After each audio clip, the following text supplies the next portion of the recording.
It's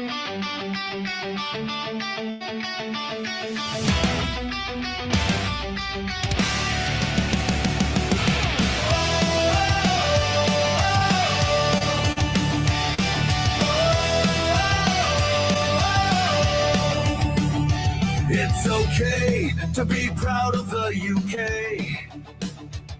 We are who we are, this is our way. We will fight until our final breath. We will fight until our final death. Release your inner Tommy Robinson. Stand and unite our glorious kingdom. Tommy Robinson, Tommy Robinson, thy kingdom will be done. Tommy Robinson, all together, one of the crowd. The United Kingdom, we are proud. The United Kingdom, we say it loud.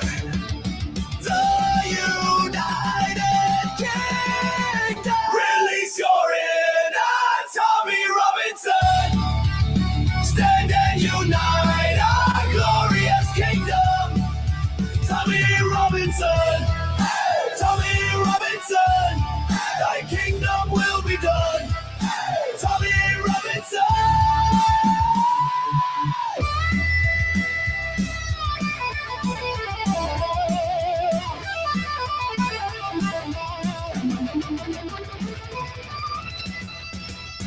Release your inner Tommy Robinson. Stand and unite our glorious kingdom. Tommy Robinson, Tommy Robinson, thy kingdom will be done. Tommy Robinson.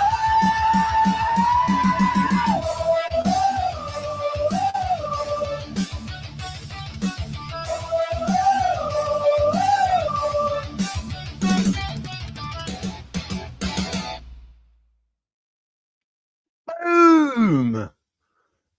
Boom, shake the room. Had to play it. What can I say? But see, with that, or you got the Wizz's tune, ain't you? One or the other, but people aren't so about rap. Do you know what I mean? Do you remember my one? Every single day, it's always the wrong way. I'm looking for the truth, screaming from the roof. Here comes the blizzard full of facts from the wizard. Tell me if you heard, that's the wizard's words. You listen and subscribe, got the perfect vibe. It's going worldwide, that's the wizard's words. Oh dear. Happy days. How are we all? Yes, we're doing a call-in. We've got a call-in today about certain things. And then obviously tonight you can call in and you can actually be the boss. Whatever it is you want to talk about, we'll talk about. It's going to be that cool. But today, obviously, we've got certain topics, one of which I think is just marvellous. I had to add it at the last minute because I was like, what's going on? And then I found it and I was like, ooh, nice. So that filled me with joy. About Khamenei, you know, the son who took over from Khamenei. Right, what's going on in chat? Let's get back to the we got Phil in the house saying hello. Haley who? I don't know Haley who? No, kids aren't safe anymore. No, they're not. How you doing, Drew? Hope you're well, my friend. Hope you're living the dream, as they say. So yes, take your time, mate. I still ended up, I was on time, and then I still ended up going live probably about 60 seconds late. Why? Because I forgot to load up me Tommy Robinson tune. Whiz, it's time. I know, geese. I know. Me bad. Windy and chilly. Yes, it is. Yep, it's like that in Portsmouth today.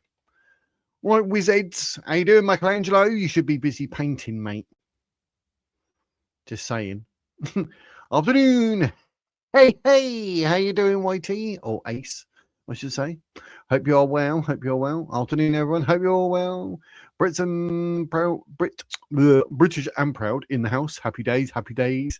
Afternoon, Wiz on chat. Shield Miller. Ladies and gents, we owe Shield Miller an apology. I don't know why. I don't know how I missed it. But normally it comes up with me Kofi, a big old box with a massive white cup with a heart in it, so I know when someone's actually done anything in regards to the link at the top with the potion.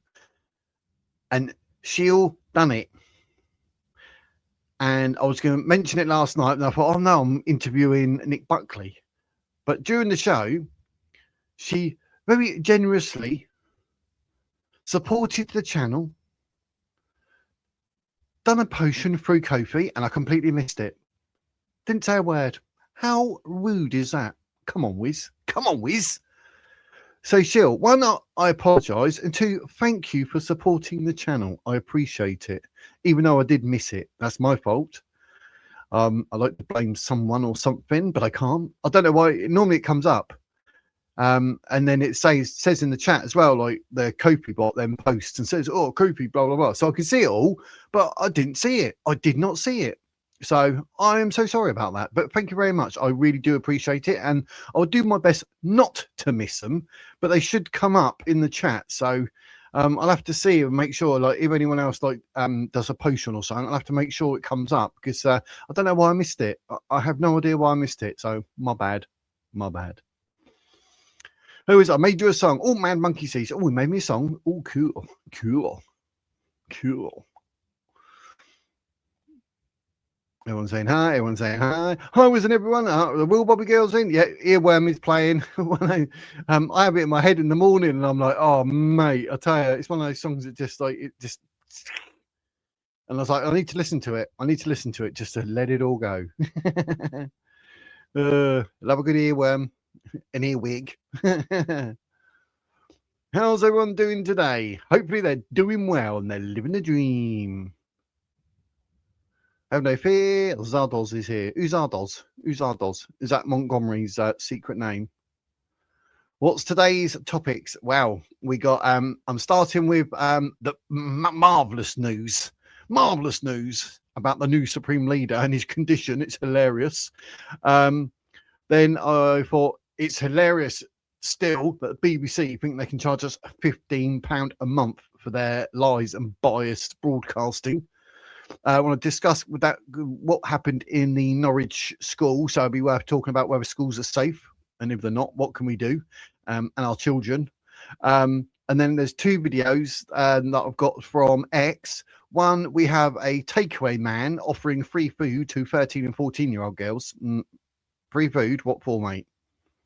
And yes, he is from a certain religion, correct? And a woman that was like walking in, like this migrant is like leans over, like tries to kiss her and like grabs her or something.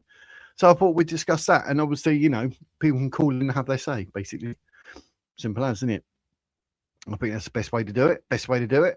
So yeah, so that's what we'll be discussing. Should be fun. Should be fun. It's all good. It's all good. So what's going on? Scroll. Yes, I am. I'm in. No way. Are you? No way. I'm literally a 5-minute walk from Pratton Park. You might remember like St. Mary's Hospital, the new build, or so-called new build. It's built, what, a couple of years back. I'm in there. I'm in there, geese. Hello, I'm in there, geese. Afternoon, Wumbles. All Pat, the newest mod, as well as Mr. Waffle. See, I've got mods now, so we should have at least one mod on. So how cool is that? So, you know, if there's something going on, bring it to my attention and we deal with it, geese. Well, or Pat, obviously, because that's always a mod. But you know what I mean. You know what I mean. You know what I mean. So, as long as Jess Phillips hold her position, kids will never be priority or safe. Yes, Drew. Agreed. How you doing, cherries, geese? I was just talking to my grandson, so I keep doing that silly voice. My bad. I need to stop, don't I? That's what I say every time he comes around. I go, hello, geese. Then he grabs his dummy and lobs it. Or whatever he's got, then he lobs it. And I'll go, oh, geese. And I'll get back to him and he throw it again. Happy days. My granddad, hey. Sure, no apology needed. Happy to help the channel. I appreciate it. I know, but you know, you've got to be, you know, called out and said like thanks. Do you know what I mean? You're willing to help the channel. Least I could do was blooming realise. But yes, I know what you're saying. But you know, I don't take nothing for granted. So you know, it just I felt really bad afterwards. It's like I got a notification or something, email from Kofi, and I was like, oh, what's going on there then? It took me completely by surprise. I was like, no way, I didn't see that. So mental, absolute crazy. Keep your kids away from Marxist teachers. Yes. Is it now illegal to call Mohammed a paedophile? Inbred. The F word's not allowed. I know that. That's never been allowed. What's the best way to support you is gift membership, super chat, potion, any which way. It all depends, you know, what you want to do or whatever. But yeah, the memberships, I think they're for a month, aren't they? Yeah. The super chat is like one off, as is potion. But through Ko-fi, it takes less money than it does for a super chat. But I mean, it all depends on, you know, if you want to donate, say, £2, you could, I could gift the membership, or I could do it via super chat or potion or whatever. Do you know what I mean? I think they're £1.99, £3.99, and £7.99. I think I worked it out so you could pay 50. It works out the equivalent of 50p a week, £1 a week, or £2 a week, depending what, you know, what people want to do on the memberships. But it's totally up to you, Bobby's girl. But the potion through Ko-fi does take less commission than super chat. So yeah. Oh, happy days. I saw that would take away yesterday. Shouldn't be allowed. I know it popped up, so we're going to play that later. Yes, Phil bought a painting. It was my favourite as well. The snow one, wasn't it? But yes, I haven't painted for a while. I need to. It's where I do all this. You know, I'm being creative, so my brain's happy. But I need to do a bit more. Oh, you're in North End, just up the road. Ooh, North End. Ooh, that'll be up Stubbington Avenue way. Yes, it will.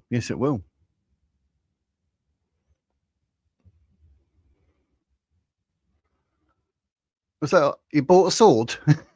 You know, St. Mary's, yep.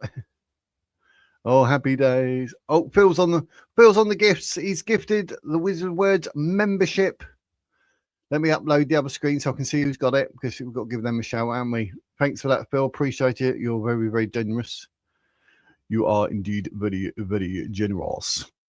Well, I said it like that. That was a bit silly, wasn't it? Geordie Lass received it. How cool is that?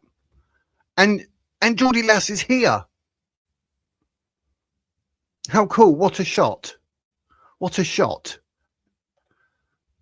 Geordie Lass gets the gift.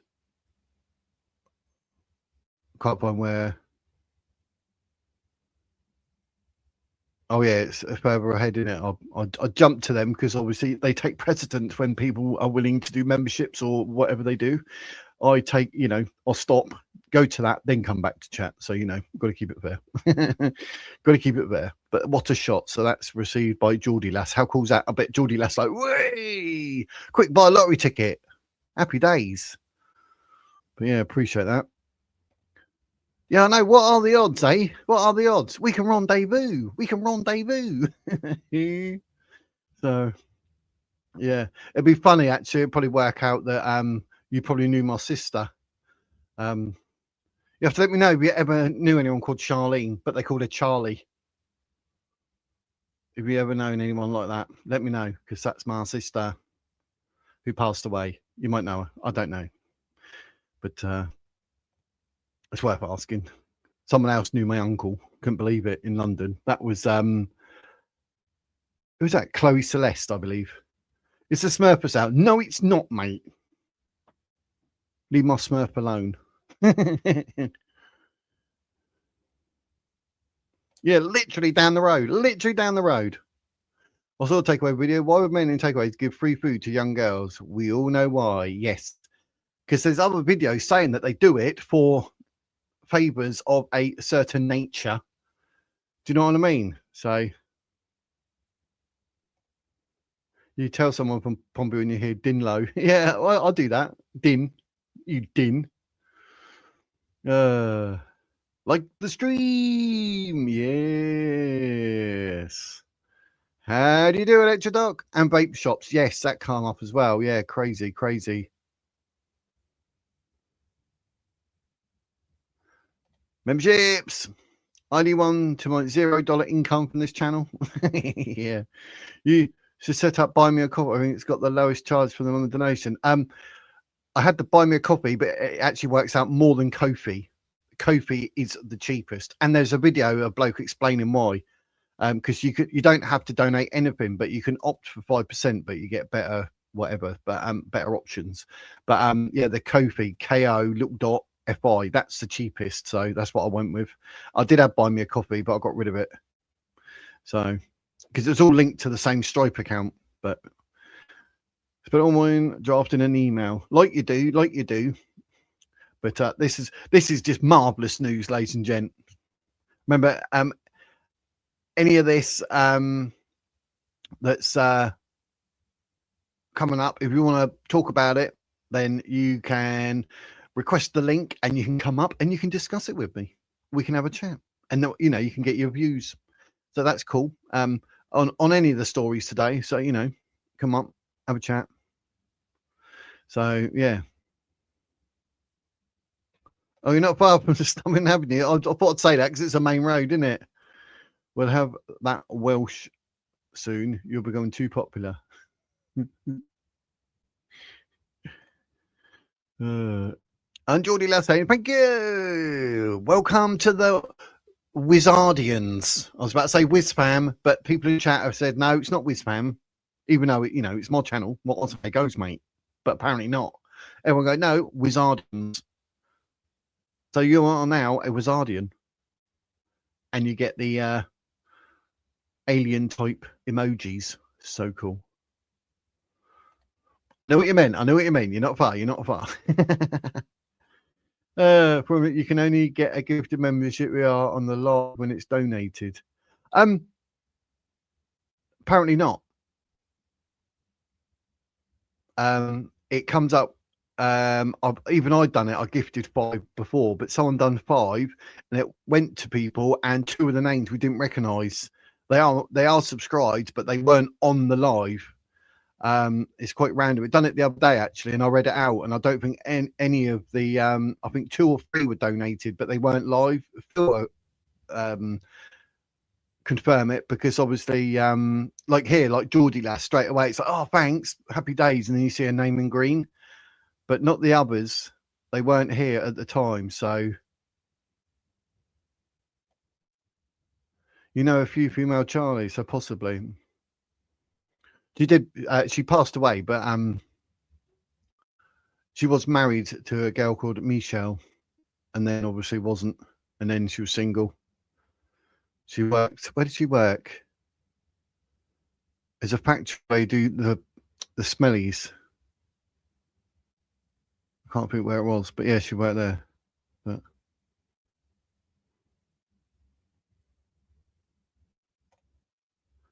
can't send the link. Was where it's the video with the UK flag on my channel. Well, should we have a look, ladies and gents, before we get on with the stories? Should we have a quick kite? Let's have a look. Let's have a look. I'll open up my Brave browser so we don't get any adverts. Naughty. Should we have a look? So is it your channel is what it is, isn't it? Mad Monkey Seeds 1. Mad Monkey Seeds.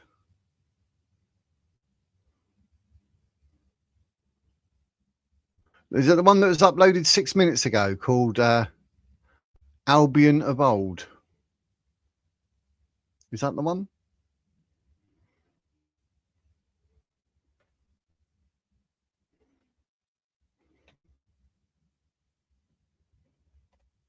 When the link coming? In a minute. I watched an interview on a grooming survivor. She was arrested and accused of lying, being raped despite having evidence. Yeah. That's scary.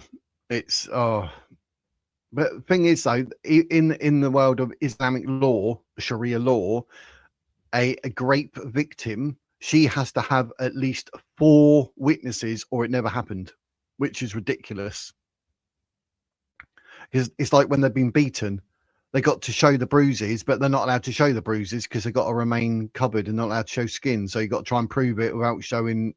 It's ridiculous. I tell you, it's not set up in any the Wizlets, the Wizlets.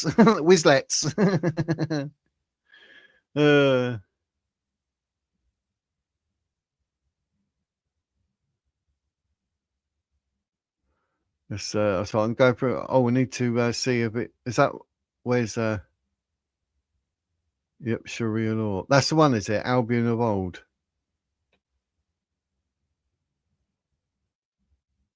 I thought it was actually going to be called like the Wiz or something. Do you know what I mean? Right, let's. So I've got to swap my screens, haven't I? Let me. Oh my God, it's 7 minutes long. Holy moly, mate. Holy moly. Well, we'll play it for a couple of minutes anyway, won't we? We'll have to give a shout out for Mad Monkey Seeds. So, right, let me bring down my screen that I had ready. Do you know what I mean? Do you know what things I've got to do for more subscribers? Right, let's share screen. Got to share the window on this one now. Right, let's have a look. Let's make the screen big. It's a nice big flag. Add it to stage. Right, ladies and gents. We'll just play it for a couple of min-mins. I don't know what it is. You could have truly stitched me up here. Go, Wizard is a Womble. Oh, sounds like country.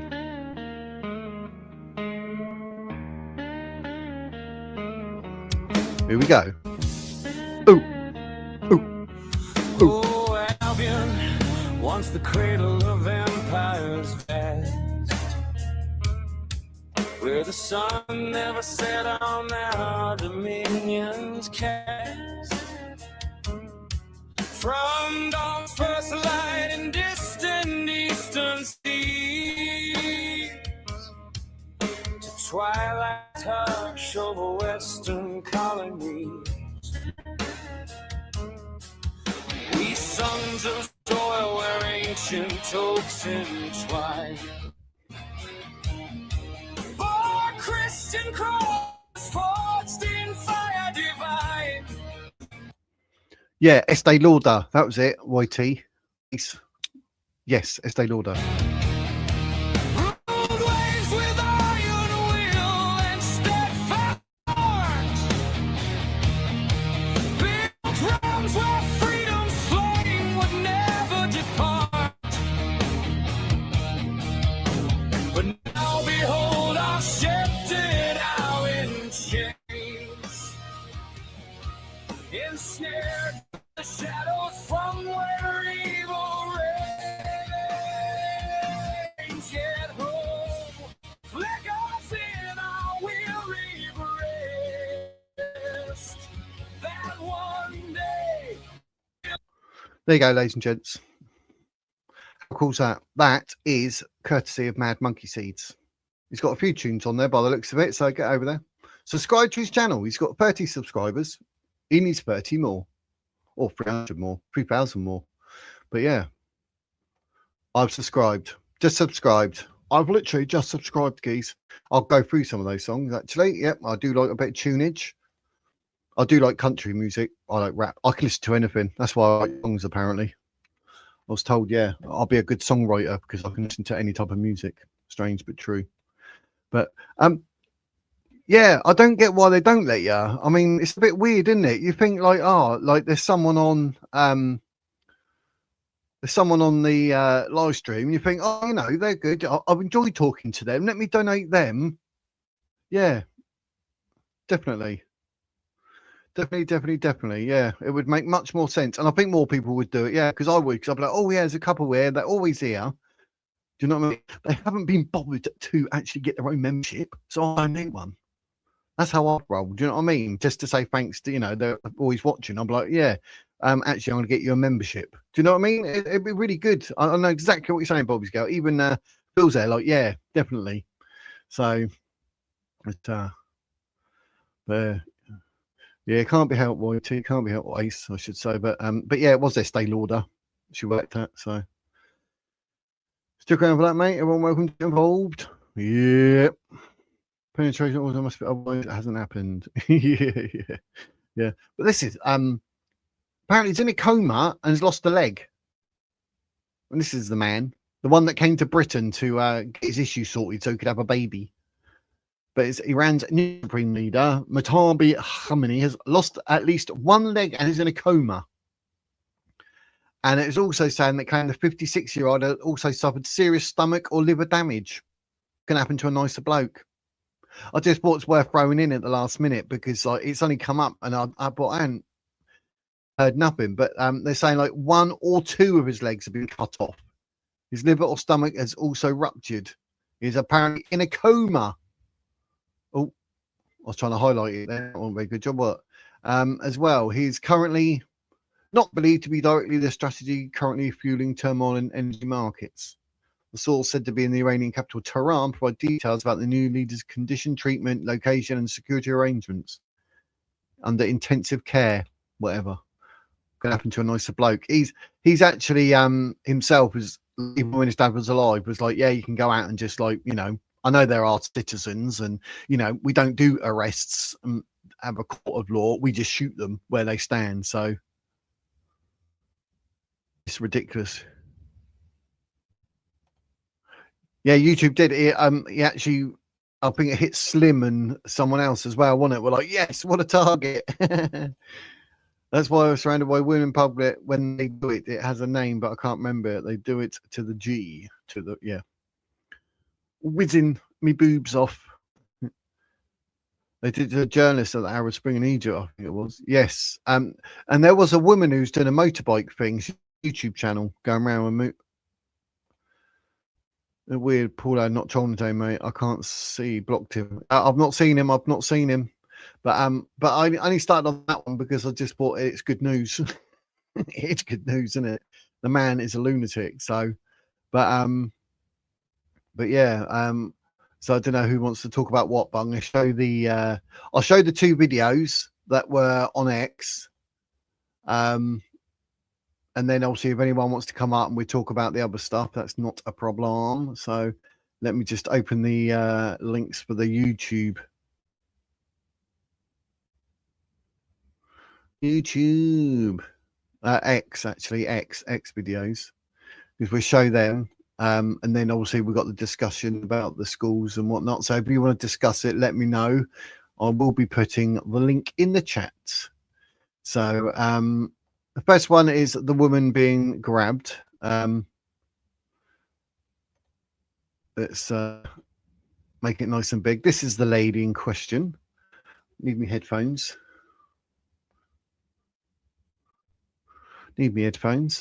But this is a minding her own business. Please get off me. Please get off me. Stop. Please go back to your friends. My friends are happy that. Yeah, and I'm happy by myself. Please leave me alone. He wasn't taking no for an answer. Get off me. What's the word? I mean, that's harassment in every sense of the word. And he's actually then reached around and kissed her. So that's, in theory, I assume at this day and age, that is a SA, sexual assault. But this video, this is the takeaway. Let me just close that window. Don't want too many open at once. And this is the takeaway. This video is actually 44 seconds. He's giving you free food shop. Listen. How old are you? Listen. 13. How old are you, love? Listen. 1 second. Go on. I know their family. Okay? They live here. Okay? Their full family coming here. Okay? Understand? And you're giving them free food? All right.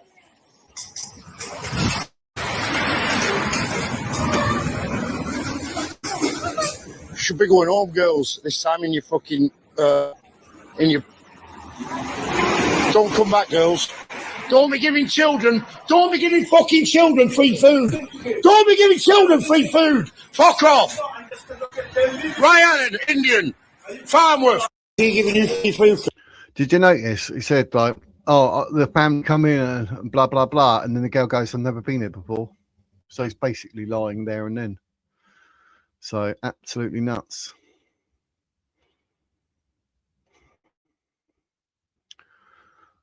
This is the world we live in. This is the country we live in. Don't know. Can we say to things like that? But yeah, right. Where's the link for people if they want to come up and discuss anything?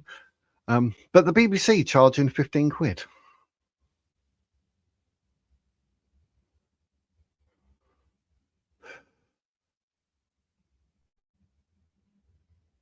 That's your black background. There you go.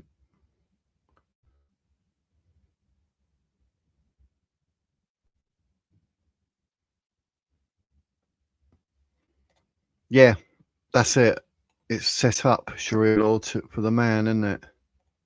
Right, I'll put the call-in link.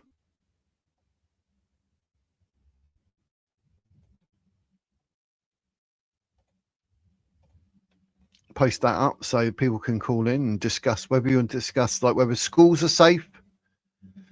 Discuss whether that video of the free food where the woman's getting grabbed and kissed against her will. Whether you want to talk about Mr. I've only got like my legs have been chopped off and I'm in a coma type Khamenei who's trying to kill his own Iranian civilians, or the £15 BBC. I mean, £15, that's more than Netflix and Amazon, isn't it?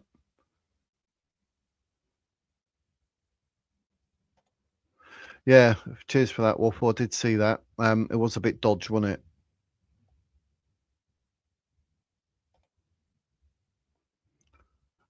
Jim but Dim, yeah. I don't know where he but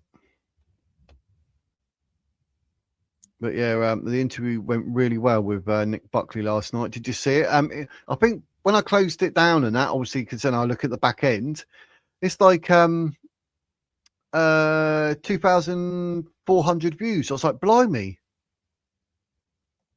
So yeah, I said to Nick, like, you know, I'm interviewing you. I'm not here to debate and argue with you. So I will literally ask questions and I will let you speak. I'm not going to like keep cutting you off. I'm not going to jump in, not going to jump over you, not going to say anything to try and catch you out. That's not the purpose of it. It was a genuine interview for let the man speak. So I was just trying to do my intro bit there. Yeah, I saw. I was like, oh, he's got a big thing, and then it comes through. Tonight, Matthew, I'm going to be coughing my lungs up. Yeah, there you go. Yeah. So around here, you see, there were a couple of Muslims tried to break in. Well, they did actually. They broke into an Indian restaurant. Yeah, they tried to get in through the roof, but unfortunately, it was on one of them fragile roof coverings. They both fell in. Right. Police found them today. One of them's dead. Other one's in a coma.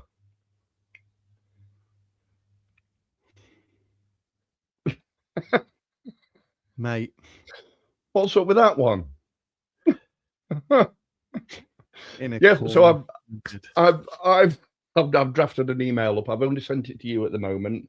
I didn't really fully proofread it because it was 1:15 then, and I thought, oh no, I'll be late for the stream, so I didn't want to let the public down.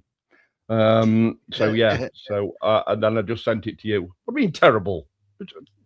Pat the Milkman. Oh, he's a mod. You can't really ban him. It would be unethical. Yes, it would. It'd be seriously unethical.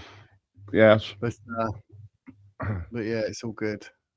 Yeah, I'm just here to make up for the art, mate. Don't worry about it. I'm just here to make up for the art and tell me a little joke there, which I thought was quite on point, actually, because you just mentioned that somebody else is in a coma. Yep. Don't forget we're live tonight at 7 as well. And tonight at 7 you can literally choose any topic you want. Whereas I decided to do what I'm going to do on a Thursday is have stories, but you can call in and discuss them. And then in the Thursday evening, you call in and you can literally just bring up anything you like, whatever it is you want to talk about, anything you want to discuss. I mean, we could even discuss again with what's going on with this Muslim definition of we're not allowed to say this, that, and everything else. So, I wish to discuss my membership on the in the underwater basket weaving group. Underwater basket weaving group. I'd like to discuss that this evening. That's different. Yeah, I'm not really in it. Can't swim. So you're only allowed in it if your name's Paul. Yeah. Paul. Paul. Yes. You got banned for stroking breasts. You didn't realise it was supposed to be breaststroke, not stroking breast. Yes. Yes. My mum ordered a bottle of his Bristol cream, and she sent it back saying it hasn't developed my bust.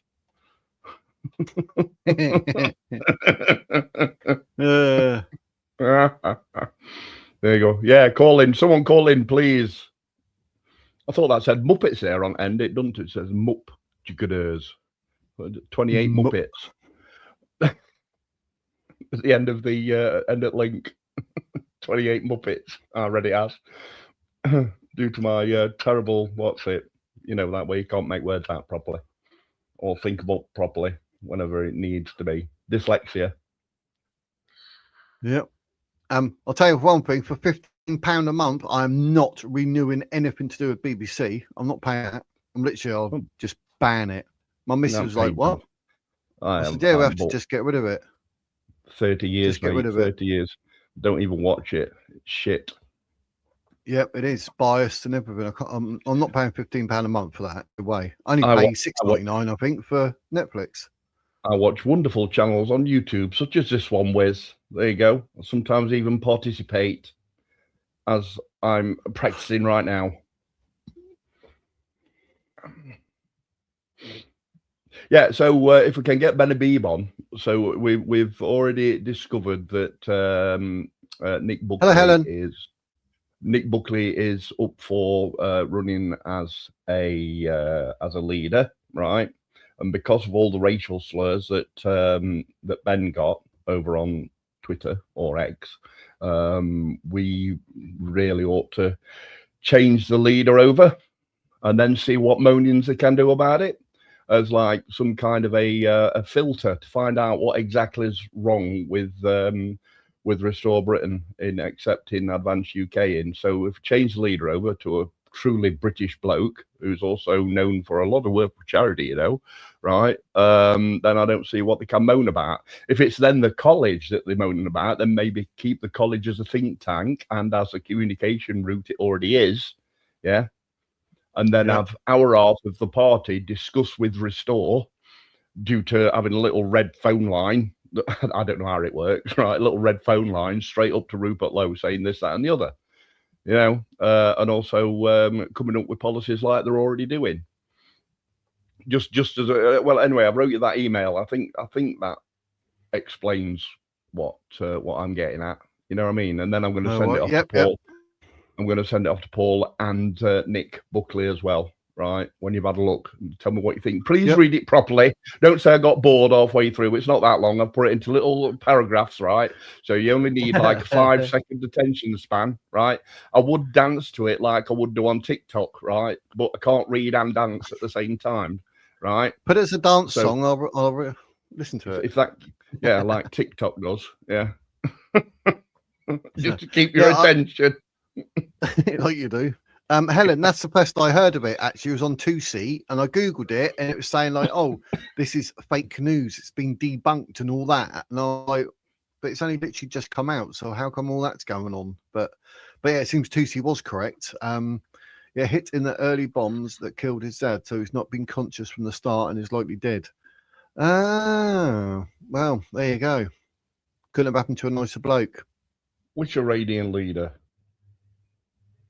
And they had 3 so far in the last couple of weeks. No, you had Ali Khamenei and now his son, Mojtaba. Yeah. Mojtaba Khamenei, which is his son, but apparently he's not in a good way either. So yeah, there you go. That's already what I do, Ace. I'm like, yeah, ban mosques, ban Sharia law, ban actual Islam as a ideology. It's not a religion. It can't be. I've never known in my life anyone who's, say, a figure like God would say, oh, yes, 57-year-old, marry a 6-year-old. That's holy. I was watching something called Islamic Beliefs That Don't Make Sense. Yeah. It's like a little cartoon thing, but it's got everything on that this channel brings up, reiterating those words, and then they're on about, if you don't understand Islam, then you can't translate it properly. But it makes all its points and all its cases. Like, however, there is one from the same channel, right, that then comes up as you might be interested in on the other side of YouTube, and that's got Christianity as well. So but I didn't listen to that one because I only wanted to listen to the Islamic one. Like you do. Yeah. Well, Mad Monkey's ex-wife was one of their prime victims. 14 years old. Bloody. Oh, mate. That's shocking. Absolutely shocking. If he's actually dead, the IRGC are pretty much done. How many sons has Ali Khamenei got, though? Khamenei. I thought he had a couple, so someone else could literally step in or something, but surely they'll be like, no, Trump's going to put a blooming missile straight on my head. I ain't doing it. Do you know what I mean? But yeah, they're going to be struggling, surely. Don't they do it until the missus' fanny prolapses or something, then move on to the next wife? I don't know. Just saying. Yes, there's a call in. Where's Ace? Why has Ace wanted to come up today? What's wrong, Ace? What's up? Are you don't know? Never stopped till they're not being stopped. Shy. That's the most intelligent thing you've ever said on this channel, Paul. What's it put? Full stop. Yep, that's it. The most intelligent thing he said. There you go. Yeah, it's seen as a badge of honor to destroy European females, isn't it? That's why they get welcome back, like Nick Buckley was saying last night. They get welcome back, and then if they're around here and they're white and they're a PDF, they get the living poo kicked out of them. So,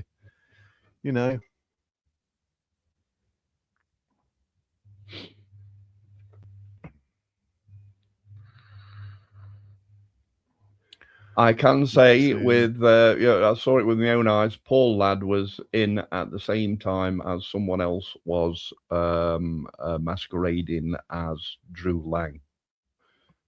Yeah, both in the same chat. So, yeah.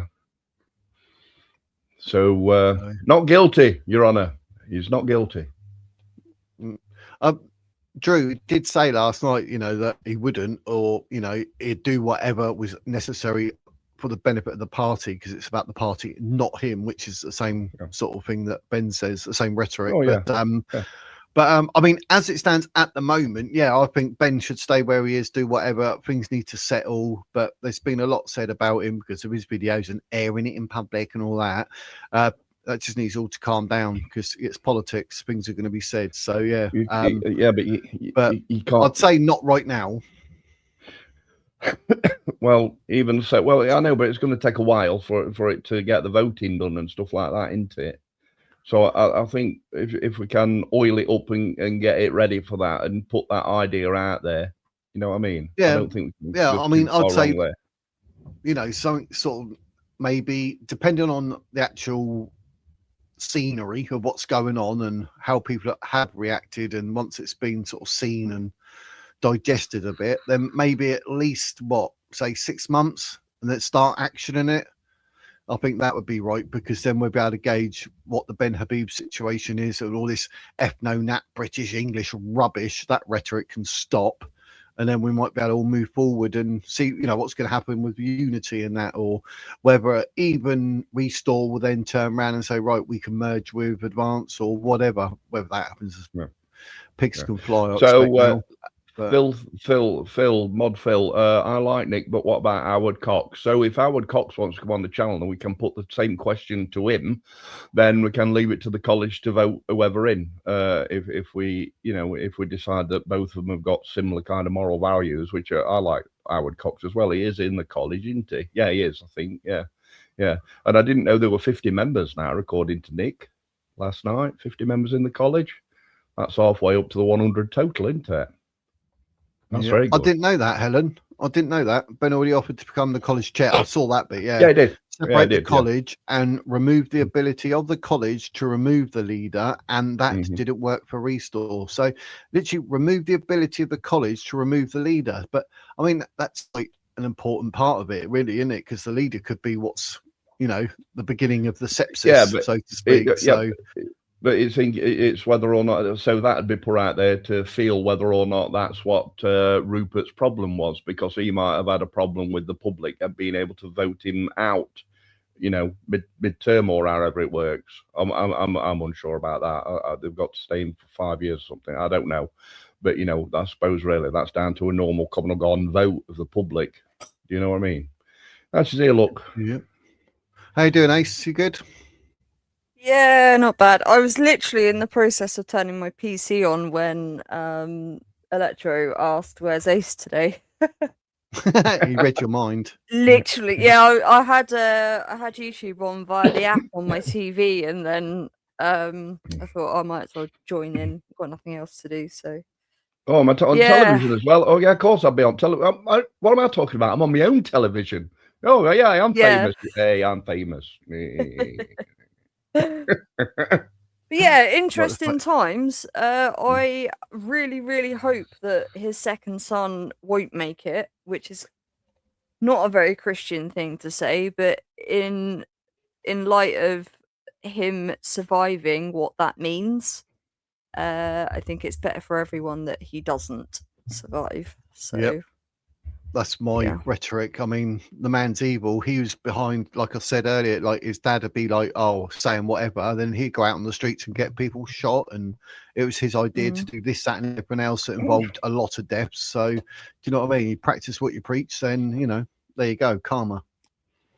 Yeah. So the funny thing is, I watched something literally the other day that stated that Khamenei didn't want his son taking over, like that he actively tried to put stuff in place to stop his son taking over, but obviously all that got ignored because he died and they had no one else to step up. So indeed, but I think he's got more than one son though, because he's got an older son, and or a younger son or something. I read. Don't really know, to be honest. He's not a man that I particularly want to know his family tree. So follow. Yeah.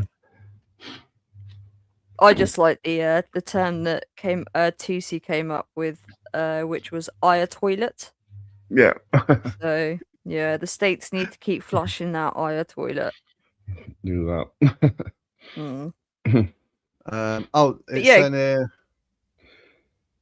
Is that a different one? Mojtaba Khamenei, Masoud Khamenei, and Mojtaba Khamenei. Murtada. Yeah. Mustafa Turda. 1965, 1969, and 1972 they were born. Which was a shame. Mustafa Turda flush the toilet. Yeah. Yeah. You need a toilet brush or something like that with that kind of description to it. You're gonna need a toilet brush. You'd be like, yes, I'm leader of Iran. No, I'm not. The next son, I'm now leader of Iran. No, I'm not. The only way he's gonna leave Iran is in a box. Yep. That's it. He'll understand what pieces means in the religion of pieces. So yeah, but that's shocking though, isn't it? It's just like, oh, what horrible, horrible family that is. But yeah, I mean, because there's things going around now on X. I saw the post, but I've been saying it for months and months, and they go like, it says 50,000 mosques have closed as they all turn to Christianity. I thought that's even better news. It's spreading all over the Islamic world. Mosques are closing down. In fact, mosques are actually opening up more in the West than they are in the East. There's more mosques closing in the East, and people switching to Christianity, which is great news. But the problem is the fact that you've still got, you know, the UAE, you've still got Saudi Arabia. That's where this whole problem came from in the first place. So until Saudi Arabia give up Islam, I don't think the world is actually going to get rid of it. So, but they're never going to do that. They're never going to do that. So, and they're never going to reform it either. So wait, I've just noticed this news feed and this title, right? So I didn't think that Muslims were allowed to drink, yet one of them got legless and now is in a coma.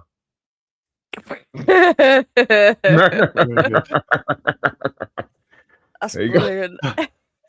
That just comes to me. Yeah. There you go. Yeah, they're committing shirk if they drink, but they don't care. They're not fearful of God. If they were fearful of God, they wouldn't be raping their own children. No. I saw a documentary maybe a couple of months ago, which is called Dancing Boys of Afghanistan. It's about it's called Bachabazi. Oh yeah. And it's very it's an ancient practice from Afghanistan that's leaked over into Pakistan. And the documentary that I saw specifically about Pakistan with regards to the Bachabazi, 9 in 10 street boys have been sexually abused. 9 in 10. Wow. And there's various documentaries that back up those figures that all say the same thing. So yeah. So I'm going to post that link, all right. But that one that I was watching earlier on today is quite good. So if you open it in a new window and then watch it, after the stream, or if you get bored, then I'll post that link there for you guys. That's that one that I'm watching today about beliefs that don't make sense. Islamic beliefs that don't make sense. It's very good, and it's everything that we cover on this channel. So, if Islam was meant to be a religion for the world, then it wouldn't be only in Arabic. Yeah, exactly. Pakistan, their native language is not Arabic. So, but that's their fail safe when they're at speaker's corner. You're like me, I'll be like, look, mate, I've got your Quran here, look, and it literally says whatever, and they'll be like, yeah, but is it in Arabic? Did you read it in Arabic? Is it in Arabic? Did you read it in Arabic? Like, mate, kiss my bum. That's pathetic. It's translated. Oh no, but it's translated wrong. Well, that link that I've just posted there actually points that out and then gives the reason why that's so stupid. Yeah, because if it were God who makes all mankind, then how can it just be written in that one language, kind of thing? I like what you say, Ace, with Palestine, PH. Yep. See, this is why. So I'm Christian. I was Buddhist. No, you're Ace. You're not Christian. Oh, I thought you meant the name. Yeah. Oh, no. I mean, my ideology. I was initially Buddhist, and after seeing everything that's been going on in the UK, the realization hit me that we're the ones to blame for Christianity falling. We're the ones not supporting Christianity. We're the ones not going to churches. And if that happens and Christianity falls, there's only one thing that's going to replace it. And I would rather attend a church every Saturday or Sunday than have Islam replace it. So I thought I need to get baptized. So I've been baptized. And I was completely against Christianity. I believe there wasn't a God. I had arguments from the Buddhist scripts that, are quite almost undisputable. But yeah, I have come away from all of that. I fully support Christianity. This country needs Christianity. The West needs Christianity. If we don't have it, there's only going to be one thing that replaces it, and we are not going to like that. So yeah, just about. Pat, can you get rid of what's his name? Drew Lang. It ends in 41, mate. Ban him. 15-9-41. Drew Lang. It's not Drew Lang. It's that idiot. Make sure. And his swearing. Ban him. You have to make sure. Oh, is that the he's one doing that said he likes dating Muslims? Yeah, but he actually managed to put 40. Yeah. Fake account. Yeah. Yeah. 40 is the one, isn't it? Yeah. 41. Not 40, 40 is the original one. Yeah. That's it. That's what I wanted to make sure. Pat, get rid of him. Because it's not. Yeah. Thank you. Good old Pat. Wave that ban hammer. Yeah. Respect my authority. I don't know. Why are they picking on Drew all of a sudden? Yeah, why is it Drew anyway? Has he got his own channel? What's he doing? What's he doing wrong? It's so pathetic, isn't it? He's obviously a fan of the Muslim life and likes little boys and little girls, so trying to defend it. So yeah. I don't know what's going to happen with Speaker's Corner, because they're saying like this, at Speaker's Corner, you're actually talking about the religion. You're not talking about Muslims, and this is supposed to be directed at Muslims, even though we've got laws that protect Jewish people, Muslims, Christians. I'm pretty sure it makes no sense. Speaker's Corner actually has its own protections because of how old Speaker's Corner is. I'm just going to Google it. Does Speaker's Corner have its own protection in regards to free speech? Let's have a look.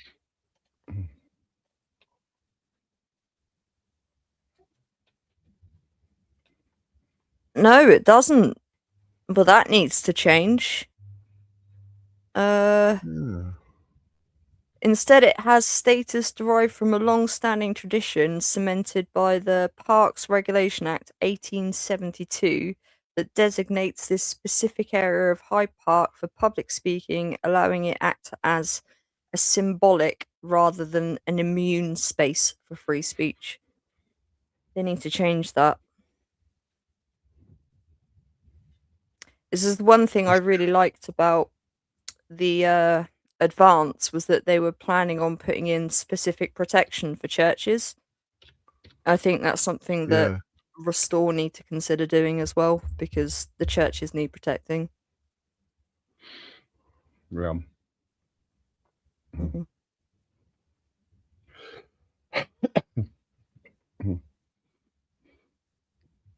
Let's hang on a minute. Yeah, Gav just said advance of no chance at all. I know at least 5 people that have come away from advance because of Ben's recent behaviour. Yeah, this is why. I mean, it seems everywhere that you move, everybody's there and they're picking on Ben's maddening speech that he did about, the racial slurs they were getting. To be honest, I don't blame him really. After seeing all the all the comments that he'd got on Twitter when I watched Paul Thorpe and then other channels, So yeah, this is why I think if we get someone else up who's properly, British, and they've got no argument with it, then I think things might simmer down a lot better then. And also it proves the power of the college and what the public people can do, because basically it was just me typing out emails to certain people, sending it off, and then they come onto the channel and we ask these questions. It's easy. You know what I mean? You just got to, rather than having to shout over bloody Twitter like some madman shouting at the pigeons to get Rupert Lowe's attention. I think this is much less chaotic way of doing things. I think it's a lot better, much more powerful. Yep, Again, the only thing I'm going with it's your channel, mate. No, I was just quickly going to say, I'll put this up on screen because you're wrong. It's Tyburn Gallows, which is close to Speaker's Corner. They took public hangings between 1196 and 1783. So that statement is incorrect, mate. So yeah. And hello, Jake. Please, Ace, take over. Completely forgot what I was going to say. It's gone. Damn. I've got a very, yeah. I'm pretty I'm sure. like that. I'm not diagnosed, but I'm pretty sure I'm ADHD. I know I'm 100% on the spectrum. I've got all of the characteristics, but my brain works at 1,000,000 miles an hour. So Yeah, if I don't get it out when it's there, it's gone. And you did say that there were 5 people who'd left Advance UK, and then that then tied to the next conversation. I Oh, think the that you were gonna say- college. there you go. You say It was 'cause of the ADHD minds college. Yeah, together. yeah, yeah. There you It go. was Yeah, about the college. Yeah, Yeah. They should call it university. yeah. My only concern again is that, you know, we've seen how Islam has infiltrated our society in varying degrees. Yeah. It's entered into politics. Yeah. I don't have much faith that the college is immune to Right. that. Yeah, That's my concern. Yeah, because it is policed by itself, Ducky, and it's also policed by the public as well. So if someone were to step out of line and then suddenly say, "Oh, I want to shag this many goats this year," right, then they'd be instantly thrown out of the college. Yeah, see, the problem with where You would the have to. problem I see is They'd have to. they come in. Yeah. Go on. I was going to say Well, they come in. Yeah. I think there's a bit of like, go on, Electro. No, I forgot. No, go on. They come in and what? You're both forgetting, mate. I was going to say they come in and they act as if they're on your side until enough of them are in, and then they slowly start to change it to what they want. That's what we've been seeing in politics. That's what we've been seeing in society. Yeah, so what would have to do That's there what is- we've been seeing we just in have to keep- every country that Yeah. Islam has entered. Yeah, Yep. but it 100%. wouldn't get far enough. As soon as that happened, that'd be it. The leadership would then say, "No, you're not doing that," because they'd have to get no. Well, that's a form of takia into it anyway. So you know, That's my concern. Yeah, well, you could say that about any party really, but at least we've got. I mean, you'd have to infiltrate the college straight away with like as many members as there are at the moment in order to get a majority vote kind of thing, and even then, it's then down to the leadership. You know, they could step in and do something in that particular in that particular case. It wouldn't. No, it wouldn't happen. I don't think that would happen. At all. Well, we didn't think the West would be infiltrated the way it has been, but here we are. Well, yeah, but even so, I think college members full of decent patriotic Brits have less chance of becoming infiltrated by the left or anything like that, rather than one person stood like Restore Britain or something. I mean, look at them. They might have even been infiltrated by the extreme far right. I think this is the thing though, you know, with all groups you've got extremism. It's what's known as the bell curve. So, you know, at the top of the curve you've got the average, and then as the curve falls to the bottom, you then have the extremes. So you know, I don't agree with. There were 2 guys. One was bald and he's got like a goatee sort of moustache thing, and just some of the things that were coming out of their mouth, like I just don't agree with what they were saying. In regards to goatee and bald, did you say? Yeah, I think you guys played a Nate. clip of him. That's yeah, Nate. I don't agree with what they're saying. Yeah, you know, just exactly, because you're black or just because you're Asian or Well, whatever, right, it doesn't mean you shouldn't come to the UK if you're so- qualified. You know, So, in what we yeah. need. Go on. Yeah, merit system. Yeah, but Advance UK are all about the merit system, getting rid of DEI. But Nate and his cohorts, they are all friends with what's his name, Tomlinson, and they're also friends with someone I used to follow, still do actually. I can see his face. Sargon of Aragon, what's his name? Sargon of Aragon. Yeah, him. They're all friends with him, and they've all got whispering. You know, they've all got what would you say, communication route to Ben Habib. This is worrying. Mm. You know, in some circumstances, it's worrying. Yeah, plus what they were saying to Ben and stuff like that. You know, it's obvious that the true far right have actually grasped hold of Restore Britain, and they're just whispering wherever they want. And I don't know. I honestly can't 100% say, but you know, you can only really just go on what evidence is in front of you, really, can't you? Not even saying it's really them. It could be any right-leaning, you know, ultra right-leaning party that's tacked on to Rupert Lowe, or you know, it might even be left for all we know. You know, but yeah. But there's yeah, I know what I mean. You'll just have to work it out yourselves. But that's it, isn't it? All you can do is see what's there and make up your own mind on whether you believe it or not. But that's right. I think the problem is that the internet is flooded with so much information. It's hard to know who's telling the truth and who's lying. That's correct. Yeah. So, yeah. But you know, I mean, the evidence is there that you know, Restore Britain don't want to amalgamate with Advance UK. Yeah, so we've got that there, and then of course we've got the other evidence of all those tweets that came up towards Ben Habib. So we're trying to fight back now by putting a British English person in charge of the college. Have Ben come down.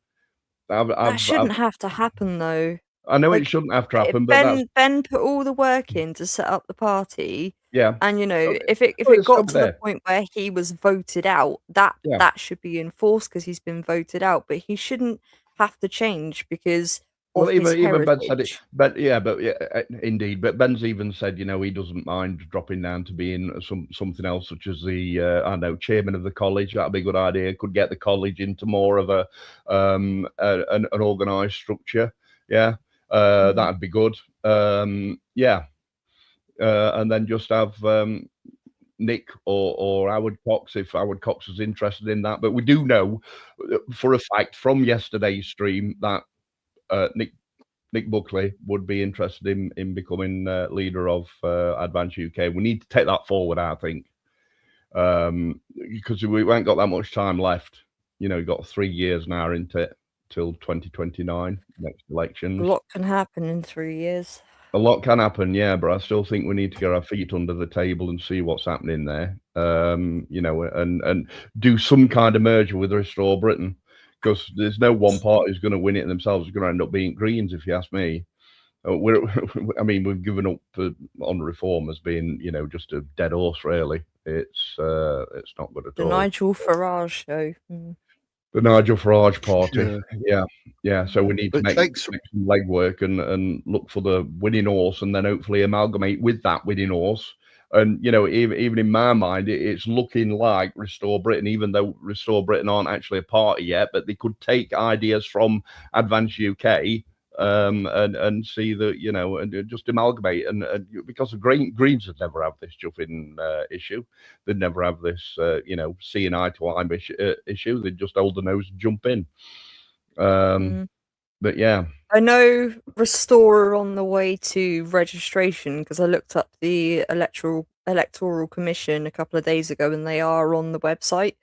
The application's in the process of being reviewed, I guess. Yeah, I mean I'm just concerned that they're going to start using this, you know, anti-Muslim whatever to shut down parties that stand against Islam. That's what I'm worried about, because the second that starts happening, we're all screwed.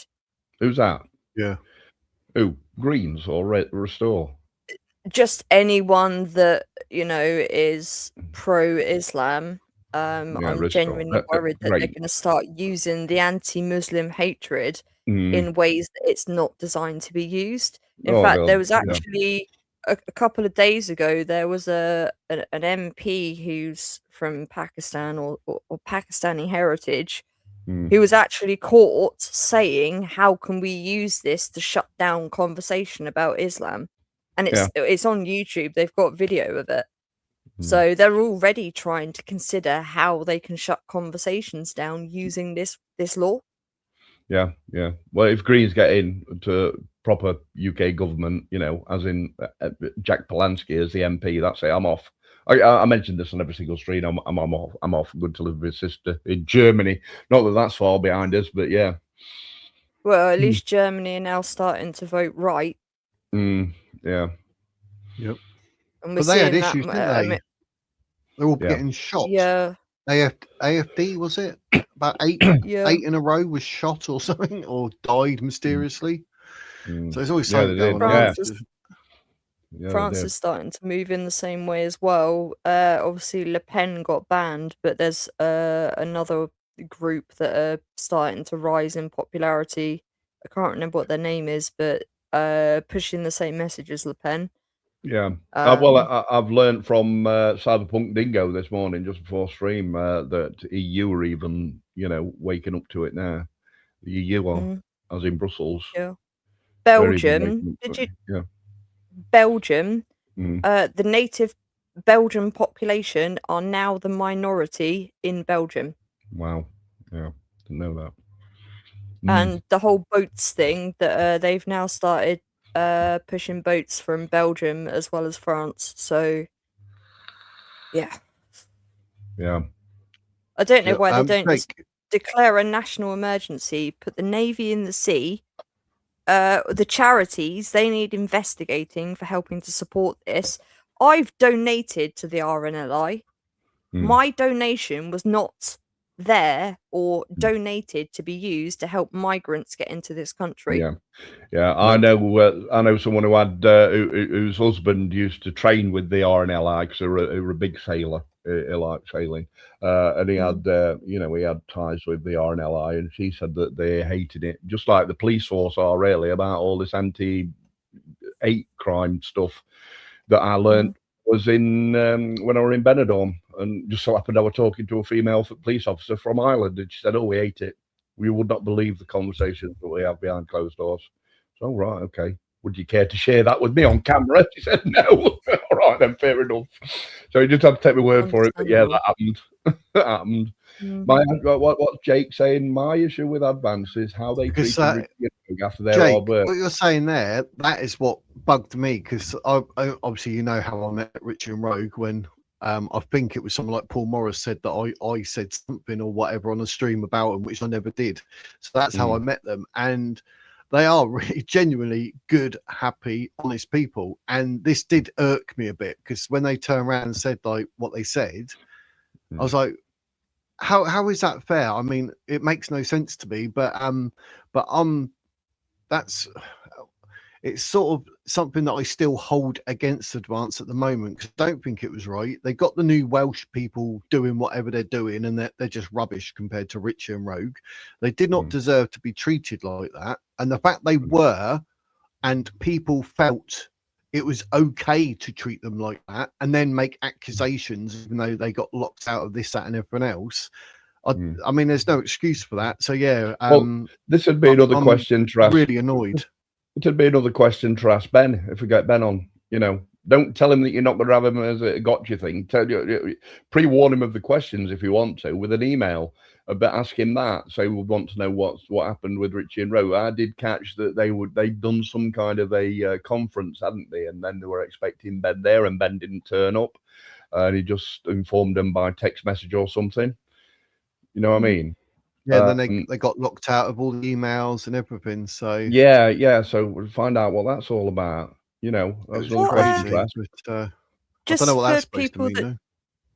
Just for people that don't know, because I don't know what happened with that Richie and Rogue situation. What can you expand on that a bit more? Because I don't know what happened, just in case there are other people in chat that also don't know what happened. Yeah, that's the only bit of the conversation I caught, really, was that they'd organised a Welsh conference, and they was expecting Ben Habib there, and they put a load of money into the barbecue and everything. Not barbecue, the buffet. And Ben just informed her by text message, "Oh yeah, I'm not coming now." for some unknown reason. That's Yeah, all and I they, got from that they woke up in the conversation. morning. Yeah. They went to do what they had to do, and they were locked out of sort of all the And that. information and all the email addresses and all that. And Yeah, I mean, they have who locked them a out? woman. They had a woman Mm. that actually does the emails for them, and she was like carrying on sending them out. And then out of nowhere, she got a phone call saying like she's sacked. She got locked out as well. And then Rich and Rogue could not get into anything. And then they just get told like that's it. So they was just treated like whatever's on the bottom of someone's foot. So yeah, it all smells a bit off. Do you know what I mean? It's like not right. And I've watched Richie and Rogue. They have explained it in one of their videos, and there's no way on this planet someone can ever convince me that Richie and Rogue would lie, because I don't think they have at all. They just come across as too honest. So yeah, that really wound me up. Jake said he'll be on in a few minutes to explain it as well. Oh right, so. okay. Yeah, cool. Yeah, because I believe it was also they were growing too quick, too fast, and they didn't like it, and they couldn't. Yeah, keep also up, Wales is a completely different beast, isn't it? Really, you know, it's mostly kettle of fish, Wales. Yeah, Labour run. Whether or not it's true what you said. I mean, I think they only really had two candidates over there, didn't they? Richie and someone else. It might even been just Richie and Rogue were over there. So maybe Wales did get infiltrated over there by whatever. I don't know. I'm just spitballing at the moment. You know, don't take this as fact, ladies and gentlemen, please. Wales have always been Labour voters because of Maggie closing all the mines. Exactly. So it pushed them all over to Labour. But yeah, it's a ridiculous part of the country anyway. They've got speed humps this wide, right? The speed humps are this wide. Yeah, you can drive straight over them with the car. That must have cost them literally tens of millions of pounds to have them installed. They do nothing. What the hell are they doing? You know what I mean? You think, what? You know what I mean? It's just chuffing bonkers the way that they've run that, and just you know, they've had money and then all they've done is just spend it on crap like that. You know, you think, it just makes no sense. Just drive straight over. The only things that they're going to slow down are like them three-wheeler robbing Reliance, but you can't even buy them anymore. and 20 miles an hour. 20 mile an hour, 20 mile an hour everywhere. And then they've got speed cams that are hidden as well. So, you know, you're constantly watching your speedo, rather because you're having to go downhill and constantly having to watch your speedo to make sure you don't go over 21 mile an hour. Otherwise, you get a £60, £120 bloody parking ticket. No, parking ticket. Opposite a parking ticket. Speeding ticket. Opposite. Anyway, yeah. It's ridiculous. 20 mile an hour everywhere. Honestly, it's driving me mad. Yes, you're right. What gave you the impression I was the wizard? I do need a haircut. I thought you were having an haircut yesterday, you gonk. What happened to that? You were supposed to be all plaited up and stuff. I got out of it. I can't stand all itchy and horrible and that. And I only get the back and sides shaved, but it's just really irritating. I hate it. Why and don't you get in the bath or the shower, but yeah, I've got clippers. My daughter does it. She's I was gonna say, hairdresser. I used to have an undercut. I used to have an undercut to the sides, at the front, and obviously under the back. It's still in the process of growing out because my hair's actually like down to my hips, but where the undercut is now down to my shoulders. So it's quite annoying. But yeah, yep, I would do my own as well, and you find that all the little hairs get stuck. Like if you don't get straight in a shower once you've shaved it, they just get everywhere. Exactly. But, yeah, it's really annoying and I hate it. Nobody clipped that. I have to pay for it, but I get a French plait. Get that done free of charge. My mum's an hairdresser as well. Honest. Yeah, I was the first kid at school in the Midlands to have what's the name, blonde streaks. Everybody called me Specklehead. But yeah, and then a week later, about 4 more kids had it done, and then after that, it just went wild in the 80s. Everybody had blonde streaks, and thought, you see, because my mum used to see stuff that were out in London first. You see, we all, you know, because she'd have all the hairdressing magazines and stuff like that. She'd see it. I used to be an experimental rat if you like. So our little lab rat. Come here, Richard. Let me just pull this through this little rubber cap with this crochet hook. She wasn't very good at it. Try more dents in my head than a little crochet hook. Ow! Make my eyes wetter. All I know was that when I was little, I was glad that I was female because my brother, my mum used to put a bowl on his head and then literally cut around the bowl. Yeah. Yeah, bowl cut. Yeah. Yeah. I'm just going through the chat. Just trying to verify some evidence around what Richard is saying. Yes. Oh, yeah. Make sure you do. Me. Yeah, it's just yeah. Oh, I'm up for that. Yeah, definitely. Make sure, because my stuff's kind of patchwork together from an ADHD brain, you see. So yeah, make sure you do that. Yeah, please do, Ellen. That would be very much appreciated, hon. Yeah, exactly. I can't see Restore doing a merger. Not now. They got 110,000 memberships, aren't they? I know they're still a part. Was it a movement, not a party? But they will be a party. It's inevitable, isn't it? They're huge. They're third in pollings already. Yeah. Blimey. And is that not somewhere near Conservatives? Like 110,000 members. I mean, that's colossal. Yeah, that is a they lot. had. I think they overtook. Was it? I can't remember which group it was. It was one of the three main parties. It definitely wasn't Labour, but they overtook them within like a couple of weeks in polling. I need to Google that. You got to remember though that most 50,000 of them members were members of the movement, and they automatically got put into the party. It's not quite a party just yet. It's still a movement. Until they've crossed the T's and dotted the I's, there's still a movement. And this took Ben 2 months to do. It just kept toing and froing. The application form to become a party did. It took them a couple of months before they managed to do all the T's and the I's and got it all correct. Oh, that's a bit strange. I was saying that apparently the bloke's lost a leg and he's in a coma. Yeah. He's literally, it's come up around the news like seconds ago saying that he's issued his first public statement since the start of the war and being selected to replace his father. What? Wow. He was telling you this. AI. That's confusing. It's probably Could be because he's not done it in person. So when they did the announcement that he was going to be the new leader, everyone was like basically bigging up a poster of him.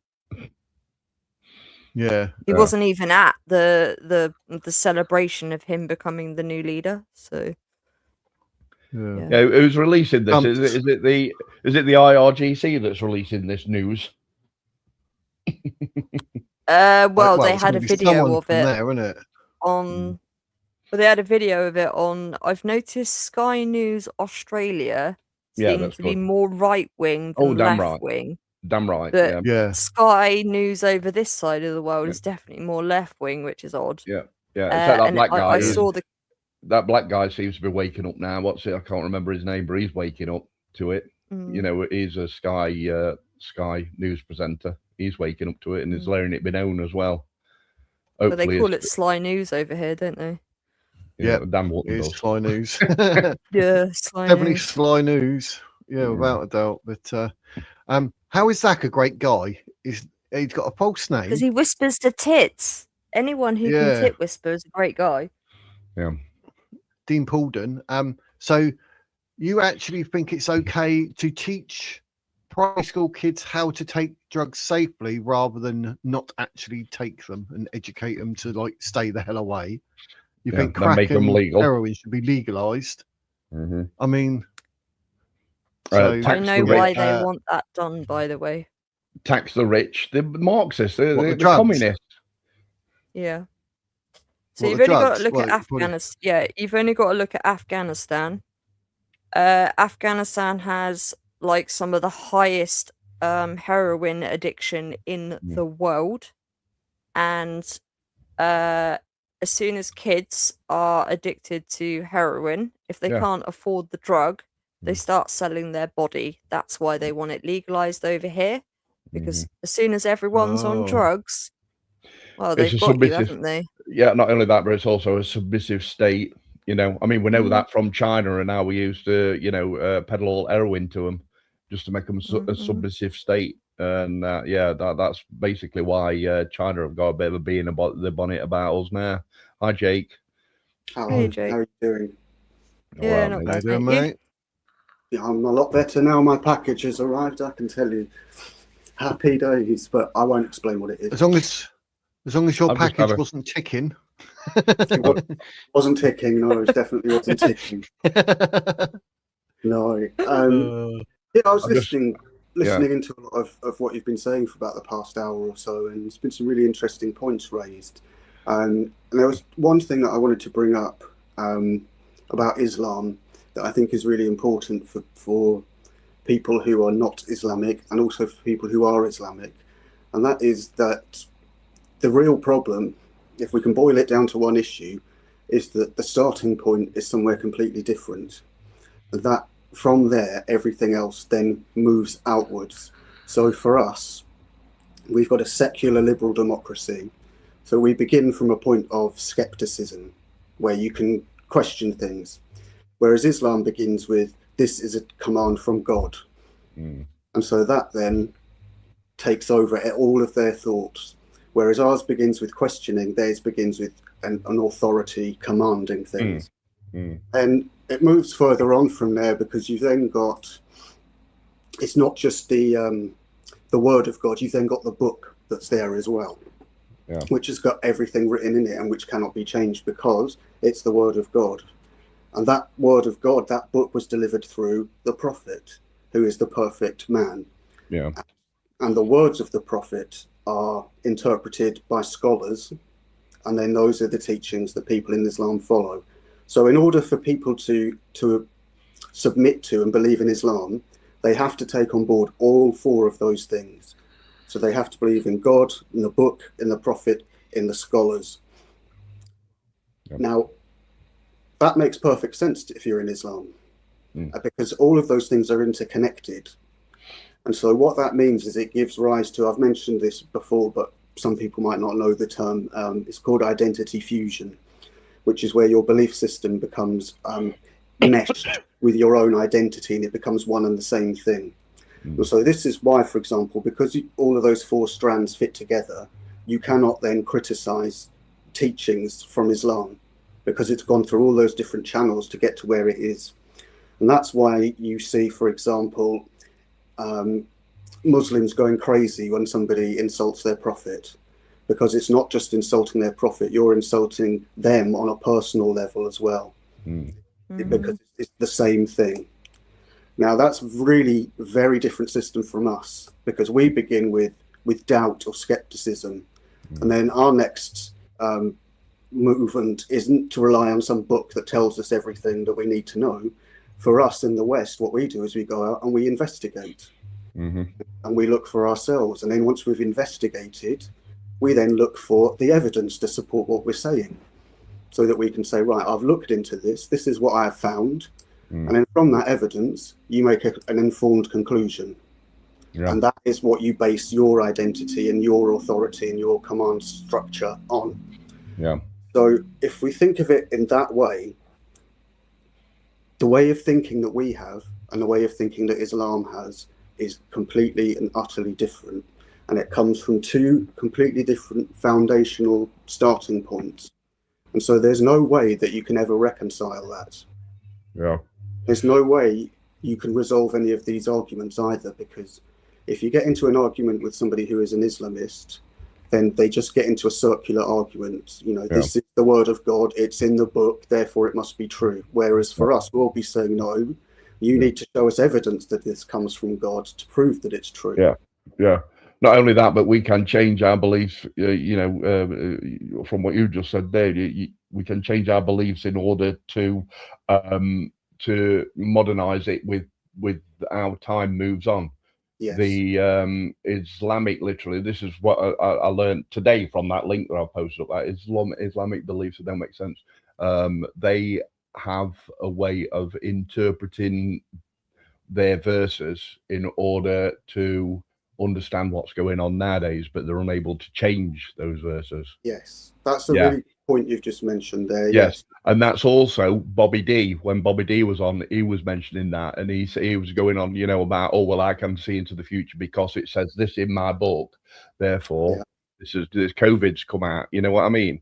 But let me just jump in 2 secs. Sorry. I just want to say thanks to Shield because she sent a copy yesterday and I didn't even see it and I felt really bad. And she's done another one, so I just have to say, like, on time, that thank you very much for supporting the channel, Shield. I see you sent 10 potions, so that's me well and truly potioned up. So thank you very much for supporting the channel, Shield. I really appreciate it. Sending love and hugs. Thank you. Right, you may continue. Sorry.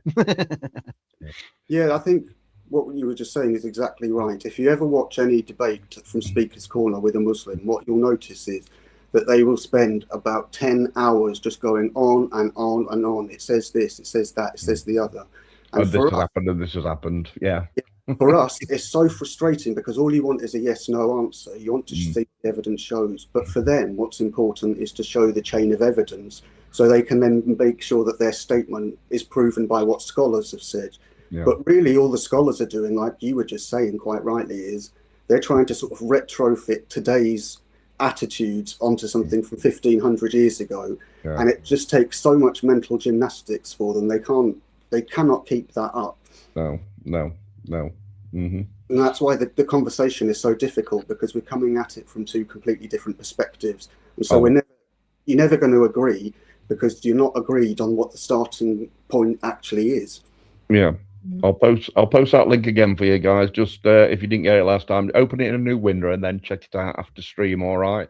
This iterates on all the points that we're making and I've made in the past on this show. So yeah, I'll post you that link in there so you can check that out. And then after stream, I'll also post it in there. We can't really show it on here because it's probably copyrighted, and then Wiz will get his second strike and he'll probably chuck me off the channel indefinitely. Permanently. At Michael Angelo, not even Allah could debate Sam Shamoon. Totally agree with that. Totally agree with that. Where did Jake go? Sam Shamoon is a legend. I need the loo. Yeah. He's he can be quite rude. What happened, Jake? He like having up and see the wrong thing. Sorry.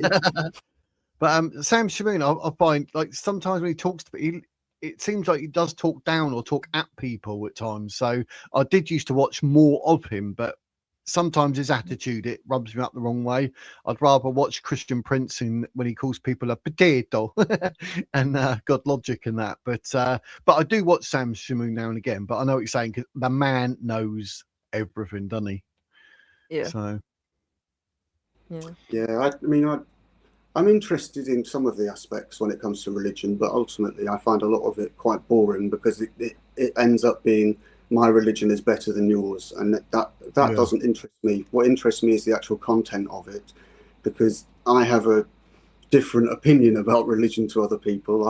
I think that these holy books are absolute bollocks. What they are is they're a representation of a much older sort of mystical or spiritual belief system that goes back far further than writing, and we've only got evidence of it in writing, and with each retelling, of course, it loses parts of it and gains new parts, like all myths and legends do. And so I think that that the holy books are a representation of what that particular myth was at that time, and the actual teachings that are in there, the implicit teachings, are ones that are sort of like eternal common sense, really. Innate things that we ought to really know, like not to kill people and not to steal.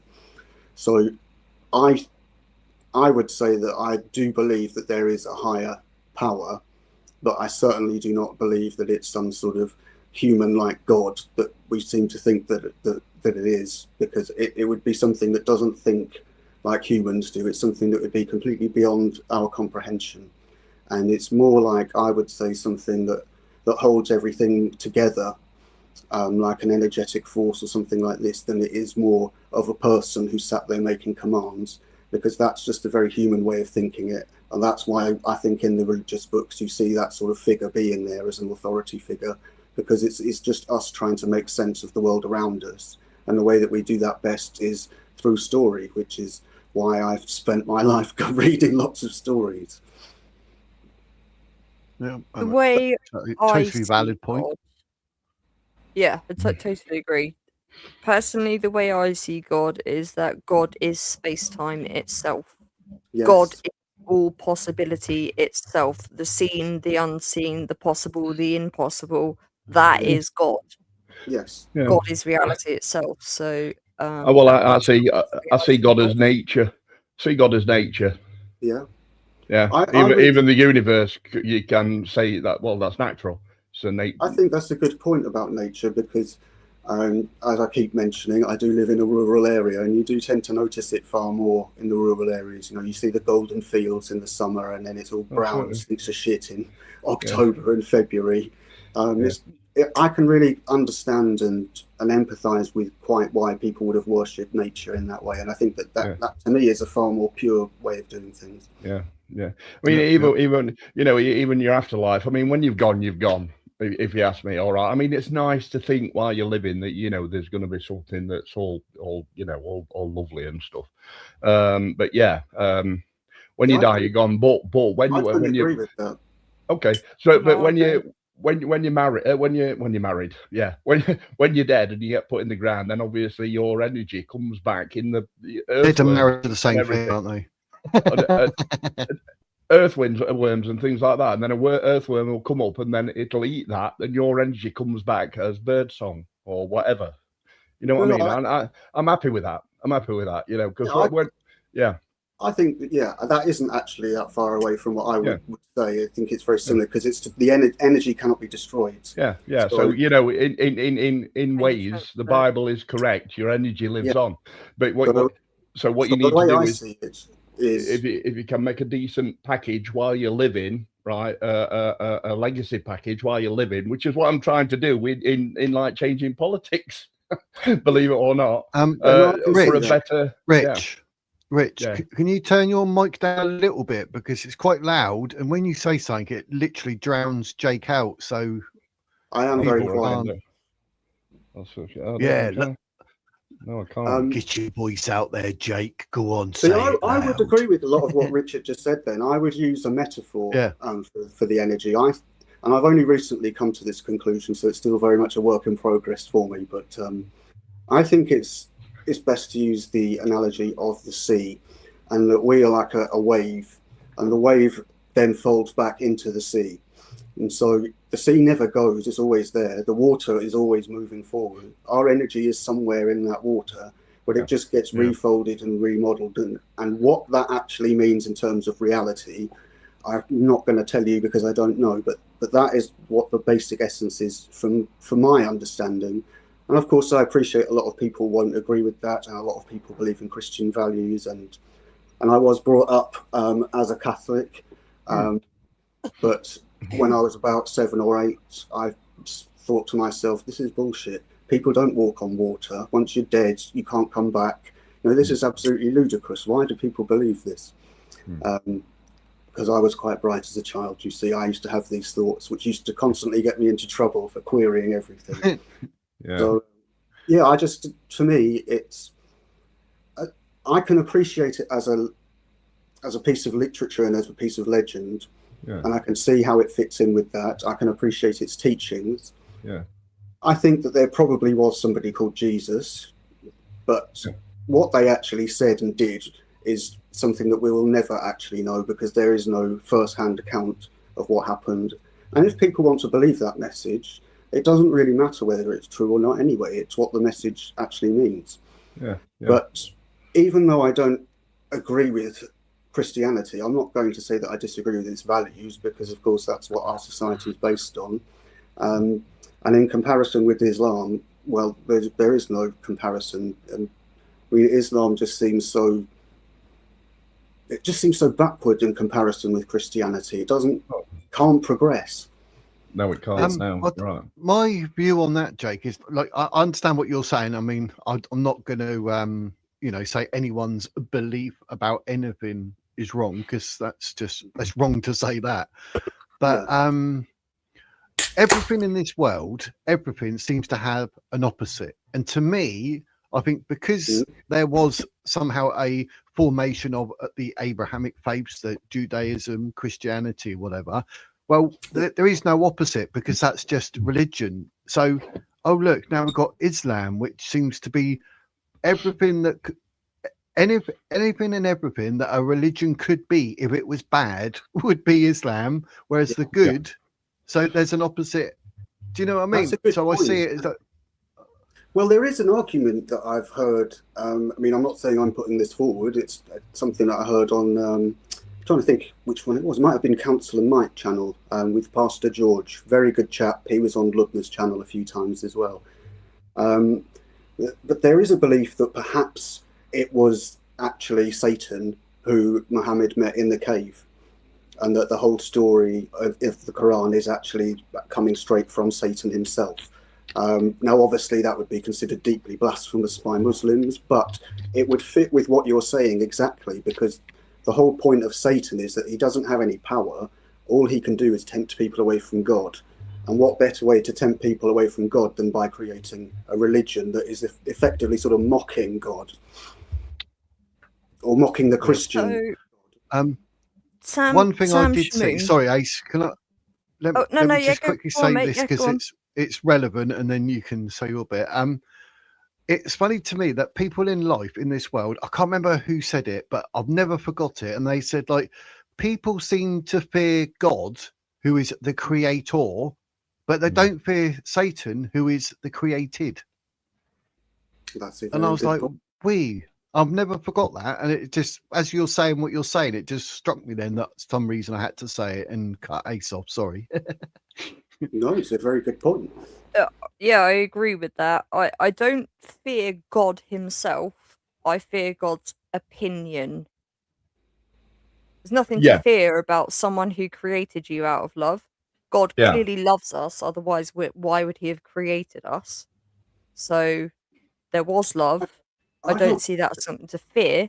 What I do fear is his opinion, because his opinion is what dictates what happens next, who he decides to get rid of and whatnot. But the point I was going to make was you were mentioning about Islam coming from Satan.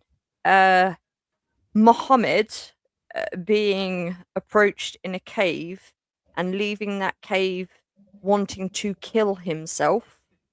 Not a single person that has been approached by the angel Gabriel from either Judaism or from the New Testament, the Gospel, ever had an experience of fear that left them wanting to kill themselves.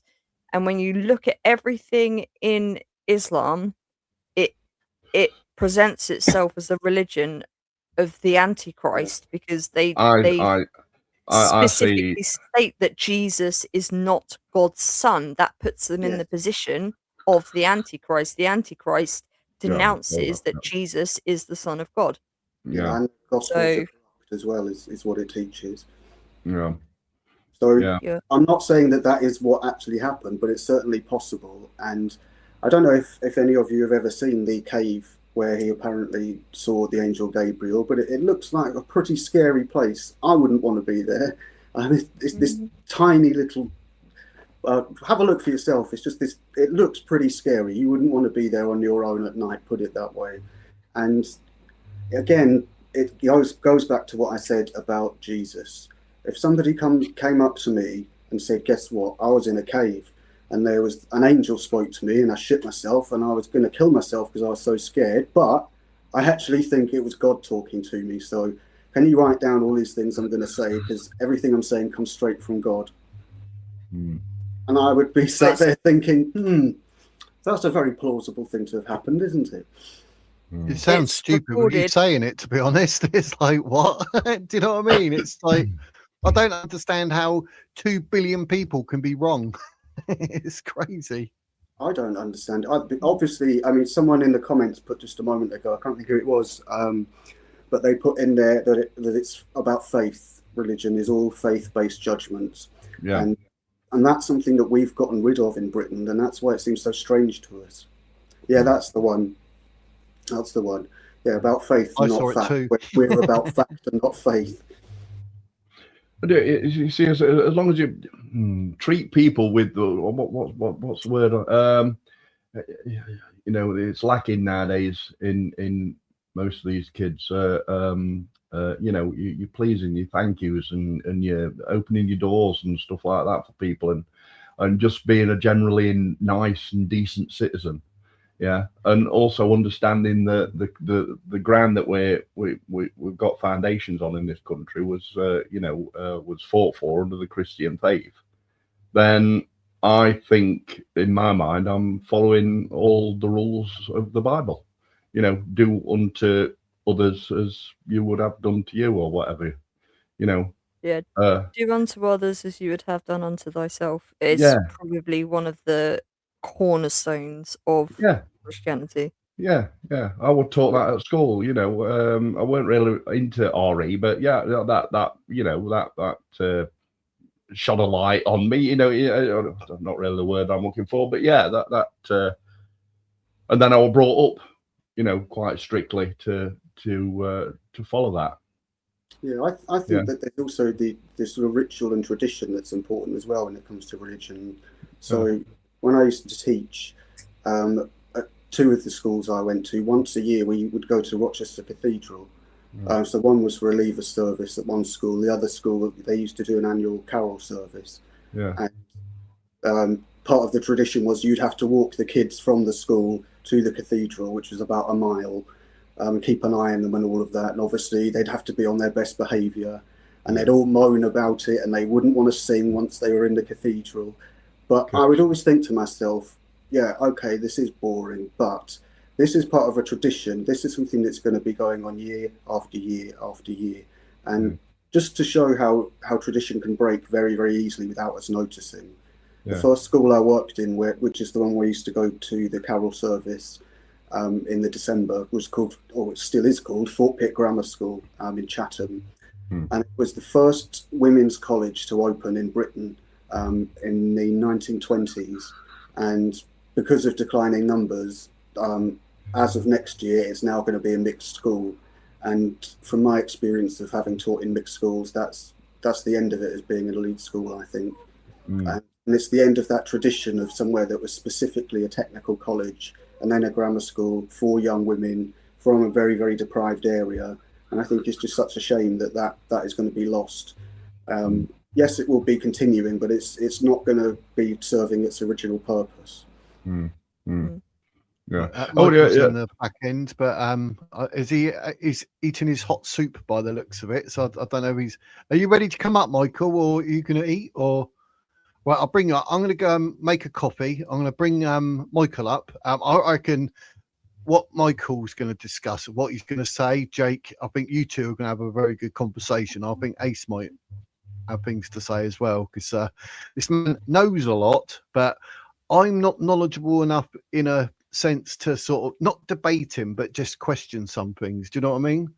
So it's going to be interesting. It's going to be interesting. How you doing, Michael? You good? Your microphone's not on at the moment.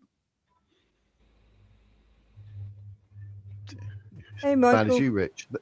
All good? Well, what about that's it. Right, I'm just going to go back and make a coffee. Okay. Hey, hello, good evening or good afternoon, everyone. Good afternoon. I was listening to you for a little bit, and just a few points. I mean, I've been to many a war with Muslims and travelled all over, Sudan and Pakistan and Eritrea with Muslims. So, I've got great friends who are Muslims in Pakistan, but they're not my friends because they're Muslims. They're just nice people. But of course, Islam's not good for any society because it's just been spread by the sword. But it's trying to figure out, well, but Islam was invited into Europe. So in Islam didn't invade Europe. It was invited in, okay, for a purpose. Not by the voters. Yeah. Well, no, you don't have a democracy anyway. You haven't had democracy for centuries. I mean, you think you've had a democracy, but you haven't had a democracy. What you're living under is an oligarchy. And as Aristotle said, there's only three kinds of government. There's oligarchy, there's monarchy, and there's democracy. And all communism is oligarchy, because communism is just capitalism without the competition. If you study it, it's and of course communism, it was created by the City of London and Wall Street, or it was certainly funded by them. And then you have to look in, well, who was Karl Marx? And not a nice person.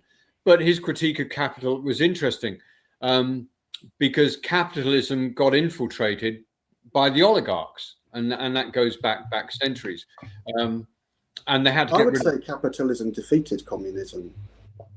Well, no, capitalism has made everybody's life better. Well, yeah, but communism is capitalism. The money doesn't go away. It's just it's concentrated in a very small group. But communism is just capitalism without the competition. But what invited Islam into Europe was socialism. And the purpose of bringing Islam into Europe was in order to destroy the nation. And when in 1848 they created when Karl Marx published his Communist Manifesto, which was halfway between the Great Hunger, that we have here in Ireland, which of course was rigged by the City of London. But that when he published his Communist Manifesto in 1848, that's when they created the Fabian Society in North London. And the night that they got together, four of them in North London, to create the Fabian Society, they said that they would destroy the nation, they would destroy the family, and they would destroy the religion. But they would do it incrementally over decades and generations in order to bring about their one world socialist, one world order socialist dictatorship. And so by bringing Islam into Europe, that was part of destroying the nation. There were many, many ways that they used to destroy the nation and, divide and rule. And they did it through, through fashion and through, degeneracy, sexual degeneracy, shopping. I mean, just the whole thing, social welfare, all these things were ways of, producing a nation that was built on sand. So that's Islam. You've got to figure out not what Islam is. I mean, Islam is a broom. It was created in order to sweep through Christendom, which is what it's effectively done over 1,500 years. But you just have to figure out, well, who's pushing the broom? So Islam isn't pushing the broom. There's another force that is using Islam in order to destroy Christendom, and it will continue. And Islam is being dumped all over the West, not to make the West stronger, but to actually collapse the West, because this is what the central banks want. They have to destroy the central banks. The central banks did not exist in the 8th century, which was when Islam actually conquered most of Europe. Well, the international money power has been going as far as we can. If you study in academia, studying the international money power goes back about 4,000 years. So the international money power has always been there. And so Islam is just one of its very effective tools. That's it.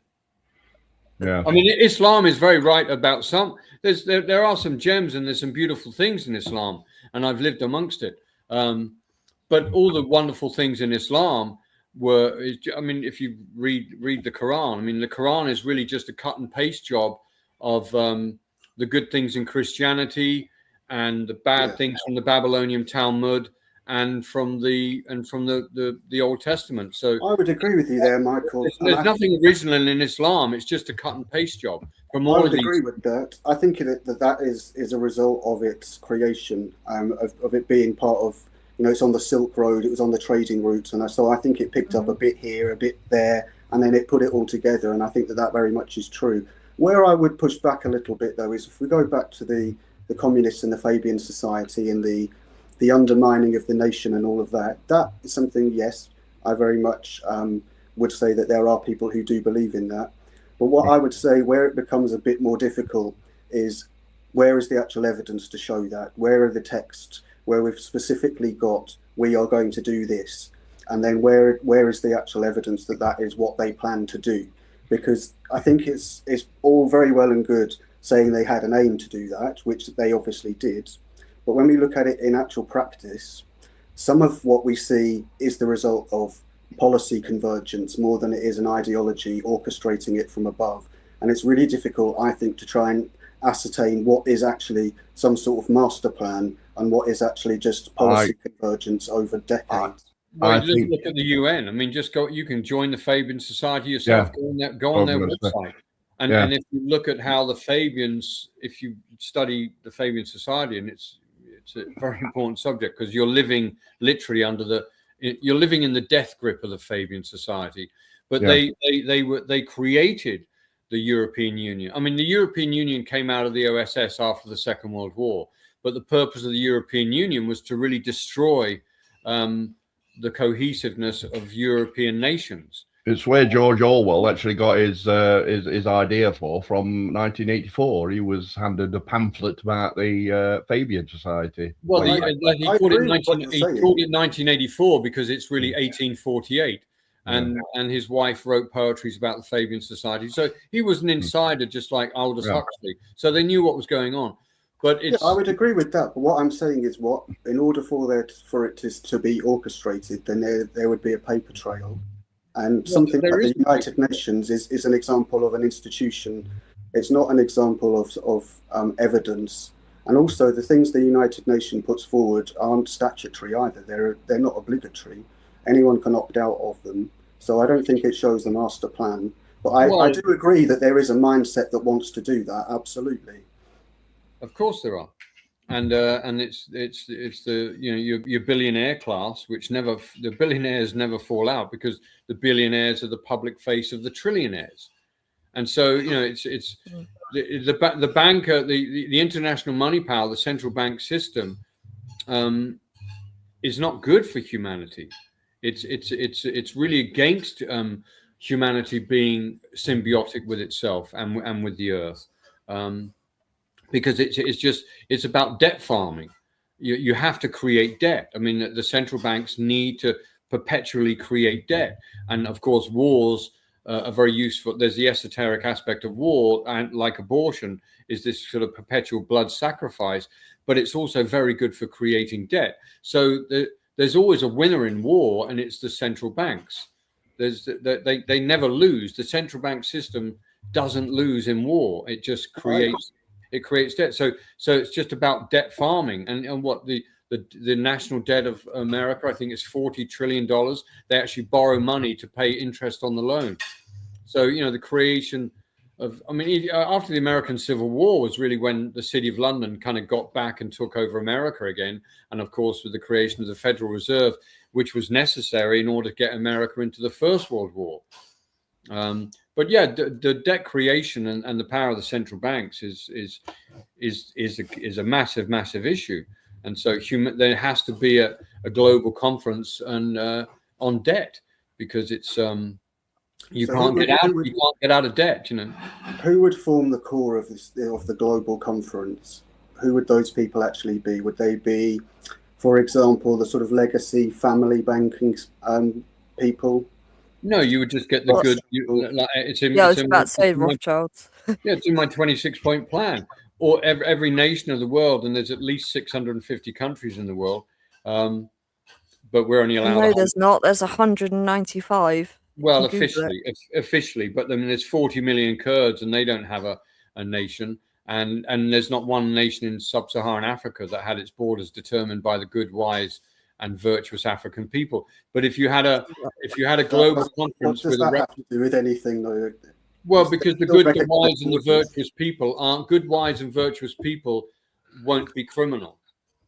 You just can't be a criminal if you're a good, wise, and virtuous person. And so, but if you get good, wise, and virtuous people in a room, they will figure out a better way of running the world. But at the moment, all these institutions, these globalist institutions, whether it be the World Health Organization, the World Economic Forum, central banks, the United Nations, these are really the public face of organized crime. And that's it. If we take that, let's assume that what you're saying is right, just as a hypothetical here, so that we're at a fixed baseline. What would you propose would be a better system, and how would it work? I just turned my microphone off. Rather than the current one. Yeah, what do you think would be a better system, and how do you see it working? What would it look like? Well, you wouldn't be charged. I mean, that's one of the many good things in Islam is where, even in the Catholic Church, usury was seen equated with death. I mean, usury was on the same level as murder. So at least Islam, usury is not it's not allowed. I mean, there's a little bit of a fee, but you're not supposed to lend money and with interest. There shouldn't be any interest-bearing loans. That would be the first thing you'd have to get rid of. That also exists in Christianity, by the way. Yeah. So no. Well, yeah. In Islam, you're not. It's that. Well, this is why Jewish financiers were able to get in there, because you could borrow money, and then the monarchies were suddenly in debt to these people, and so things. So what should we do then that's different? Well, create a global financial system that is not about debt creation. I mean that'd be the first thing you'd have to look at. Should we go back to trading chickens and goats then? Well, we're meant to be stewards. That's the other thing. We're not meant to be controllers of the world. We're meant to be stewards of it, and we're not meant to overexploit it. So our industrial, we cannot, and that's one thing that geological economists know, is that we cannot keep going. We've had a 300-year experiment with industrialization, and it's failed. And the central banks know this. The central banks realize that we cannot keep this going. None of what we're doing, whether it be wind power, with solar power, it's all a joke. What I would push back on here is that what you are arguing for is that you wanted something that offers stability. Whereas I think that the fact that it's lasted for 300 years shows that this current system has shown us stability. So I'm trying to understand how your proposal would offer something that's more stable than what we've already got. Yeah, but we've had 300 years, and the level of pollution and the resources extraction and the species die-off, it's never been seen before in the human experience. And so all these nations that we Europeans were forced all over the world to steal lands from indigenous people to create these so-called, well, they're propositional nations. They're not real nations, but we were pushed all over the world. All these, the French Empire, the Spanish Empire, the so-called British. None of these were true empires. They were just bankers' empires. If you look at the data, if you look at the historical record, and so with all due respect, though, the question is, what should we do that would be more stable, that would be better than the system that we've currently got? You'd have to create a system that was very clear that there must never ever be any wars of aggression between nations. What the world has to say, right, that is no more. We cannot pour all our resources into this military machine. The amount of resources that are required for a first world military. Can I ask you a question here, Michael? So you can't have it. You just have to say we have to get to a level of consciousness where the idea of wars of aggression between nations has to end forever. Did we have wars before we had money? We have to have clearly defined and protected borders, definitely. Yeah, but did we have wars before we had money in a banking system? Yeah, but it was better when it was with sticks and stones, right? Yeah, but the point I'm getting at, though, is that you're saying that we need to have a system where there's not the opportunity to have war, and that the banking system currently is supporting war, whereas I'm saying that when we didn't have it, we still had war. So how are we going to stop humans from warring against each other? Well, the money system's been around. If you study money, it goes back over 4,000 years ago, and it begins with the monopolization of slavery and silver. And then once we still had wars before that, though. That's the issue that I'm trying to address. But wars were good for profit. Wars have always been good for profit. It's always been good because you have to lend money to whether it be the king or whoever's running the society. It wants to defeat, and this was before nations. This is going back to city states. So we need to get rid of profit. Is that what your argument is? That's the problem, is profit. Yeah, if there was no money in war, I mean, that would be a great thing. But that would be a communist view, wouldn't it?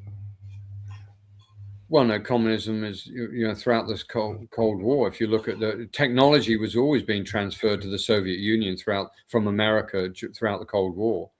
Well, yeah, obviously someone's always there to get rich, aren't they? That was always a pretend thing. The Cold War was always a pretend thing. Yeah. And you look at Korea or Vietnam, these were all about debt creation. I think what your model is there is something to look forward to in the future. I don't think you're going to get it at the moment because you've got people that don't agree with us.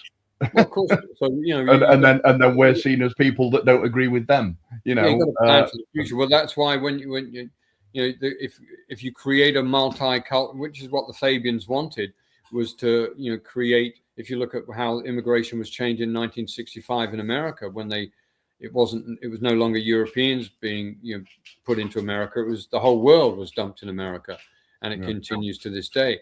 But the creation of the purpose of multicultural, multiracial, multi-religious, and multi-degeneracy society is it's impossible to effectively govern and to police and to defend.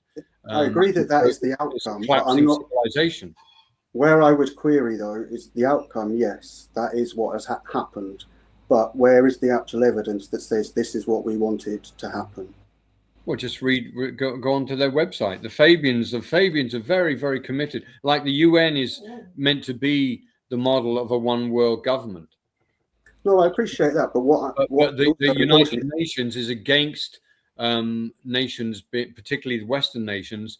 It wants nations to be with multicultural, multi-religious, multi-degeneracy.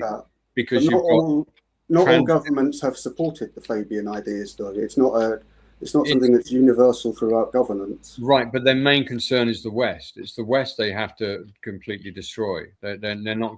Many of these other countries, they'll find it very difficult, particularly places like Afghanistan aren't suddenly going to go woke.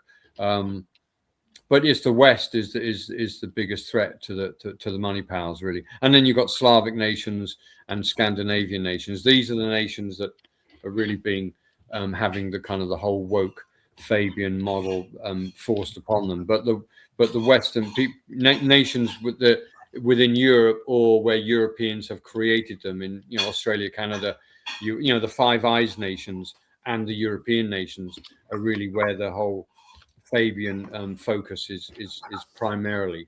That's true, but what extent do they have influence within government, and how can we measure that? Just ask anybody who spent any time at number 10 Downing Street. Nothing goes on in 10 Downing Street. Nothing goes on. Anecdotal evidence isn't evidence in this case. I'm looking for written evidence. How would we be able to measure what you're saying, just so that we can see that it's actually happened? Just go chat to someone who spent time in 10 Downing Street. Yeah, but anecdotal evidence isn't relevant. It's the Bank of England. I mean, the fact that the square mile isn't part of England that's what more evidence you need. I don't really understand what point you're trying to make with that. Well, it's very. The Bank of England, it determines really what goes on in government. I mean, the Bank of England is a permanent thing. The civil service and the political class are just, they're just moving chairs. No, I agree with that. But what I'm saying is, what we need to see to show that what you're saying is right is we need to see a memorandum or a note that is specifically directing what chairs to move and in what direction. Because otherwise, we're just speculating about an ideology. Okay. Well, we just keep studying. What is some of your favorite books? What are some of my favorite books? Have you seen what my screen name is? No. Jake? Is it Jake? Yeah. What precedes it? You've got a PhD in something. What? Yes. What? Philosophy. Okay. So do you have any favorite philosophers? No. None. No. Okay. I don't see the relevance of what books I'm interested in. You don't have any favorite philosophers? what I'm trying to understand is the epistemology behind your argument. I'm not looking at what my favourite philosophers are, because that is distraction from the point. I'm trying to understand your argument is a sound one, and I think the outcome certainly shows that. I think there is evidence that there is a group, the Fabian Society, and they did want to infiltrate, and to an extent they have. I'm not disputing that. What I'm asking though is, in order for what you're saying to be true, we need to see evidence. And the example that you gave was the Bank of England and how they influence Number 10. So for that to be true, it's not enough to say somebody said that at Number 10. What is important is to see a piece of documented evidence that's dated with a name on it that somebody can be held accountable for, who is a member of the Fabian Society or is affiliated with it, because otherwise it is just speculation. And I want to see the evidence. Okay, fine. Well, we'll find you a piece of paper. We'll find you a piece of paper. But I think the best thing is just do you live in London? No, sure. Okay, well, just wander around London and think, is this the best we could do? And how did we get here? I agree. I look where I live. So I don't want this to become London. It's my idea of hell is what London has become. Yeah. So what would make London less hellish? A nuclear bomb. Well, that's not very nice. It's not very nice, but it would work. No, what would make it less hellish? I think the first thing would be something that hasn't been considered by government and should be as an emergency. I think that we should have a national rebuilding program where we invest heavily in young people to train them up with skills in the building profession. We build houses that are cheap, that are there for British people first, and we make sure that the houses that we've got that aren't in the correct condition are knocked down and new ones are built in their place, so that we can start by actually addressing the concerns of the people who are on the ground. I think we could also make a good start by getting rid of all of the illegal immigrants who are in London as well. And I think it would also be worth looking at, for example, the parallel communities and how those can be disrupted and those people made to integrate and assimilate into our society. That's where I'd start. So how can you integrate people of a very different culture? That is a very good question. Well, it depends on if the culture's compatible. Islam is not compatible with the West. Well, what is the West? I mean, Western culture. The West is Christianity. The West is Christianity, and that's very difficult to dispute. It's not really. Isn't it? So how can you? Western culture. Well, Western culture just seems to be about. Western culture seems to be predominantly these days contemporary Western culture. Yeah, these days, Christianity built Europe. Christianity built the UK. Christianity built America. Yeah, but it's been infiltrated. That's indisputable. But it's been infiltrated, right? Because now in the church, you've got transgender vicars. I mean, you've got. Well, that is a nonsense. That's not the way it's always been, Michael, is it? So Islam is not compatible with the West. The West was founded on very starkly different principles to Islam. Well, it was founded on Greek Christianity. Christianity is the reason that pederasty doesn't exist. So what Christianity is the reason that. Well, Christianity obviously got infiltrated, didn't it? Christianity has been infiltrated a long time. But contemporary culture of the West predominantly seems to be about shopping and fornication. Yes, that's true. It does. It has been reduced to commercialization. Absolutely. It's not about building families under a. It's a little bit difficult to build a family when I'm 41. I will never be able to get on the housing ladder, never, because it's financially impossible. How is someone supposed to start a family in rented accommodation? It's impossible for people in this country to put their focus on starting a family when they're already 2 steps behind migrants that are brought in and given every right over us. Tell us how we're supposed to start families, Michael, under those situations. Well, that's what the Fabians did, didn't it? How to destroy a nation. Yeah, but how a to destroy a society nation. hasn't done this, though, has it? And That one society is exactly. responsible. You displace and replace the indigenous people, and you certainly, and with DEI, that's your DEI is about the displacement and the replacement of DEI should actually be called DIE because that's exactly what it does to a society. So No, you mean IED, improvised explosive device. well, all Anyone that, of them yeah, is a die or IDE, either works. But then, yeah. if you're talking about Islam, you can have an EID, so it's Eid. Yes, that's an even better one. There is that one. Yeah. Very good. I don't You're talk on much, but I am very intelligent. You are on the ball today. So we always get back to what is a nation, and the thing is like, what is a nation? How do you best preserve, strengthen, and defend it, not only for the sake of itself, but for all nations of the world? And that's all the purpose of nationalism should be, is focused on that, because nations are real things. A nation is primarily an ethnic group. There's nothing wrong.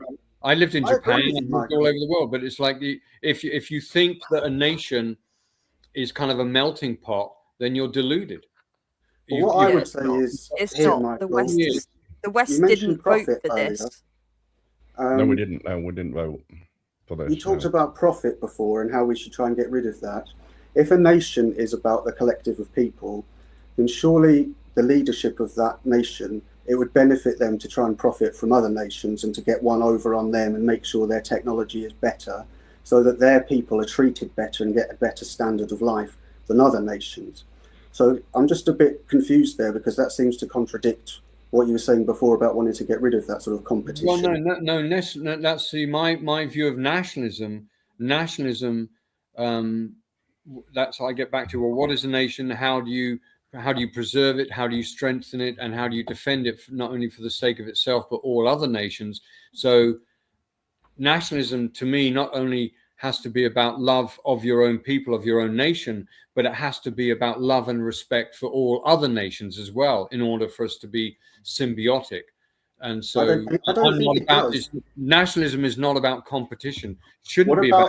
What if your neighbour, though, wants to kill your people and they don't share your idea of love, and they celebrate hate, and they just want to come in and kill your nation? How would you? Once again, it weakens it, because then they have to put all their resources into military might in order to wipe your nation out. So that's where because our living systems are collapsing, and it's like these geological economists have been saying this for over 100 years, which is why it's very important to study their work, because the central banks do study their work, which is why they're behaving in the way that they are right now, because they need to create a mass dial for the human population. If you study the works of the elites, that's one thing that they all agree upon, is mass Which study should I read for that? Because I'm a bit unfamiliar with it.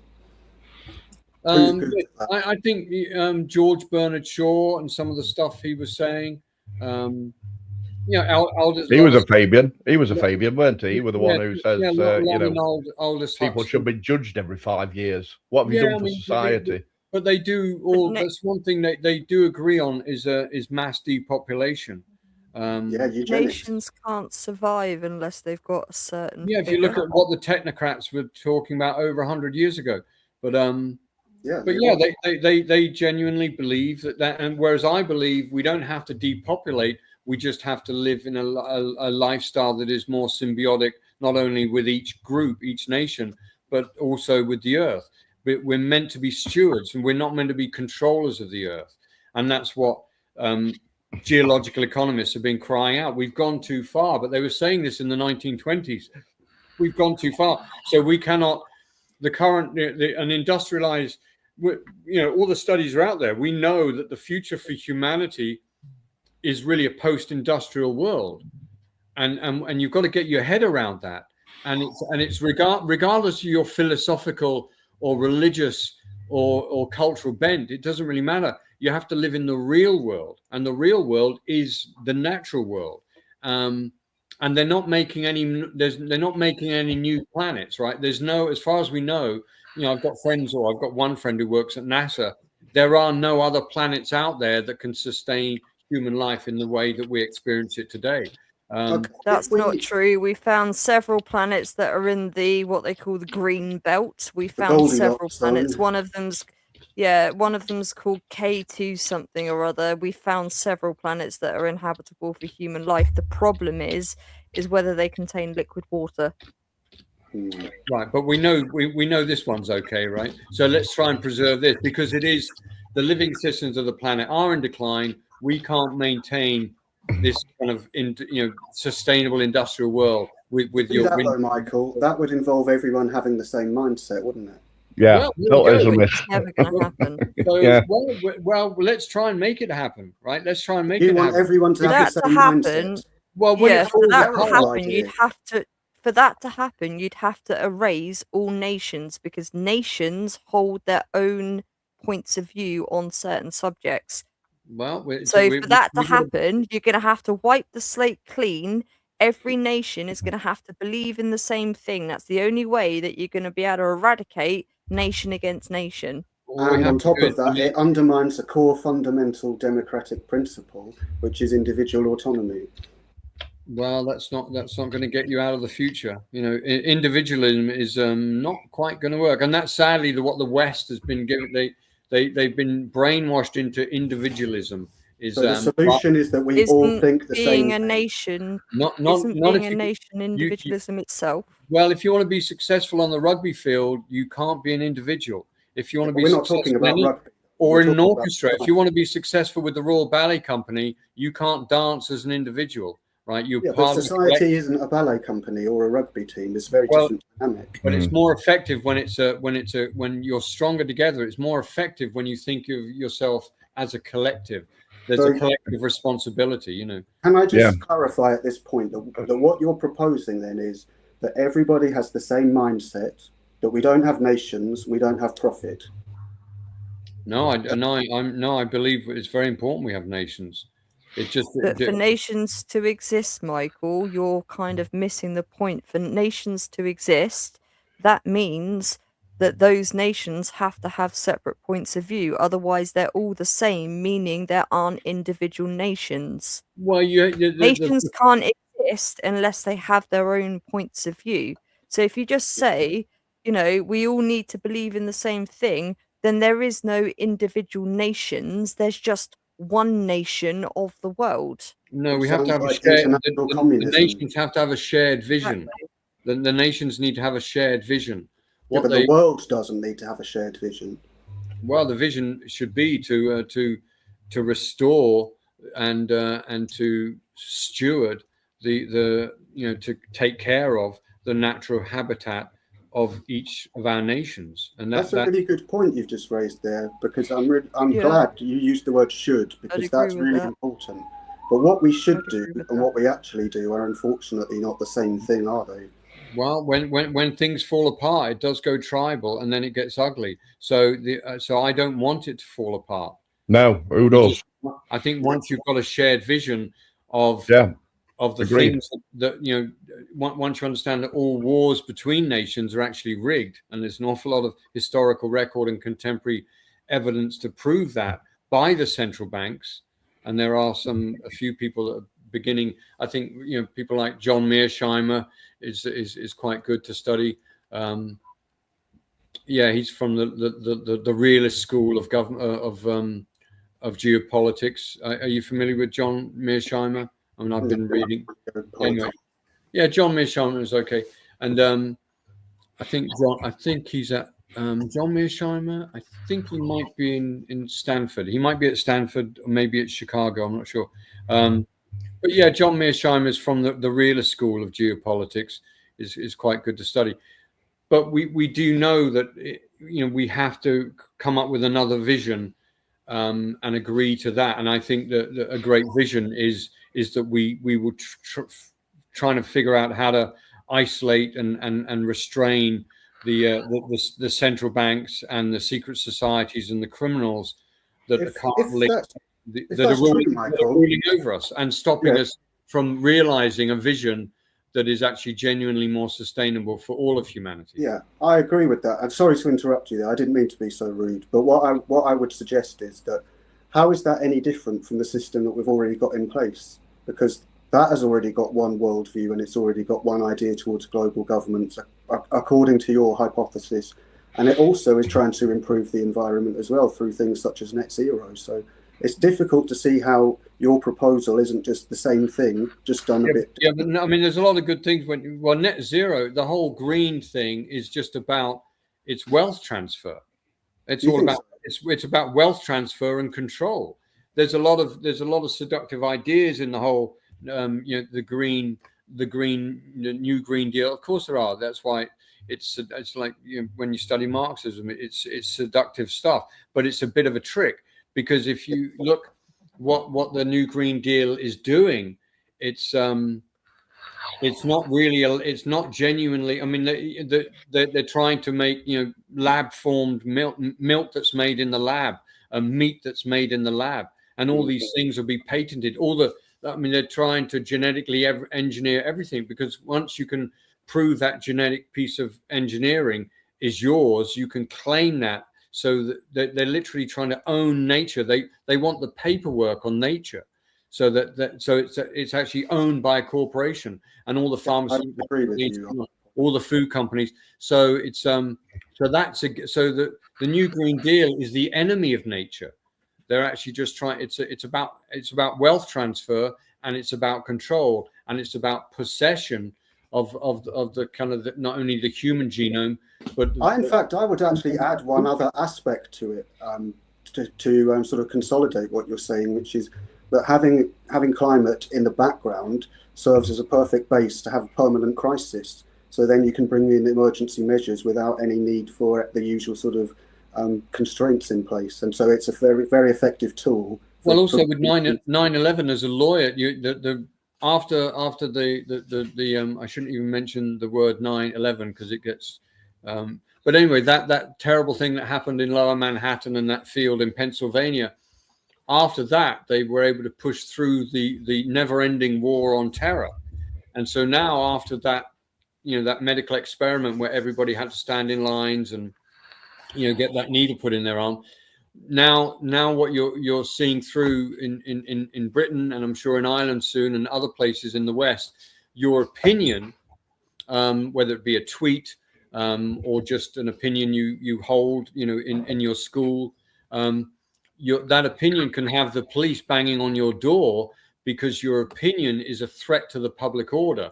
And so under the anti-terrorist laws, you can be detained because your opinion is a threat to the public order, and so it can be seen as an offence. And so that was what the anti-terrorist laws were brought in.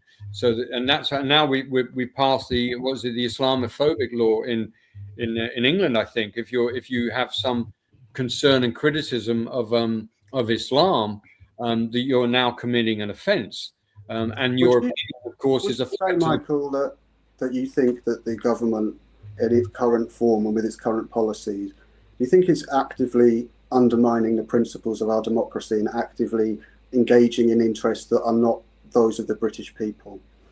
Yes, of course they have to, because democracy is getting in the way.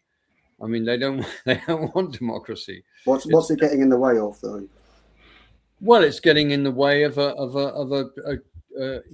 one world order socialist dictatorship.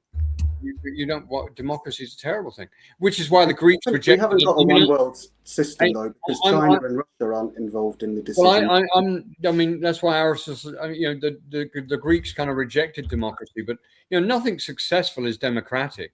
No corporation, no the top of anything, whether it be ballet or classical music or sport or military units, corporations. None of these things are democratic. They're all hierarchical and meritocracy. So nothing success. But liberal democracy is a great way of dividing a nation against itself. That's the purpose of a civil war. They'll give you a civil war so that your nation fights and is divided against itself. So is it better to have an elite ruling system then, do you think? Well, I mean, I'm a monarchist myself, but of course monarchy had to go so that the banks infiltrated all the monarchs and then corrupted all the monarchs. So obviously you have a king in England, but he's certainly not a king of the English, Welsh and Scottish people. Because I'm a bit confused now, because only I'm a monarchist, but I'm a monarchist under creator. I mean, I believe in a benign dictatorship, and a benign dictatorship is kind and gentle. That's what the word benign is, a kind and gentle dictatorship, and that's why you have in advance, you have a college, right? So the college really is kind of the neck, and then you have a head, and then the neck. Okay, so the neck controls the head, and so the head has to maintain its kind of moral compass, but the job of that kind of Knights of the Round Table is and they should be the good, the wise, and the virtuous. You know, we don't have a genuine aristocracy in whether it be in Ireland or in the UK, but a genuine aristocracy should be that Knights of the Round Table, and they make sure that the king or the leader, the president, the prime minister is it maintains, because the aristocracy, its main concern is to take care of the people, but to make sure that the head is doing the right thing. So in your system, then we've got a monarch. It's not my system. The aristocracy is a real. But the system you're describing here that you seem to prefer has a monarch, an aristocracy that rule through birth. And then everybody else has to live by exactly the same rules and standards. No, general aristocracy shouldn't be a real aristocracy. If you study it, isn't dependent on bloodlines. It's not about that. It's like I don't believe in a royal family. Continuing. I mean, it should be. I think a genuine aristocracy. You think it should be like the old system where we would elect kings? Well, I mean, we have to look at what a monarchy. I mean, Ireland had an interesting system. I mean, we had a high king here, but that's no longer. But I think let's look into democracy, or let's look into aristocracy, and let's look into monarchy, and how can we perfect those things. Okay. So I think that's. It just seems a bit strange to have this sort of equality of rights and everything for people who are the masses, and then to have a hierarchy like that. I don't really see how that's any different from what we've already got with a hierarchy of bankers. Well, most people don't vote anyway. Most people don't vote, and if they do vote, they vote for their own personal gain. Yeah, but that's not answering the question. They're not really thinking of the collective when they vote. Yeah, they're thinking of an individual because we have an individual autonomy. But what I'm struggling with, though, is the system that you're speaking about here. You've got in place a strict hierarchy and everyone else having to live by the same values. How is that any different from what we've got now? Surely we've already got a system where we've got a hierarchy of people who move through nepotism, etc. Well, it's not a very good system if it whatever system you're living under now is obviously destroying your country. So that's where your so-called college or your round table or your aristocracy are the kinds of people that don't allow the corruption of the commanding heights of your civilization or your society. In recorded history, has there ever been a system that has lasted without failing? Well, we have to work on maintaining it. I mean, that's so we've got that our work is cut out for us, but this is the generation we've been born into. So we have to. But the question was, has there ever been a stable system in recorded history that's lasted? There's maybe been better ones, but this one's falling apart. So it's obviously not lasting. But what there can't be better ones because they would still exist, though. Well, the one that they're bringing in will be, as if you read Kissinger's last book, this one world order socialist dictatorship will be held together by a corporate technocracy, which is Silicon Valley, and Ireland is the Silicon Valley of Europe. And Silicon Valley designed the social credit score that's rolled out in China. That's their corporate technocracy. But in order to make that work, they have to have the digital ID. And that's what's being pushed through right now. Once they've got the digital ID, then their corporate technocracy and then they can bring in the central bank digital currency. So I thought you wanted a team of elites and experts in charge, though. Yeah, but these are the wrong kind, aren't they? How do we decide who's the right kind? Well, you'll know it when you're sat in a room with them, because they'll have love. They'll have a love for all of humanity, These will be people that are obsessed with making the world a better place rather than it being dominated and ruled by a highly organized, highly intelligent criminal class. How would they fund it? Well, you're reasonably bright, so you'll be able to figure that out. Yeah, but I'm asking you, though. Well, I'm obviously not as bright as you, so I want you to work on that. But it's not my proposal, it's your proposal. Well, I know it's a proposal that is getting a lot of support around the world. There's an awful lot of people that would like corruption removed from the commanding heights of their society so that their children aren't bleeding to death. I agree, but how do we fund it in the system that you're suggesting? Well, you try and work that out because you seem to be reasonably bright.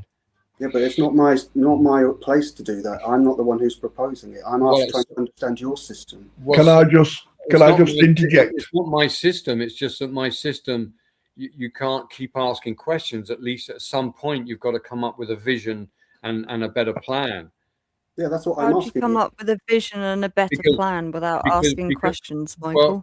Well, I'm saying your vision. You can't identify a problem without asking questions. Well, you're going to identify a problem in order to provide a solution. Well, you need surround to yourself ask with the questions. good. Well, surround yourself with the good, wise, and virtuous, and then you'll come up with a better system. Because at the moment, your system isn't working; it's collapsing around you. That's right. But I think there are people who would say that the people in charge are wise and virtuous because what they're doing is they're managing to keep the stability of the economic system. Now, I don't agree with the economic system that we've got, but I think that there's a sound argument for saying that they've done a very good job at stabilising it, much to the cost of the public. And I don't think anyone would call Keir Starmer wise, to be honest with you.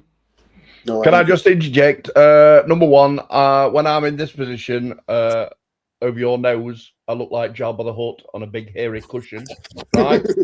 And secondly, I've got to go and have something to eat. I am starving. All right. I'll see you later, guys. I'll see you in the 7-1. All right. Ta-ta. All right. Take it easy, mate. Cheers. Bye. Cheers, Michael. Bye. Take care. I'll do my best. I don't to not throw myself out. Oh no. So, Michael, I am in agreement about the banking system, but what do we actually do about it? How can we go about overturning this oligarchy? You'd have to get rid of money. To destroy the central banks, the only means of doing that is take away their main power. What's their main power? Money. A bit of debt relief would be nice. Well, I agree with that, and this is where I think that there's a big problem with capitalism. Because I think that in its classical form, that wealth should then be redistributed downwards. And I think that we used to see that happen, particularly in the 19th century with people like the Quakers, for example, building villages, providing for people. Whereas now it just seems that rather than trying to redistribute, everything is about extraction and trying to get as much as possible. And that extraction has gone further than just the physical as well. It's now become metaphysical because they're actually extracting from your sort of digital doppelganger that exists online through your digital identity. And that's something where I think we really need to have a digital Bill of Rights before that gets out of hand. Well, it's an oligarchy. Capitalism got infiltrated, and the oligarchs took over. And that's it. The oligarchs have been around for a long, long time. And that's so we don't live in a democracy, do we? We live in an oligarchy, like a managed democracy. Yeah, it's managed by the oligarchs. It's managed by the trillionaires and the multi-billionaires. So the oligarchs that own democracy, I mean, you just look into campaign financing and who funds all the NGOs. It's all multi-billionaires that fund the NGOs because they're under orders by the trillionaires. So that's it. So you can't have non-government organizations. These are all funded by foreign money. Well, all of those should go in a decent society. I mean, if we look at the actual government that we've got in place, it's far too expensive. It's far too inefficient. If we cut it down to the bare minimum, it would be far more efficient. And I think that's something all of us would agree on. And that money could be put to a much better use than being given on foreign aid and things like that. But where I'm finding it difficult though is, and this is something I've thought about a lot, is how do you go about replacing the system that we've currently got? And it's very, very difficult to get the people out that are in place now because they've been there for so long. They've built an infrastructure around them. And yes, you're right. We have certainly seen that in this country through Tony Blair, who was, of course, influenced by the Fabians and who did cement this infrastructure in place that now makes it so difficult for things like deportations, for example. How do we go about doing that at a system level globally? And what could we put in place that might be fairer and better for all? Yeah, I think if we had a genuine, truly United Nations organization, that would be good. I mean, I've kind of dealt with the UN all over the world. Well, certainly Southeast Asia and Eastern Europe and East Africa, just in some of the wars I've attended. And the UN do great work. I mean, but the UN is really the public face of the central banks, and the purpose of the UN is really to kind of manage the chaos created by the central banks. They're not really about preserving nations. They're about preserving the stability of that particular economy. Yeah, they're very corrupt. But they're not. I mean, look where they were built in New York. I mean, it was land donated by the Rockefellers that used to be a slaughterhouse, an abattoir, and the UN still poetic. Yeah, and it still is an abattoir. Really, it doesn't. It seems to stop the war. But what the UN doesn't look at is like, can we have a conversation about the power of the central banks? So the UN doesn't have that debate. See, what I would say is that because the UN was created by the central banks. Okay, I think I know where you're coming from with that. I would say that the idea of nationhood becomes something that's more fluid then in that arrangement, because the corporations and the big banks, they don't tend to look at nation states. They tend to look more at an economic zone. So what I'm guessing here is, what I'm assuming rather, is that what you're saying is that there are different economic zones who are in conference with one another, who make decisions that the United Nations then kind of makes happen. Would that be right? Yeah. It's like the cabinet, nothing. Or so this would be things like the Trilateral Commission, the Bilderberg Group, those sorts of meetings. That would be all these things, these round table meetings, Davos and all. It's all we kept just like, you look at the Treaty of Versailles. It was just basically a bunch of bankers meeting up in France. To or decide. The Conference of Vienna before that as well. Yeah, and it's all so these are all they're all bankers getting together, and because they're always getting ready for the next war, so they plan these things, decades, generations ahead. But if you look at it from a different point of view, though, debt farming, so it's all a Ponzi scheme. So it's even Queen Victoria said, the stock market is organized gambling, and so the house always wins. And so it's difficult to see how to break that cycle, though. I know, but we have to, right? So how do we do that? How do we do that if we can't even identify the people that are actually running the world? How do we do that if we can't even identify them? Well, it does. I mean, if you know their names, they're not running the world. That's a good point. I mean, I would certainly say there's a couple of names we could say that are fairly safe. Rothschilds being one of them, Warburg being another one. There's a few big ones, yeah. Rockefeller being another one. And so people, if we don't know who you are, then yes, they are probably the ones who are doing things. And so, whoever they are, of course, they're a reflection of our own failings as well. But they don't love humanity. I mean, whoever these people are, they're not in love with humanity, or even the earth, or the living systems of the planet. That's an interesting point, actually. They don't love nature. They don't love nature. These people don't go camping, No, and that's a really good point, because it looks at what the values are of the actual system. Because your argument is that we should be looking at nature and we should be looking out for each other, whereas their argument would be, or their foundational principle would be, defend the system at any cost. Right, and that the stability of the world depends on the stability of this economy. Yeah, well, they've become in many ways, whoever they are, they've become their own messiah. You know, they've become God, and so the way they That's can, why I see the you know, danger that's of the AI. genetically engineered food, and it's all they've become God. You know, lab made meat, lab made milk. So they've become their own messiah, and we have, you know, physics. The great thing, in, you know, the kind of the tip of the spear of science would be physics, wouldn't it?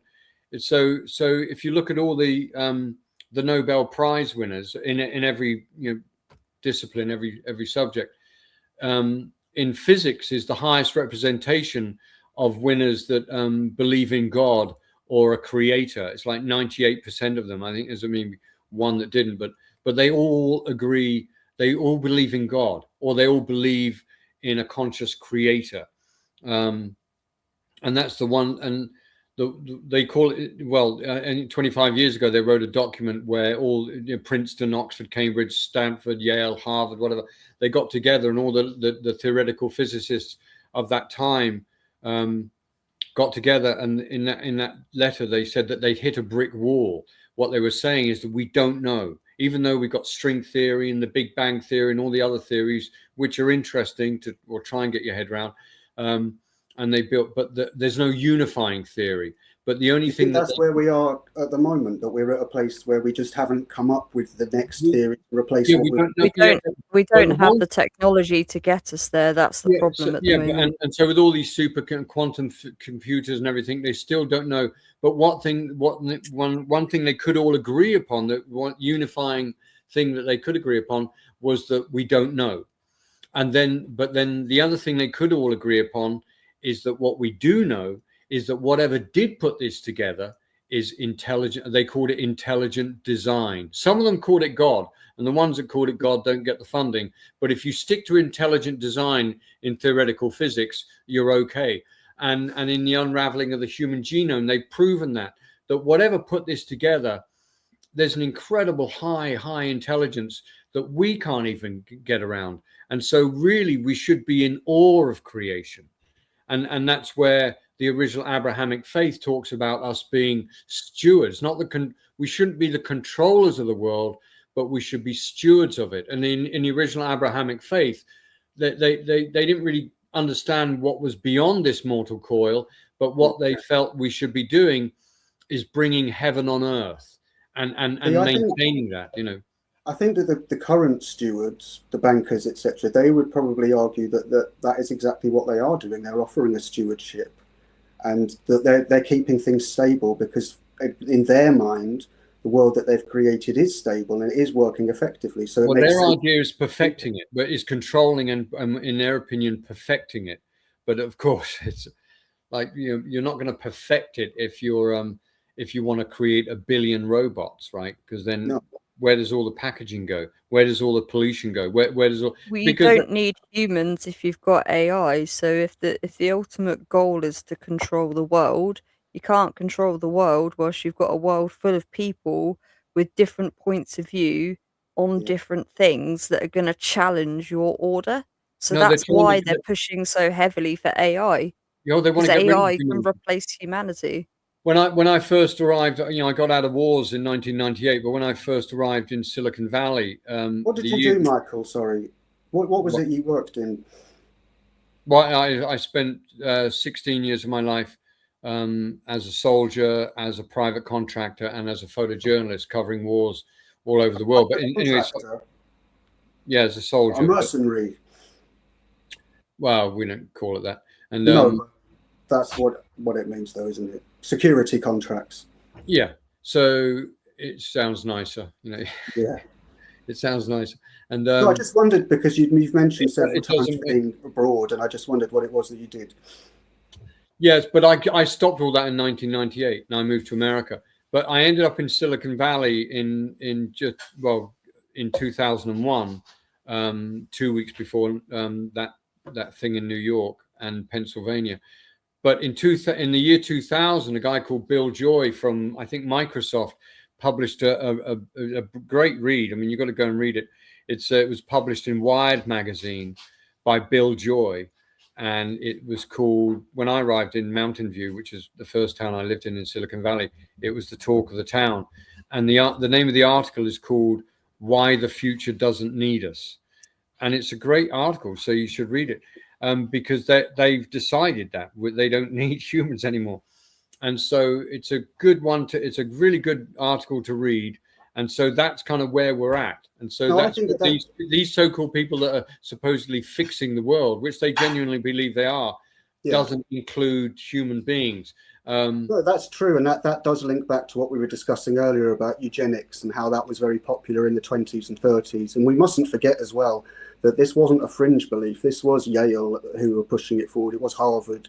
It was the top people that pushed this eugenic program. And for those people, those elites, to suddenly then change tack, that's just not going to happen. So what they've just done is rebranded it. And perhaps, yes, what you're saying is that's what we're seeing now, is that AI is the next logical step forward. And that perhaps things such as having abortions and the contraceptive pill, that is a means of depopulation. My only reservation would be, in order to make that concrete, that I would need to see evidence that certainly suggests it rather than implies it. But I definitely would agree that there is a principal idea behind that. Yes, you might enjoy. It's not bad. I think I'd recommend it to Wiz and to Mose. And you can get it on YouTube. I mean, we know all this stuff, back in Silicon Valley, back in the early 2000s. But it's a documentary on YouTube. It's called The Agenda. Their Vision, Our Future. Go watch it tonight. I've seen that, actually. It's very good. It's really well. It's got Catherine Austin Fitz, who's a really good read. She's on it. Whitney Webb, she does very good work. Very good. Yeah, she's worth a listen. So it has a few other people on it. There's a few holes in it, but I can easily fill those in. But it's very good. Oh, and so it's laying it all out there. I mean, I was this guy Tedros, who's the head of the World Health Organization. When I was in Eritrea and Ethiopia back in the mid 1980s, I was covering the war there. Tedros at the time was he was a leading member of the Ethiopian or Tigrayan Politburo. So he was a rabid communist back then. And now he's the first doctor, or he's not a medical doctor, but he's now the head of the World Health Organization. So these are not nice people. And we need to somehow figure out how do we restrain and isolate and restrain these people. I think that's a really good, and replace them with the good, wise, and the virtuous. Yeah, I like that word that you've used there, restrain. I think that's exactly what needs to happen. And I think that should have happened in 2008. And normally there would have been a system reset then, but they decided instead to put the money back into the banks rather than and make us pay for it. Yes. And I think that's something that people will never forgive them for. And then to add the insult on top of that of mass migration, I think that what's happened is that governments, particularly here and more so across Europe, have actually lost legitimacy. And I think that is a really, really dangerous time because I think we're in very much a transition period at the moment. And it's not clear at the moment what the outcome is going to be. Well, getting politicians, and that's sadly, I mean, I work for US congressman and a presidential candidate. So you see behind the scenes that, and, my job as a private contractor some of it was in surveillance. And so the political class of the West is very much made up of, many of them is just shameless opportunists, or they're compromised assets of the intelligence community. And that's a real thing. So, but it's also, we can't have, and that's why it's a lot. It's very difficult to blackmail and bribe a good, wise, and virtuous person. Yeah, I agree with that. But I don't think though that we should assume though that everybody who's involved is of that mindset, because there are obviously people who are trying to fight against that. Granted, they're in the minority and they get silenced, but it's not a monolith that can't be defeated. Well, as long as they're a member of, as long as they're a minority, you've got to have a few real people in there to keep people thinking that democracy is a good idea. But I think there are two things. But enough of them are either shameless opportunists or compromised. Yeah, I think that there's two things that are going to solve this system, really. One is Parliament, because Parliament is the only thing that can really make decisions, take us out of things, So if we have somebody who is of the right mindset to want to actually improve things, Parliament's the first place for that. But I also think that on top of that, that I've completely forgotten what the second point was. So I will just say I'll just stick with the first one. First one was a good point. We'll stick with that one. The second one might have been better. I don't know. I can't remember it. I think you're seeing in England now. I was just looking at something, a website. It's called Flock Together. Have you seen Flock Together? No. It's a website. It's Flock Together, and it's where people of color, whatever that means, basically no white people, and it's bird watching. It's in England, and it's you go on their website now, Flock Together, and it's where black and brown people and mixed race people all gather on a weekend and go out into the countryside bird watching, but no white people allowed. I think that the bird watching they do is a different type of bird. They're going around, and of course, if you are bird watching, you shouldn't really be going in as a group. You go as an individual because birds are easily startled.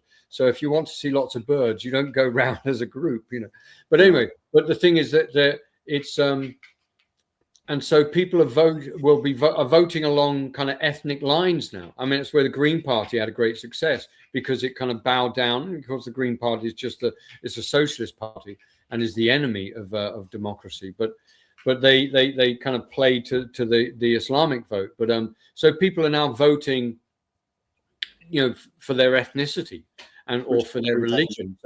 So it's so you can't have a real democracy in a multicultural, multi-religious, multi-racial, multi-degeneracy society because people are just so the whole thing just becomes balkanized. Yeah, so I agree. And that goes with what Ace said, which is by design. I mean, it's all by design. I think it goes with what Ace said before as well, or alluded to earlier, which is that culture is a shared entity. You can't have multicultural. It's a paradox. But you have to have something that is the benchmark for your culture that you all buy into. And I think that at the moment we're struggling to see a way forward because there are so much infrastructure has been put in place to cement this system in place that it's very difficult to try and dismantle it. And I think it's going to take it. It's not. I mean, anyone who thinks Rupert Lowe is going to do it is absolutely mistaken. Yes, he will do a very good job if he gets in, but it's not about him. It's the team that he's got that's going to make the actual change. You don't rely on one person because if anything happens to him, the whole thing is gone. Exactly the same problem we've got with reform. The same problem as well with advance. Really, they need to have a team, and right now, well, actually, we saw a good example of it last night. Dan Wootton's show where he had a debate between Restore and Reform, which is a completely pointless. I missed that. It was ridiculous because there's no policies for them to be able to discuss. No, it's the corporate technocracy. That's they'll the security services will fabricate some false flag. Someone will get the blame for it, and they have to bring in the digital ID and the facial recognition. I mean, they have to have that. They can't operate their system without digital ID and central bank. I think we've already got it with you. It's already here. They want it like the Chinese system. That was Silicon Valley. That was Google. That's I mean, a friend of mine when I was in Silicon Valley, she was a great woman, Han Chinese, which is the largest ethnic group in the world, the Han Chinese. But she was Han Chinese, and her job was she was the Mandarin teacher for the two owners of Google. And so I learned quite a bit about Google. I used to lunch at Google, but nice place to have lunch. But and some of the Han Chinese people I met in Silicon Valley, they would say to me, Michael, we Han Chinese, we plan 1,000 years ahead, which is good. And I think all ethnic groups of the world should plan 1,000 years ahead, and they should all have their safe places, which are called their nations.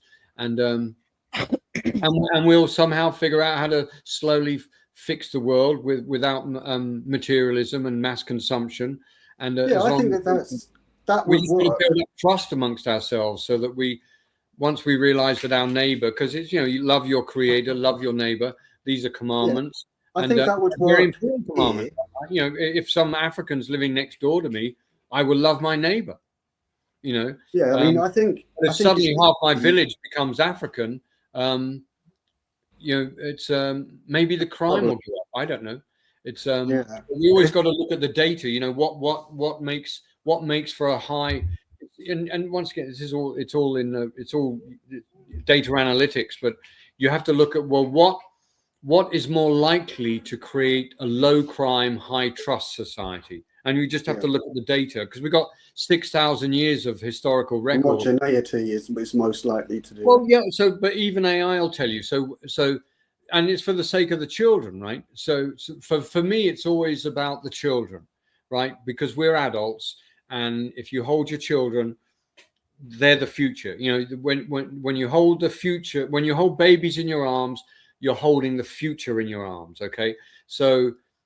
And even when it's in the womb, when you're listening to the baby, you know, in the womb and it's kicking and whatever, that's the future right there. It hasn't come out into the world, but that's the future.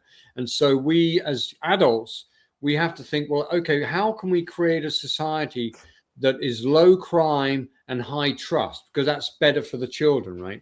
But what we have right now is a well-engineered society that is actually about creating high crime and low trust, because that's what they want. They want a high macro level, yes. Yeah, the controllers want a high crime, low trust society in order to bring in their corporate technocracy. But I don't think it's everywhere, though, because where I live is very rural, is very high trust. And we have a very small ethnic footprint here. And I do still go to the shop and leave my back door unlocked because it is safe around here. That's right. Me too. Where I live, it's so rural and it's so beautiful. But it's changing, and so what you'll see with the migration is they're now dumping people from outside of Europe, not just in the cities now, but in the villages, and so they're all over the place. And these people are just just pawns in the game. These people and they're more than happy to be welcomed and invited in by the Fabians have invited them here, and they can't believe it. They're under no pressure to work. If they do want to work, they can, because DEI will guarantee them a job. We'll even give them a government loan to start a business, no interest to pay for 5 years. I mean, it's a fantastic opportunity. And so who wouldn't come here? But they're just pawns in the game, because their societies are run by the same criminal class that, or, you know, their governments are really just the public face of the oligarchy that runs their nations. So it's the whole world is in this death grip of organized crime that prevents the good, the wise, and the virtuous of occupying the commanding heights of any nation. And do you think, Michael, that we will end up that they'll end up assimilation over time? Like, what I mean and what I'm basing this on is, if we look at the Irish and the English, today we can see that there's a fairly similar culture. There's not a huge amount of difference. There's a recognizable difference, but there's enough to be close in comparison to, say, an African. Yes. Whereas if we were to go back 150, 200 years ago, then Irish people weren't even considered white in America. They weren't even in that racial category. And in Britain, they were certainly seen as second-class citizens. Whereas now, because of the way that things have changed and the way that the country has progressed, we would now see that Irish people are considered as equal to British. Do you think that perhaps in time these Africans will end up like that? Or do you think it's going to cause too much division? Well, in Ireland, the Irish were seen as not even human at one point. And but, well, I mean, it's the whole melting pot thing in America, which of course is a crime, and it's not a real nation. It's a propositional nation. Ask any Apache or Comanche or whatever. But you know, immigration is just, any military historian will tell you that immigration is just warfare by other means. And if you look in America, you can go online, look at the FBI crime stats. The vast majority of sexual crime against white women, young black men, is committed by black and brown men. Exactly the same here. And these are FBI crime stats. So that whole melting pot isn't working. And and if you're mixed race, and you know, I work for a congressman, but And so I've spoken to black community leaders on the West Coast about this, or they told me, if you're mixed race growing up in the black community in America, it's a very dangerous place to be if you're mixed race, and they kill each other over who's more black. And so, and the Latino community doesn't want to live with the black community. The Asian community doesn't want to live amongst Latinos and blacks. It does, because it's just not. It's okay. We can. I've lived, worked, and traveled on every continent. I get on well with everyone because I'm not trying to change their culture. I'm not trying to. I lived in. Would you want where you are now? I'm going to guess it's a village if it's rural. Would you want your village to suddenly be made up of, instead of rural Irish people, would you want it to be full of every single person, from all different cultures? No, because it'd be a high crime, low trust society, and it wouldn't be fair on the children. And so it doesn't mean that I dislike black people or brown people or yellow, whatever. I mean, I get on well with everyone. But I just know that when you mix everybody together, because we have 6,000 years of this, the historical record, when you force everyone into the same living space, it just gets chaotic and it gets very violent. And when it falls apart, it becomes tribal. So in that case, would it be right for a policy of deportations now to rebalance and recalibrate the population? Or would that be a step too far? But I would only deport people if they were going back to a country where the commanding heights of that nation was occupied by a representation of the good, the wise, and the virtuous. So you can't. That means, Michael, we wouldn't be able to deport anyone. I know it. That's the tragedy. That's where humanity finds itself, is that we can't. Why is it our responsibility to look after people that have come here with malicious intent to eradicate British culture?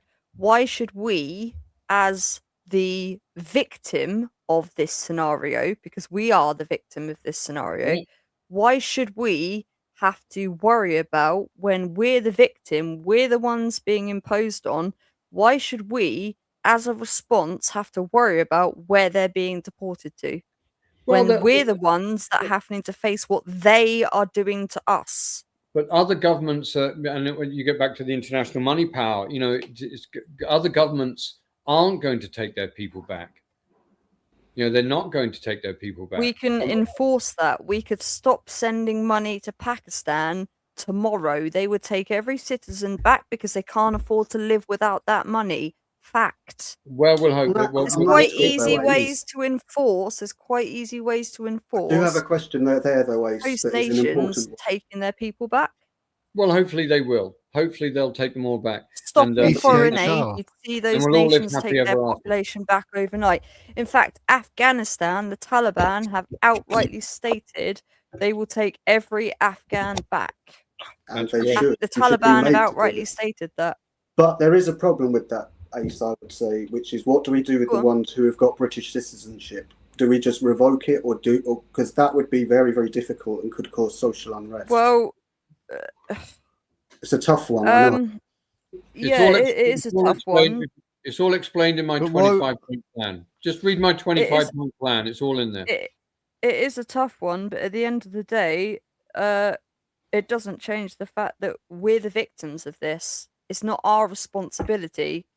They came here. We didn't invite them here. They came here of their own volition, mostly because we've made it attractive. No, you're victims of Fabian socialism brought them here. You're victims of Fabian socialism. Well, we've made it attractive for them to come here. I do agree with that. But they still made the choice to come. Just because it's attractive, they didn't have to come here. They could have gone to America. They could have gone anywhere else in the world. They could have gone to Australia. Australia's quite a nice country to live in. New Zealand's quite... They've come here because we give them everything for free. I've got to go. Other countries don't do that. Like France, what do migrants get in France? Do they get hotels or do they get tents? Why do you think they want to get out of France? Yeah, it's a good point. So, like, at the end of the day, I'm still struggling though with the citizenship aspect, because that for me is going to be a big stumbling block when it comes to any plans. Well, for firstly, okay, so we need to look at. But if they break was the law citizen- or they're on benefits, sorry, Ace. Yeah. I was just going to say, we need to look at, firstly, who was granted citizenship and whether that citizenship was granted under the right, under what could be conceived as right. So, for example, someone's come here from a foreign country, they're qualified to be here, they're filling a position, they're a net contributor, not a net drain. Those sorts of people that have gained citizenship through the legal process, they're a benefit to the country. We shouldn't be deporting people like that. But everyone who is a net drain, they need to go. It's not our responsibility to look after the world.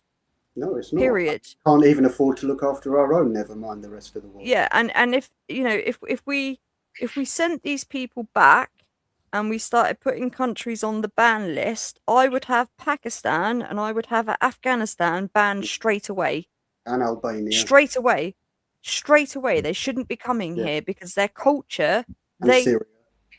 Yeah.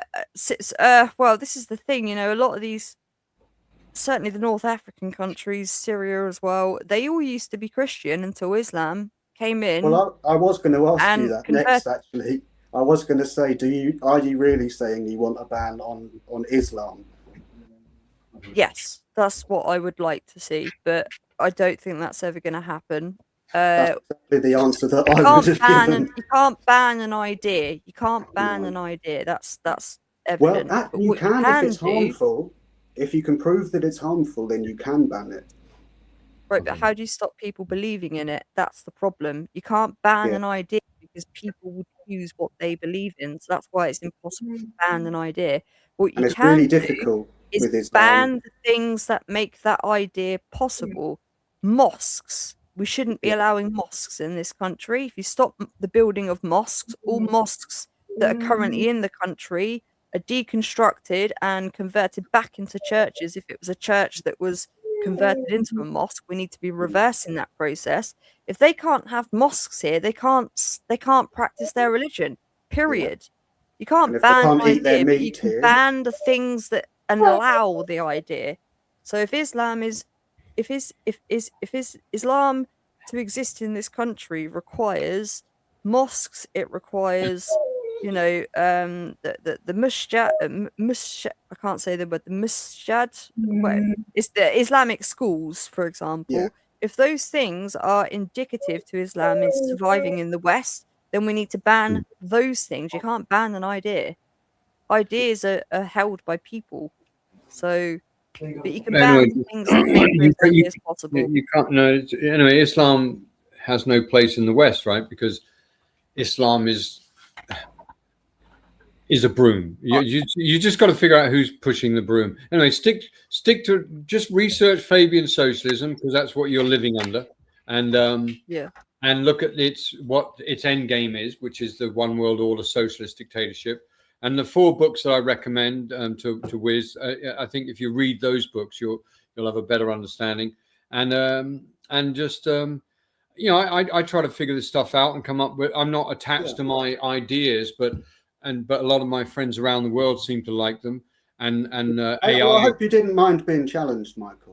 No, I think you're brilliant, Jake. No, I want to keep chatting with you, and we should swap. Challenging ideas is what helps us to refine. Oh no, I love it, things, Jake. so. No, that's what I'm saying. I mean, AI seems to think, and I just put it through. I've got 35,000 words written about it at the moment, and I haven't finished yet, but I'm almost there.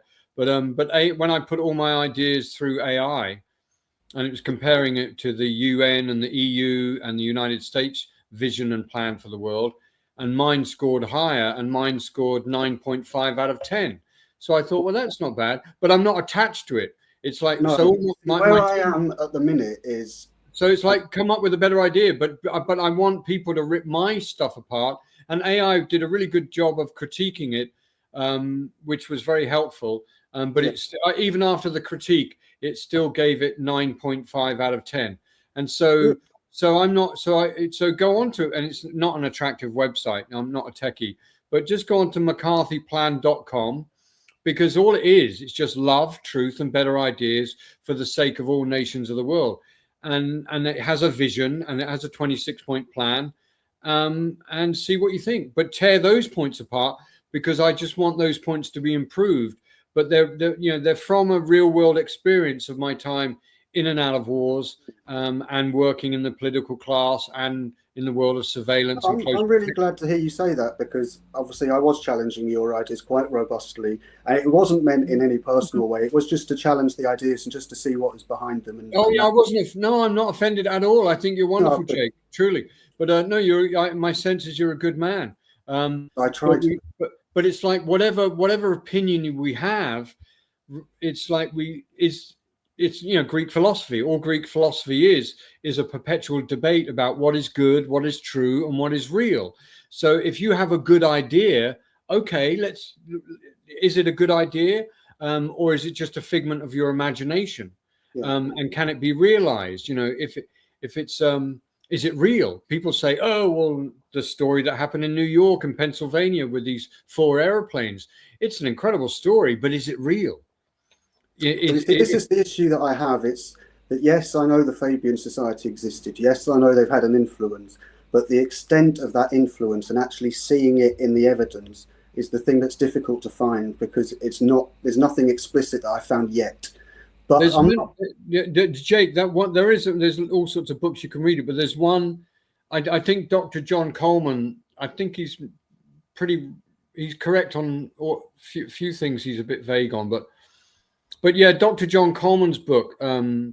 Because he was a researcher for the security services, and so his stuff is very good analysis. He's written a few books, but the one book that I recommend, because most of my activism is with the military and with the police, because that's kind of my background. But so I understand what it's like to wear a uniform and following orders, right? So a lot of these men and women are following orders that they're not happy with at all, because they just want to fight crime or defend their nation, and they're being. Well, if we just pick up on that point, though, but read the book by Dr. John Coleman that I recommend, and it's called One World Order by Dr. John Coleman.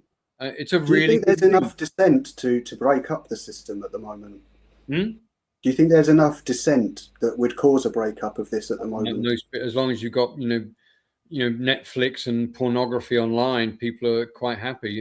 The opium of the masses. Yeah, it's all bread and circuses. I think we're only one Stockport away from a civil war in this country, to be honest. Well, the security services will give you a civil war.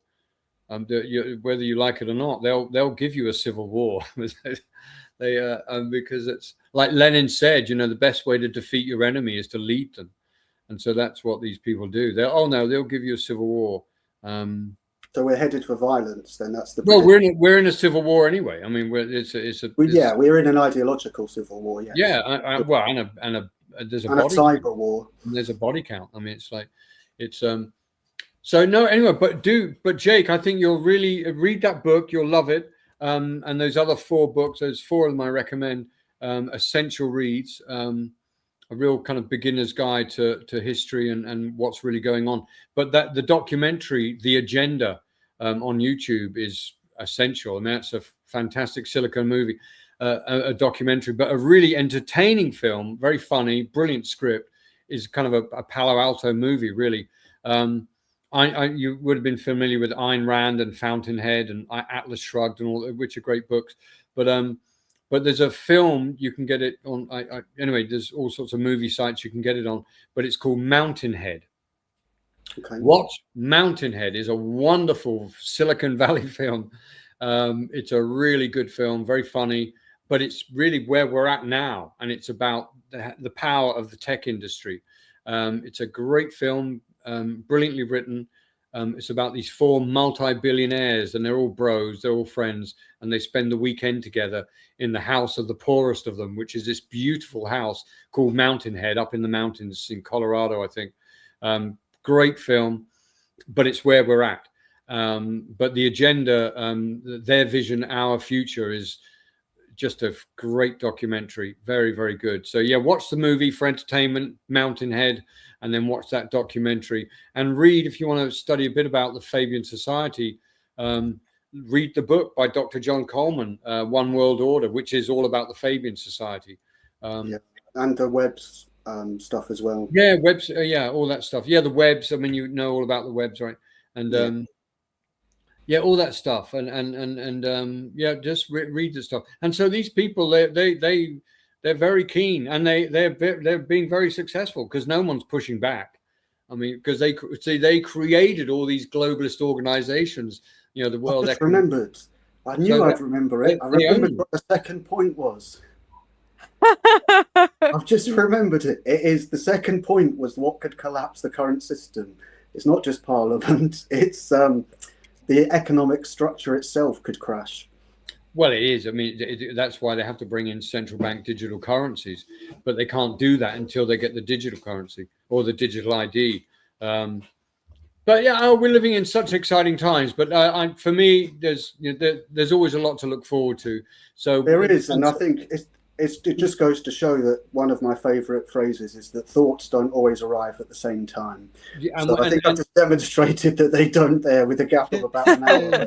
But we formulate over time. And yes, and there's a place for righteous anger. But I think if we're going to be consumed by hate against whoever these people are, absolute waste of time and energy. I mean, it's nice to share what we know and what we've read and and our life experience. But if we can just be 95% of our time just focused on solutions.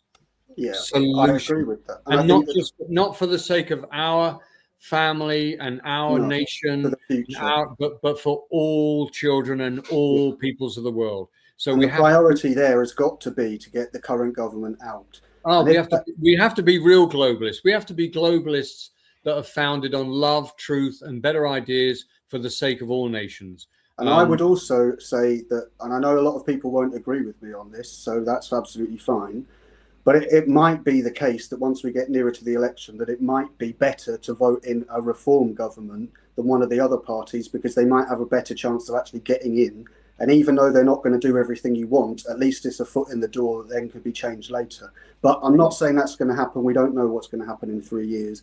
But what I think we're all in agreement with is that the current rot has to be cut out, thrown aside and replaced.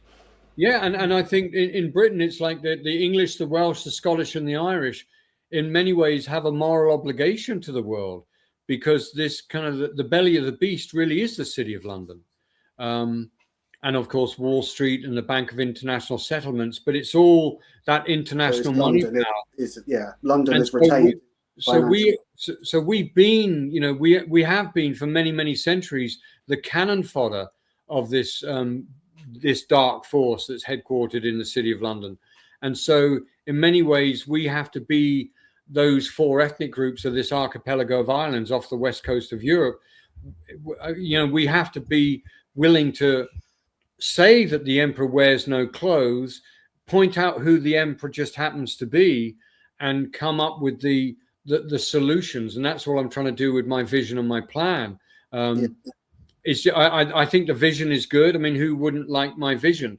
But it needs a plan in order to realize the vision. And that's all I'm trying to do. And Jake, I mean, you're obviously a highly intelligent guy. And so but we're all each one teach one. So we just have to surround ourselves with people who don't hate, and who love your creator, love your neighbor, and figure out what's the best way so that our neighborhood works. And we do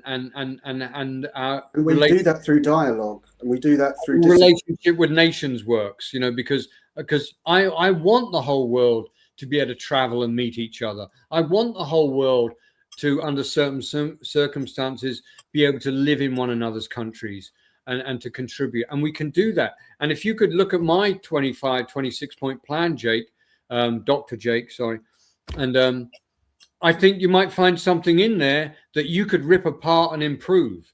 And that's all I want you to do, is go to mccarthyplan.com and see if you can make it better, because that's all I want you to do, is make it better, not only for your nation, Michael, but all nations of the world. What about I mean, it's obviously would be up to Wizard. It is his channel. What about if we had a call in that was related to your website where we could all review it together and maybe pick points apart as a group? Because I think it should be a group activity. Totally. I think that would be really interesting. Yeah, I mean, obviously it's up to Wizard. It's his channel, but just as a suggestion, maybe. It's a good. I think it's a good idea. But that's what I want to do. Eventually, when I finish writing the book, I'm going to put a website up where every single one of those points is in multiple languages with space where people can add to it with ideas. And so I want to kind of crowdsource the truth. I want to crowdsource the love, truth, and better ideas. So I want to be able to do that in multiple languages so you can engage with, oh, that's a great idea, but hey, what about doing this? And so I think Ace's idea is a really good one, because what I think it will demonstrate to anybody who is taking part, and more importantly, who's in the chat as well, it will demonstrate critical thinking skills and how to actually be able to use that yourself and interrogate ideas and to show that ideas aren't absolute and they can be adaptive, for example. Because I don't think that enough people actually get to see what critical thinking is. I think it's something a lot of people hear about and think they know they should be doing it, but yet they never actually get to see what it means. And I hope that today and this afternoon, people have actually taken on board that that's what we've been doing, is critically testing ideas. Because not everyone is used to that sort of way of thinking.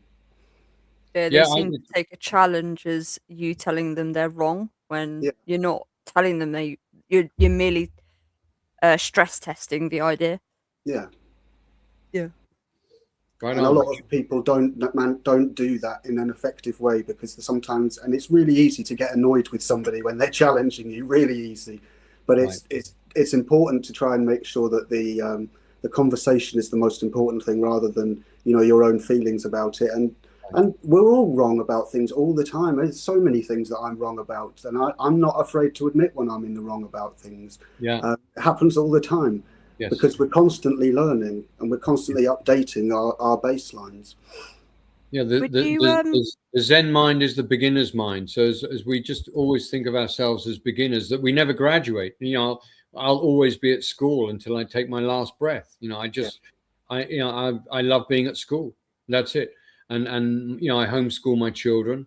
Do you?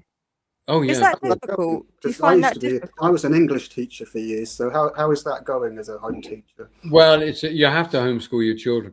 It's schools in Ireland now, it's awful what's going on. Ireland's one of the few countries left in the world where you can legally homeschool your children. Yeah, you can do it in England. Homeschool children in England. You can in England. You can do it in England. Yeah, not many Not countries. done very often though.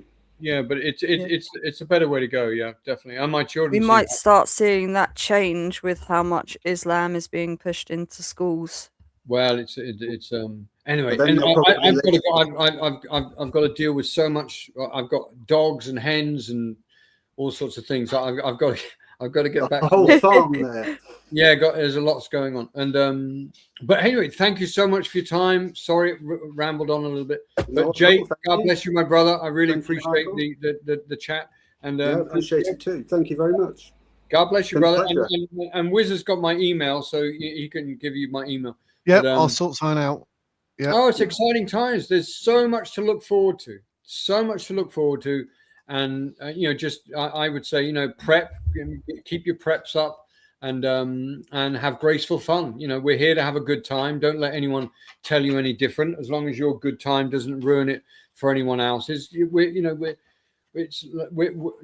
me, the purpose of life is that we are the eyes, we are the ears, and we are the conscience and the voice of the creator of the universe.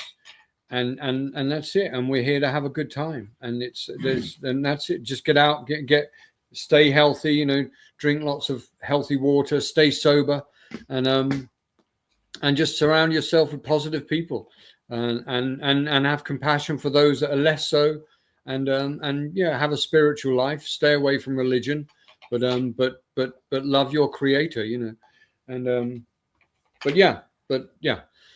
that's it. Thank you very much. Yeah, and have the best day ever. Thank you. Amen. Thank you very much, Michael. Thank you. I will bless email you. you. I will email That was you. a really interesting discussion. But happy days. So I told you it'd be a good chat for you, Jake. So some of the stuff he says I don't know nothing about. I've actually got to sit here and say, I'm sorry, I'm not smart enough for this.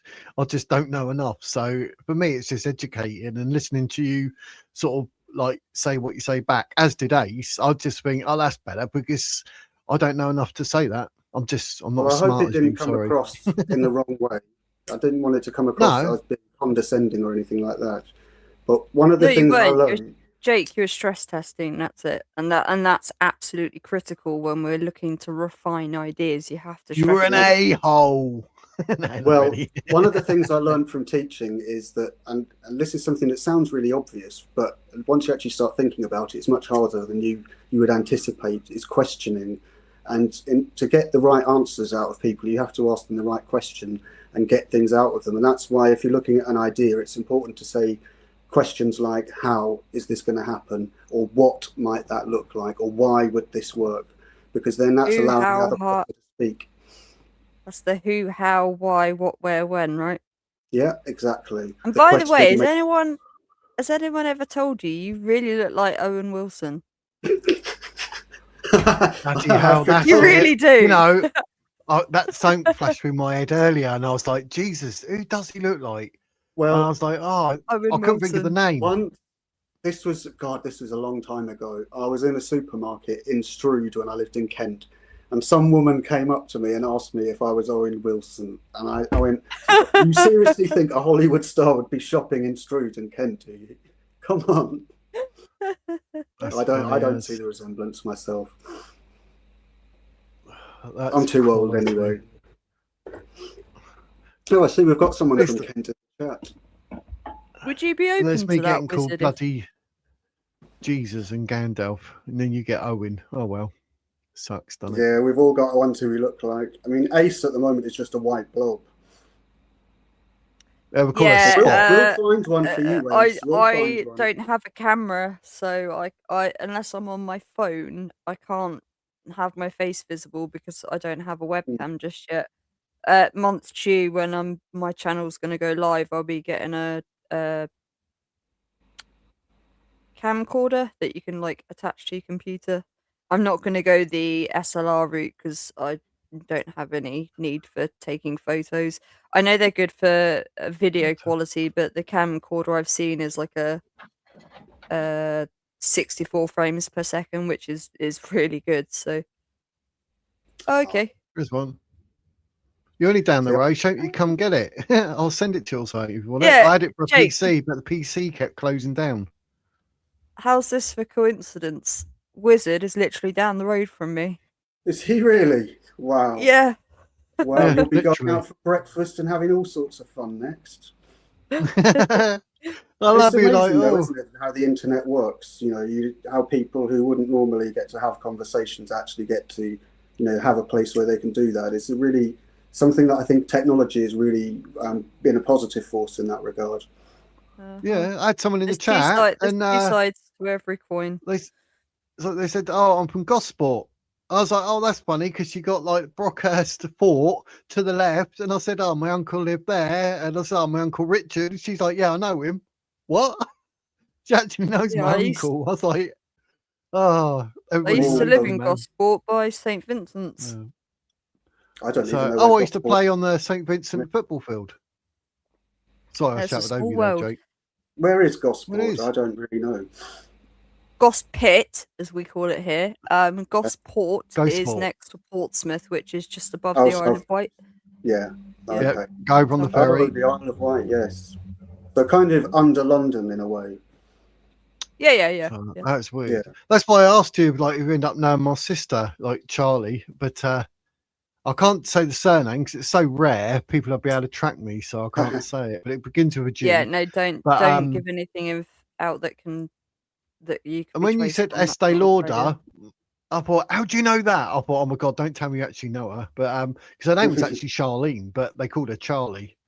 But she always had short hair as well. Well, I worked for Estee Lauder for about a week, and they spoke to me like the garbage. No, I have a principle, and that's do unto others as you'd have done unto thyself. I live by that principle, and I will not be spoken to in the way that they spoke to me in front of a group of people. If you want to pull me in a room and talk to me like that, no problem. Yeah. I will Yes, give as that's good the as I get, problem. but not in front of everyone there. That's the Yeah, problem that I have with will another help. channel, which is why I'm not going to talk about it publicly. Is the exact same reason that I think there are things that are said publicly and privately. Yeah. Oh, that's a point, Jake. When you come up, I thought you were going to say about Richie and Rogue, but obviously Michael come up. Yeah. And... Yeah, I mean, I was just going to briefly say about them, really, because it's not my place to really tell their story, and I've only been working with them for about 6 weeks or so now. So I came in right at the tail end, and my understanding is that they had worked their absolute arses off, going up and down the country, both here and in Wales, loads and loads of grassroots activities, and then they were just let down really, really badly at the end of it and just thrown aside after all of that work. And you know, it's devastating for them, really devastating. Yeah. And they are, like you said before, they're genuinely really good people. They've got a kind heart. They're also very funny, and they don't give a fuck either, which is great. And you know, I've got no reason to doubt anything that they've said. I mean, it's just a terrible, terrible story, and it's to hear their story. Really, it's best to watch their video about it. On their channel, where they spoke about it a couple of weeks ago, and they go into lots of details. But like I say, I wasn't really involved with them at the time, so they're supposed to be coming on here. They're supposed to be their coming on my is channel. Called, yeah, Rich and Rogue Unfiltered, isn't it? I'll ask them. Yeah, Rich and Rogue Unfiltered is the channel. They're usually on Saturdays, Wednesdays, and Mondays. When because did you see me go up when I got called up, Jake? Was it? Yeah, I did. I did. Because they said about me saying something. Oh, the wizard's here, and Richard was like, "Get him up here, get him up here. We don't normally do this. Get him up here." And I was like, "Uh-oh." No, that's what they're like. They won't. You know, they'll face things head on. Yeah, if they that's a problem though, because I do too, and I'm like, "Hang on, I didn't do anything here. I'm coming up, mate. I'm coming up." Yeah. And we end up having a good chat. Yeah, that's what I was going to say. It was a good chat in the end. And I was like, how weird. And then they're following me on Twitter. And I've got my account banned because I put up about Sahir Al-Bukhari 5134 and the PDF profit. So then I've done another account, followed them, and they did follow me back again.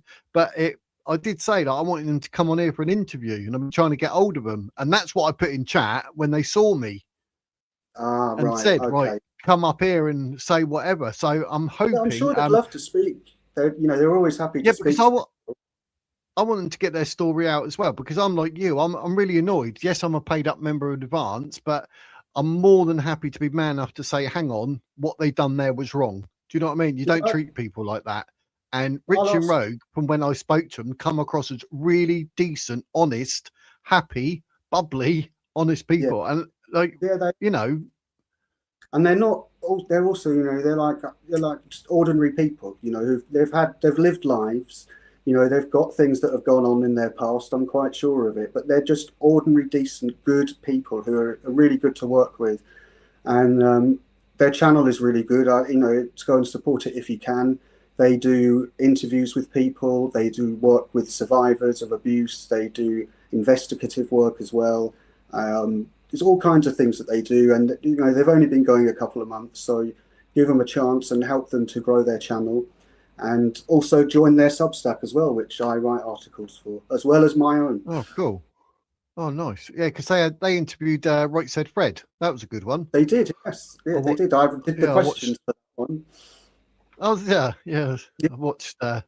That was good. I was like, "Wait, Right Said Fred," and they were good. I was like, yeah, they come across as decent blokes and all done over because of COVID and whatnot. But I was just like, my God, that's like, it's so weird to see them after the song and all that, and remembering back in the day and all that. It's like, they're real people. Yeah. Like Richie and Rogue, they just come across as people that you think, do you know what? You could do a lot worse than having friends like that. Do you know what I mean? Because you know they're probably always got your back. And I like that. I really did. Let's be honest about it. Regardless of where you come from, everyone who lives has to shit, piss, fart and fuck. There's no getting out of it. We're all the same.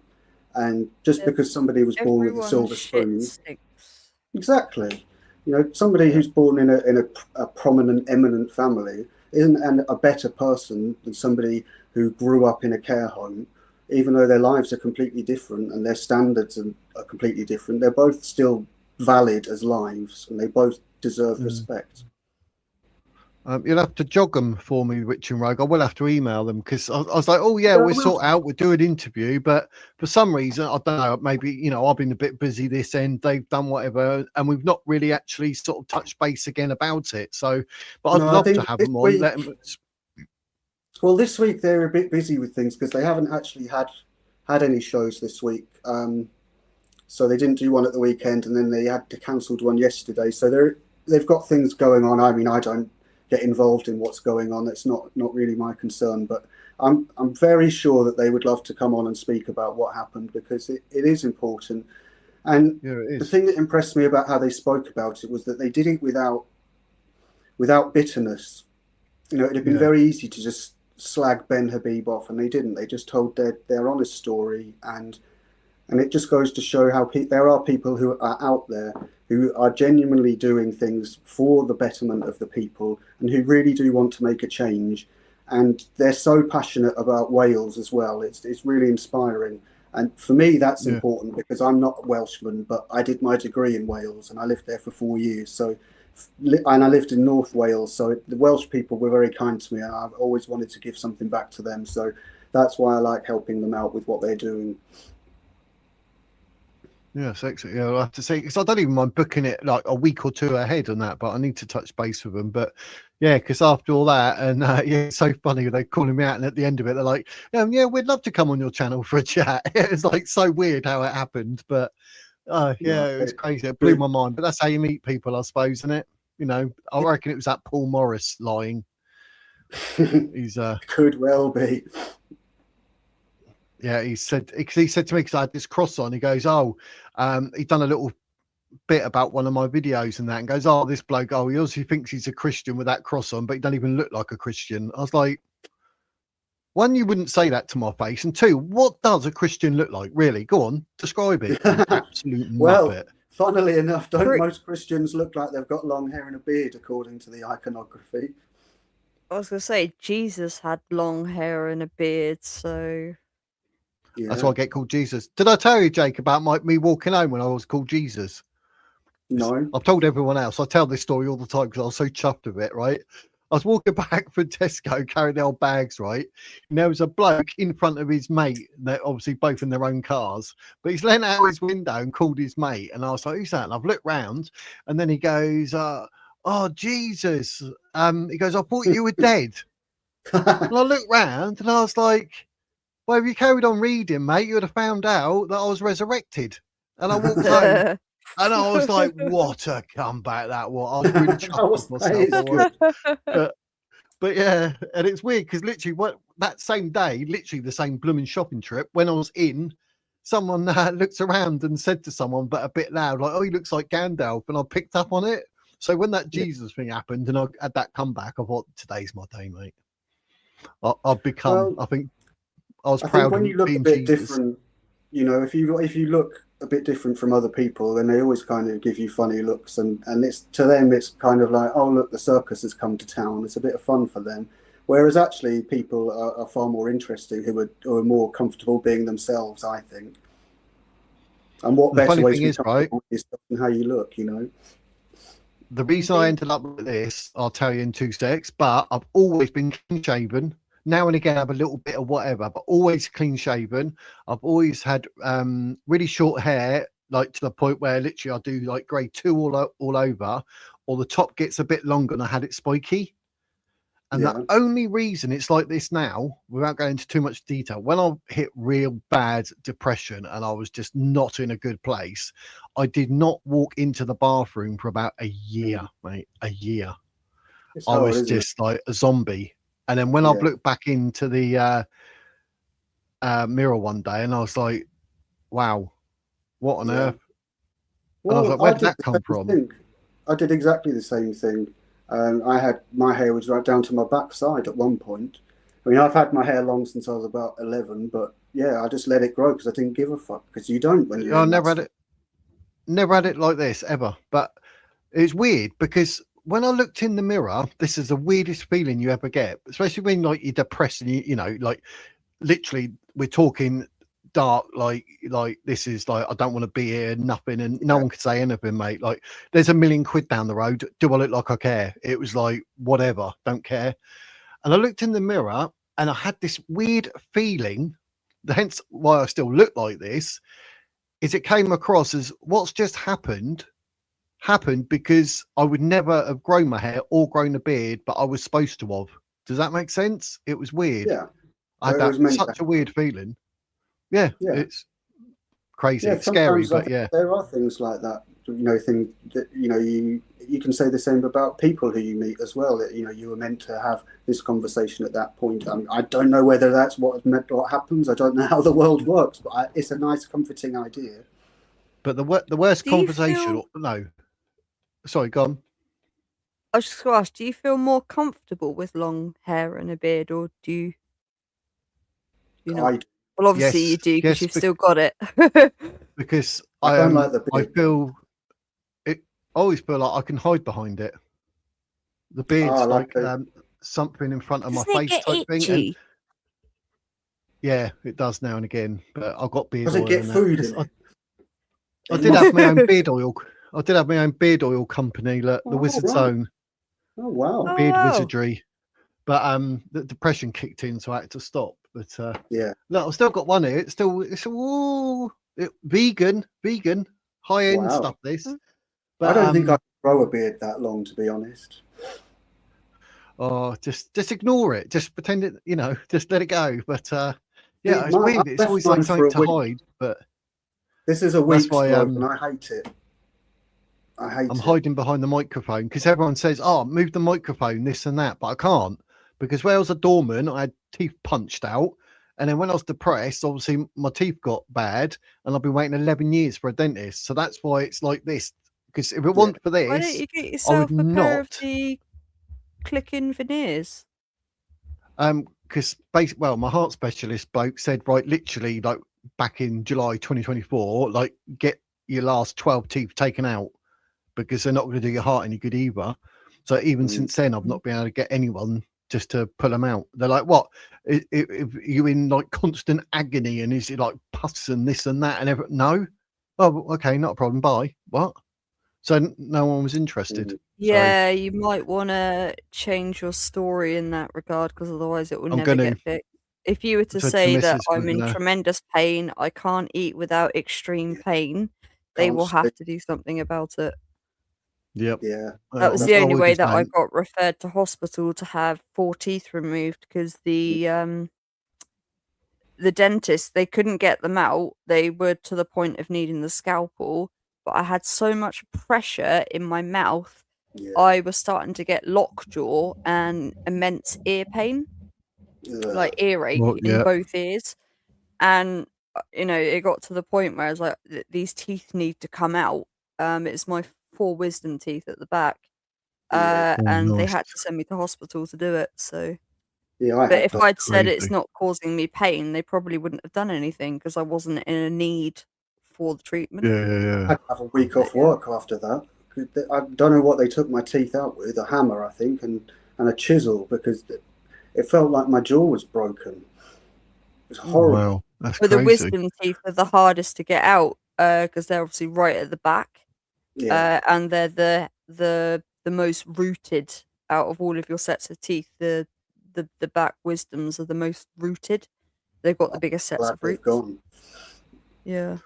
What I was going to say to you, Jake, like, you know, like the weirdest conversation I had in my life. This will make you laugh. When I had a heart attack and I died for over 3 minutes, I was literally sat next to myself, talking to myself. Really? And someone was saying, like, you are made in the image of God. And I was Did you see yourself?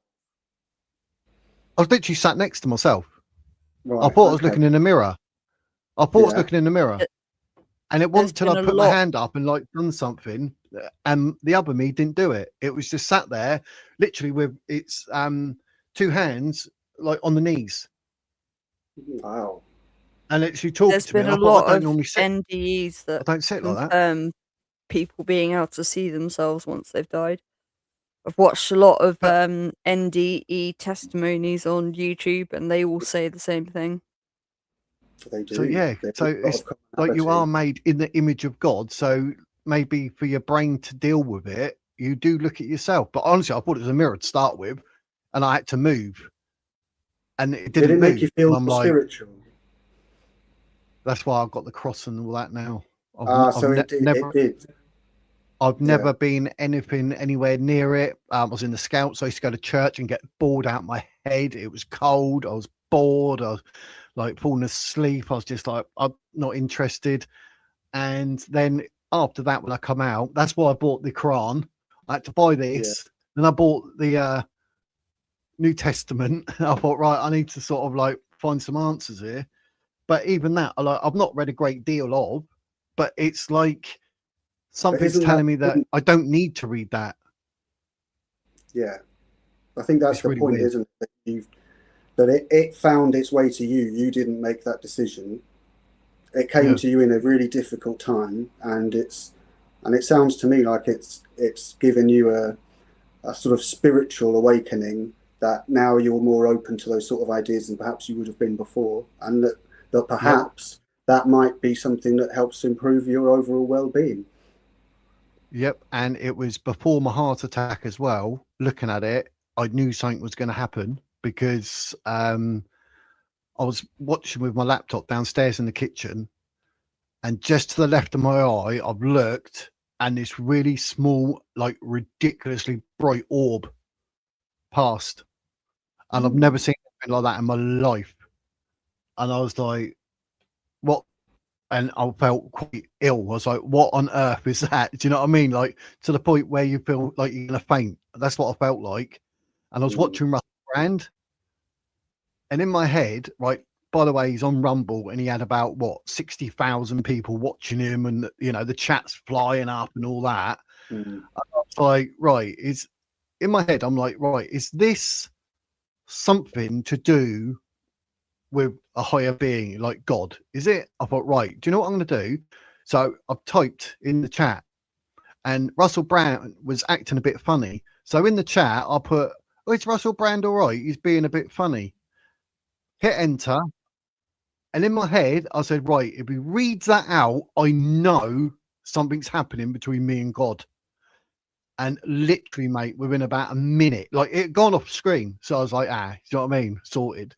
And then it must be a bit different his side. And he's turned around and he went, oh, no, I'm feeling all right, Gandalf. No, it's all good. Don't worry about that. And I was like, mate, I nearly fell off my chair. Out of all the chat, he read out that one. That was it. He didn't mention another one, just that one. And I was like, right, that's a bit nuts. And then literally it was 2 weeks of heart attacks, which I didn't realise I was getting. 2 weeks, mate. The doctor was like, I don't know how you're still here. Really? Never heard of it. Yeah, 2 weeks. I didn't know what it was. As an ex-lifeguard, it was not the pain that you're told you get. It was nothing like it. So that was all weird. What and would then you describe it as? Someone sitting on my chest. That was it. I was like, what, like a compression sort of feeling? Yeah, but like I could feel it being pushed, and I was like, that's weird because I'm not getting anything with my arms, nothing with my jaw. Even when as a lifeguard, you're told, oh, you know, people come up to you with these symptoms, they're a heart attack.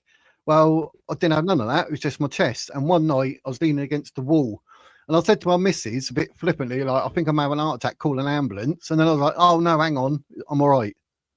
So that was funny.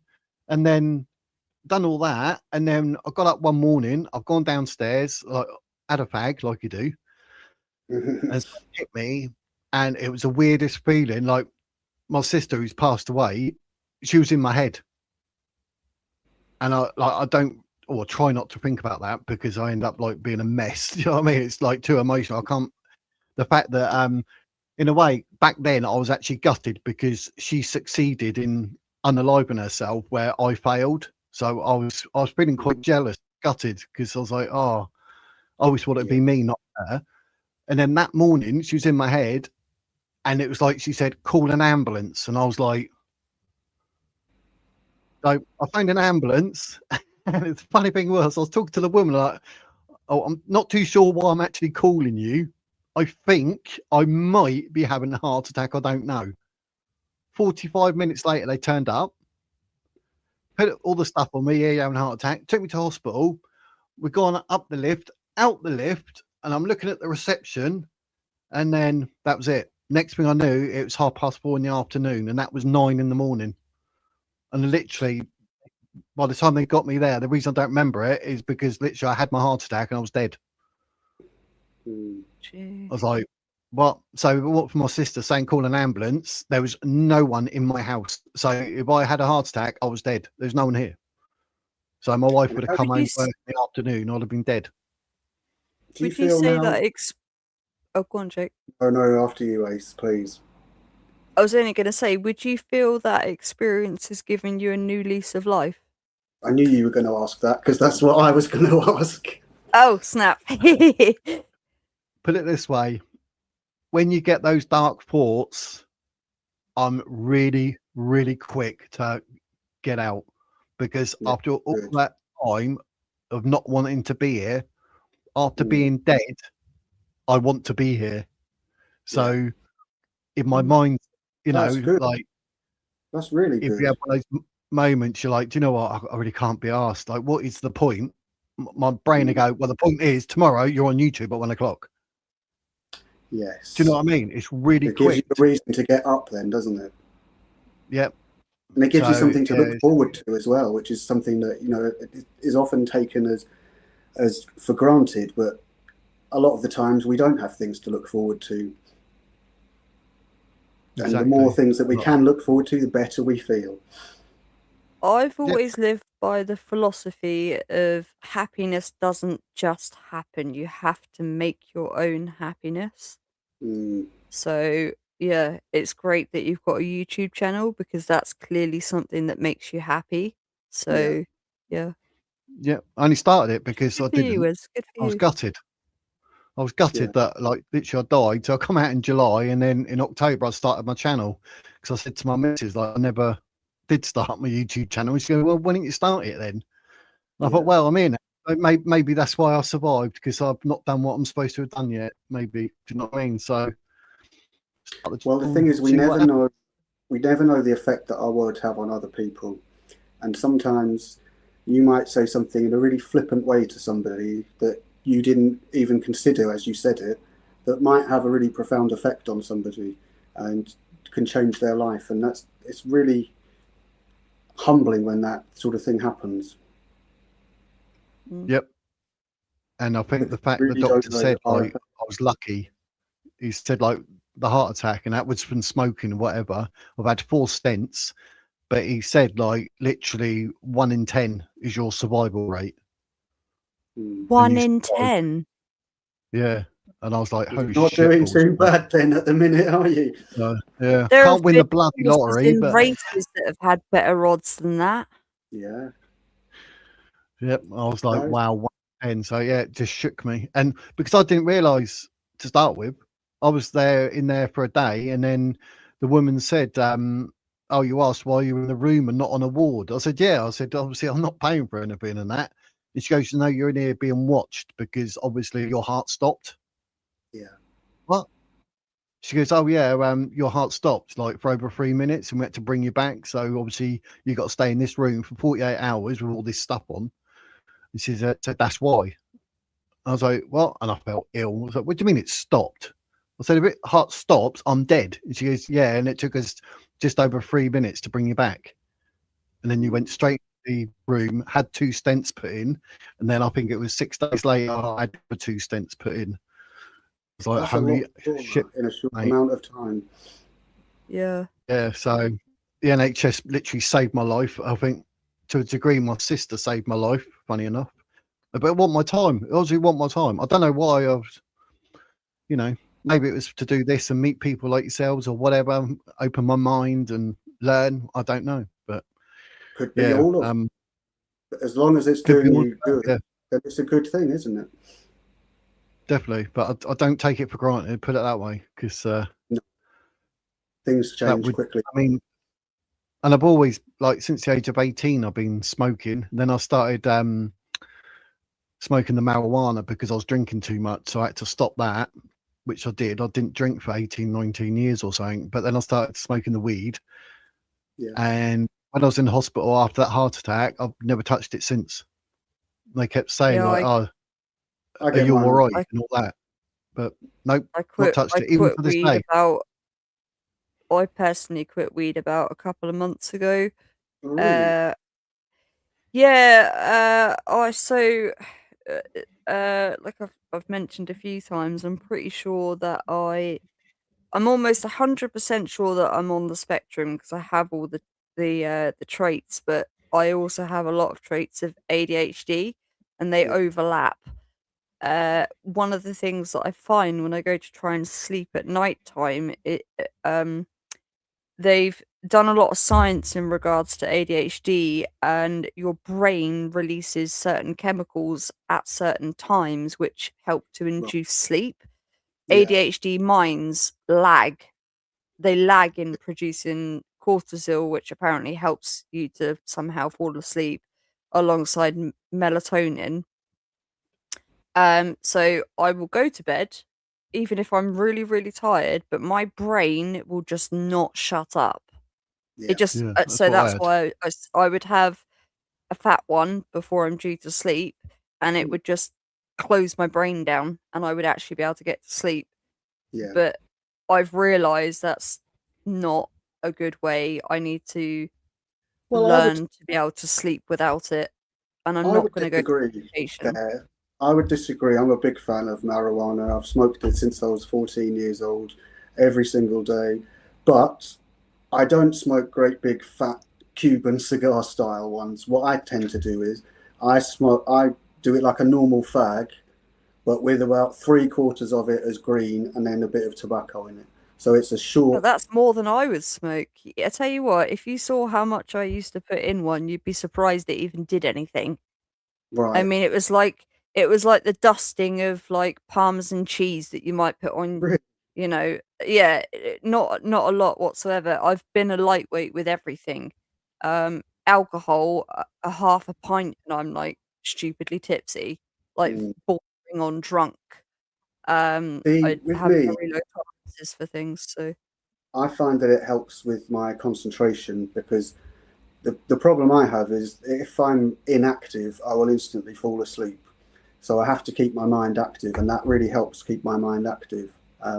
Like for example, when I go to bed, I will fall asleep within minutes quite easily, and I like to watch TV when I go to bed on my iPad. And every single day, I then have to go back and watch the same episode again because I'll have fallen asleep 10 minutes in. And then I have to watch that 10 minutes and the next 10 minutes to prepare. So it's quite frustrating, but I Do get you there. find do you find that sometimes, because there's two strains, isn't there? You got the sativa and the indica. Yeah, I have. The indica's the one they label Indichair because it makes the chair swallow you. That's the more Yeah, sedative one, whereas yeah, the sativa is the one that sort of floods the brain with creativity. So I'm yeah. guessing you're more of a sativa smoker than an indica, I'm because I was prescribed both. indica based for sleep. Yeah, I have both. I think the sativa is 20% THC and the indica, I think, is 18% THC. So they're quite a high dose. But for me, it actually works really, really well. I wouldn't suggest it would Huh. work for everybody because it would probably send them to sleep. But for me, it's the opposite effect. And I find it really, really helps, with all aspects. And it's making me come off the antidepressant drugs because I don't want to keep taking loads of drugs. I mean, I'd have to take a gram of prescription drugs every day anyway. I don't want to be doing it. I want to keep things. I'd rather have something more natural, if you know what I mean. Yeah, totally agree with that. And if it were up to me, if I could just smoke the green, and that would help, I would just do that. But I can't because I have to have the modafinil stimulant every day because otherwise I can't stay awake. I mean, today I got up at 8 like I normally do. I was asleep at 10 o'clock. I was asleep again at 12 o'clock. It's just, every few hours I just have to have a nap for 10, 15 minutes. And it's just... Do they know what causes narcolepsy? Is it genetic or is it like something that develops? There's different causes. I don't know a lot about it. No, not many people do. It's not something that you encounter very often. Even when I speak to doctors, they haven't encountered many people with it. But it's caused by many things. It can be a genetic thing. There's a particular genome that it affects, but that isn't the case with my one. It can be caused by head trauma, or it can be caused by, and this is what they think in my case, that I got glandular fever when I was 17, and it's quite a bad dose of it, and they think that the virus somehow it kind of reprograms a part of your brain, if that makes sense. Sure. So yeah, when I was a teenager, it kind of reprogrammed my brain and made my sleep cycle in reverse, which is effectively what it is. So I would go straight into the dream. Is glandular fever a virus? Yeah, it is. Yeah, viruses have the ability to rewrite RNA and DNA. So, yeah. Yeah, they think that that's what happened. Although it might have been there earlier, because my mum said when I was a kid, when I was a baby, she said I learned to speak at about 6 months, and I could read really, really early, and I never used to sleep because all I wanted to do was have her read books to me until I could read myself, and then all I wanted to do was just read books. So, I've always been like that, but the sleep came later, and no one ever took it any seriously or anything. It was always, you're just a lazy fucker, you just want to stay in bed all day. And that's really sad. But people just don't, even now people don't really understand it. But I have to say my family find it very frustrating, but they're really, really supportive. And they will do things like, I'll go around Christmas Day, and I find it really difficult when there are lots of people talking at once, because of my stimulants, I can only focus on one thing. So if you've got different people having different conversations, it's like trying to watch 10 different TVs at the same time. And I just have to say to them, look, this is just overpowering my mind. I'm just going to have to go and have a kip for 10 minutes, or can you take me home? It's too much. And they're perfectly fine, they understand that. But not everybody does, and I appreciate that as well, because it isn't something that people see. Maybe you need to sleep on it. Yeah, I think I do. Yeah. You never get tired of that joke. Else. No, that's a good one. I've never met anyone else who's got it, to be perfectly honest. So it is a difficult one. And my sleep consultant that I was with in Kent, even he had only met one other patient. So it's really not very common at all. And it took. Are there any support groups like on Facebook or anything where you could maybe link up with people that share a similar experience? No one to talk to. They're all asleep. I don't use the F word. I stopped using Facebook ages ago. I only use Messenger to communicate with people that I know that live all over the place. I try and avoid social media, to be honest. I mean, I have Instagram, but I only ever use it to put links on for Substack. That's it. Because I just don't get it. I don't know why people want to upload their life online. I just would rather do my own thing. It's my business. And I don't want to see what everyone else's life is like.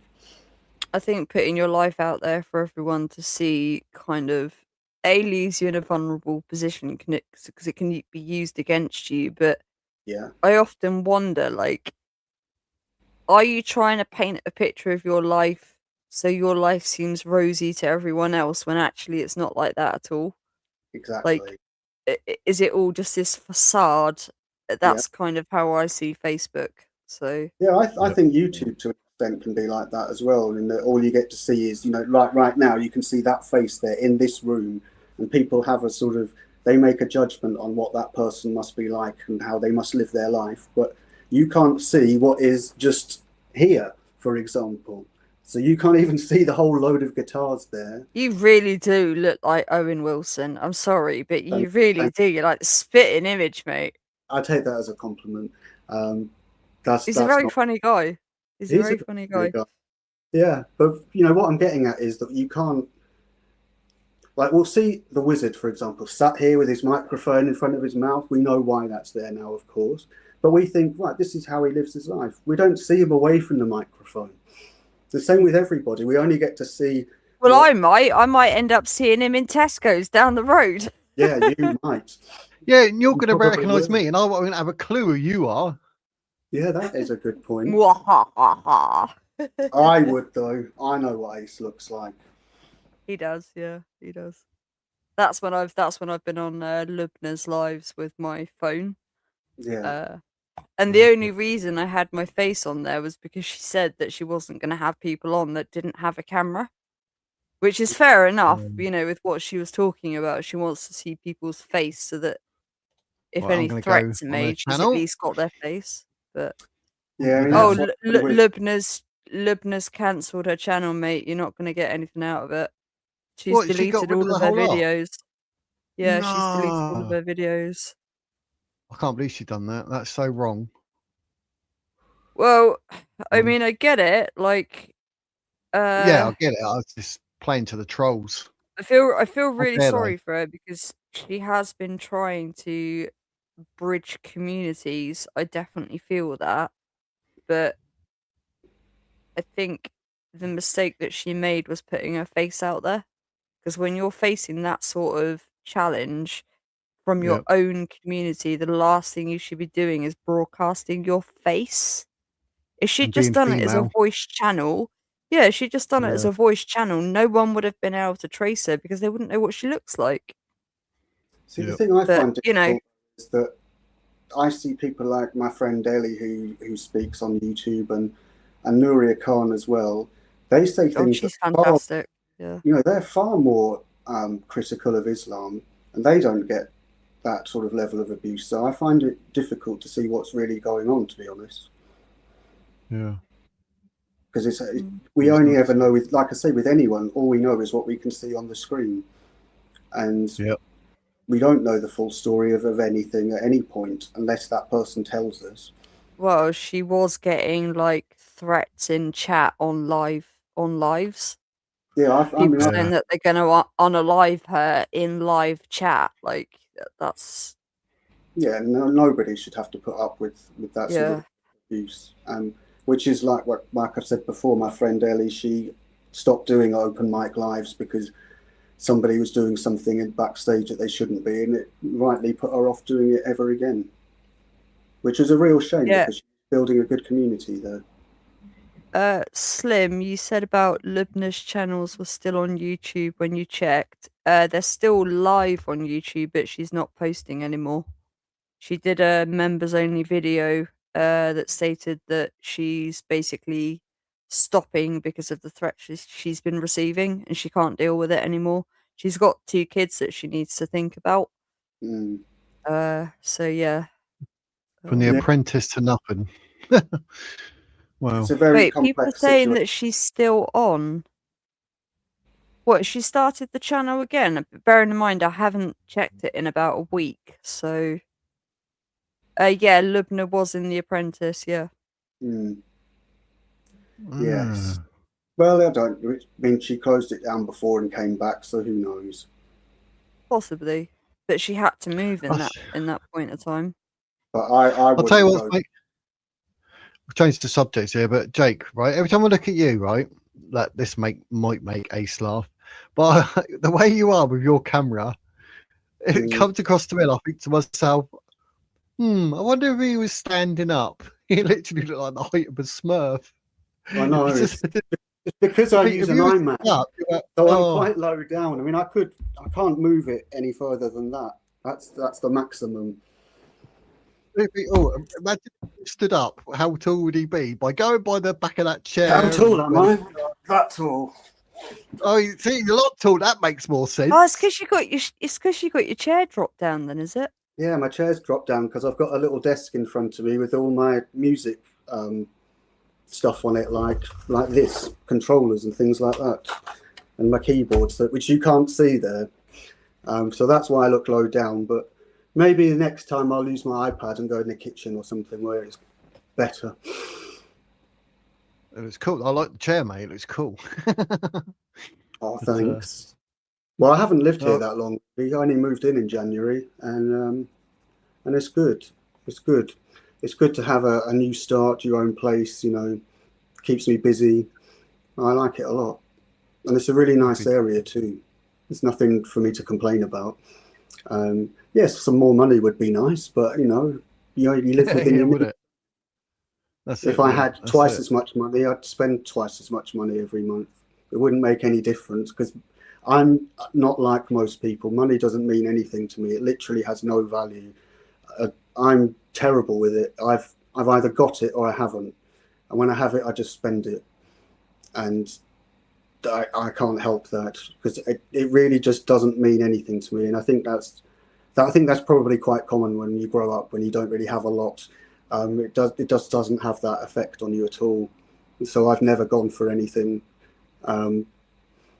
differently. Sorry, I was distracted then because I just saw a message from Helen had just put up on there, where it says, "I live rural. Don't think I could live in a town." Yeah, I know that feeling.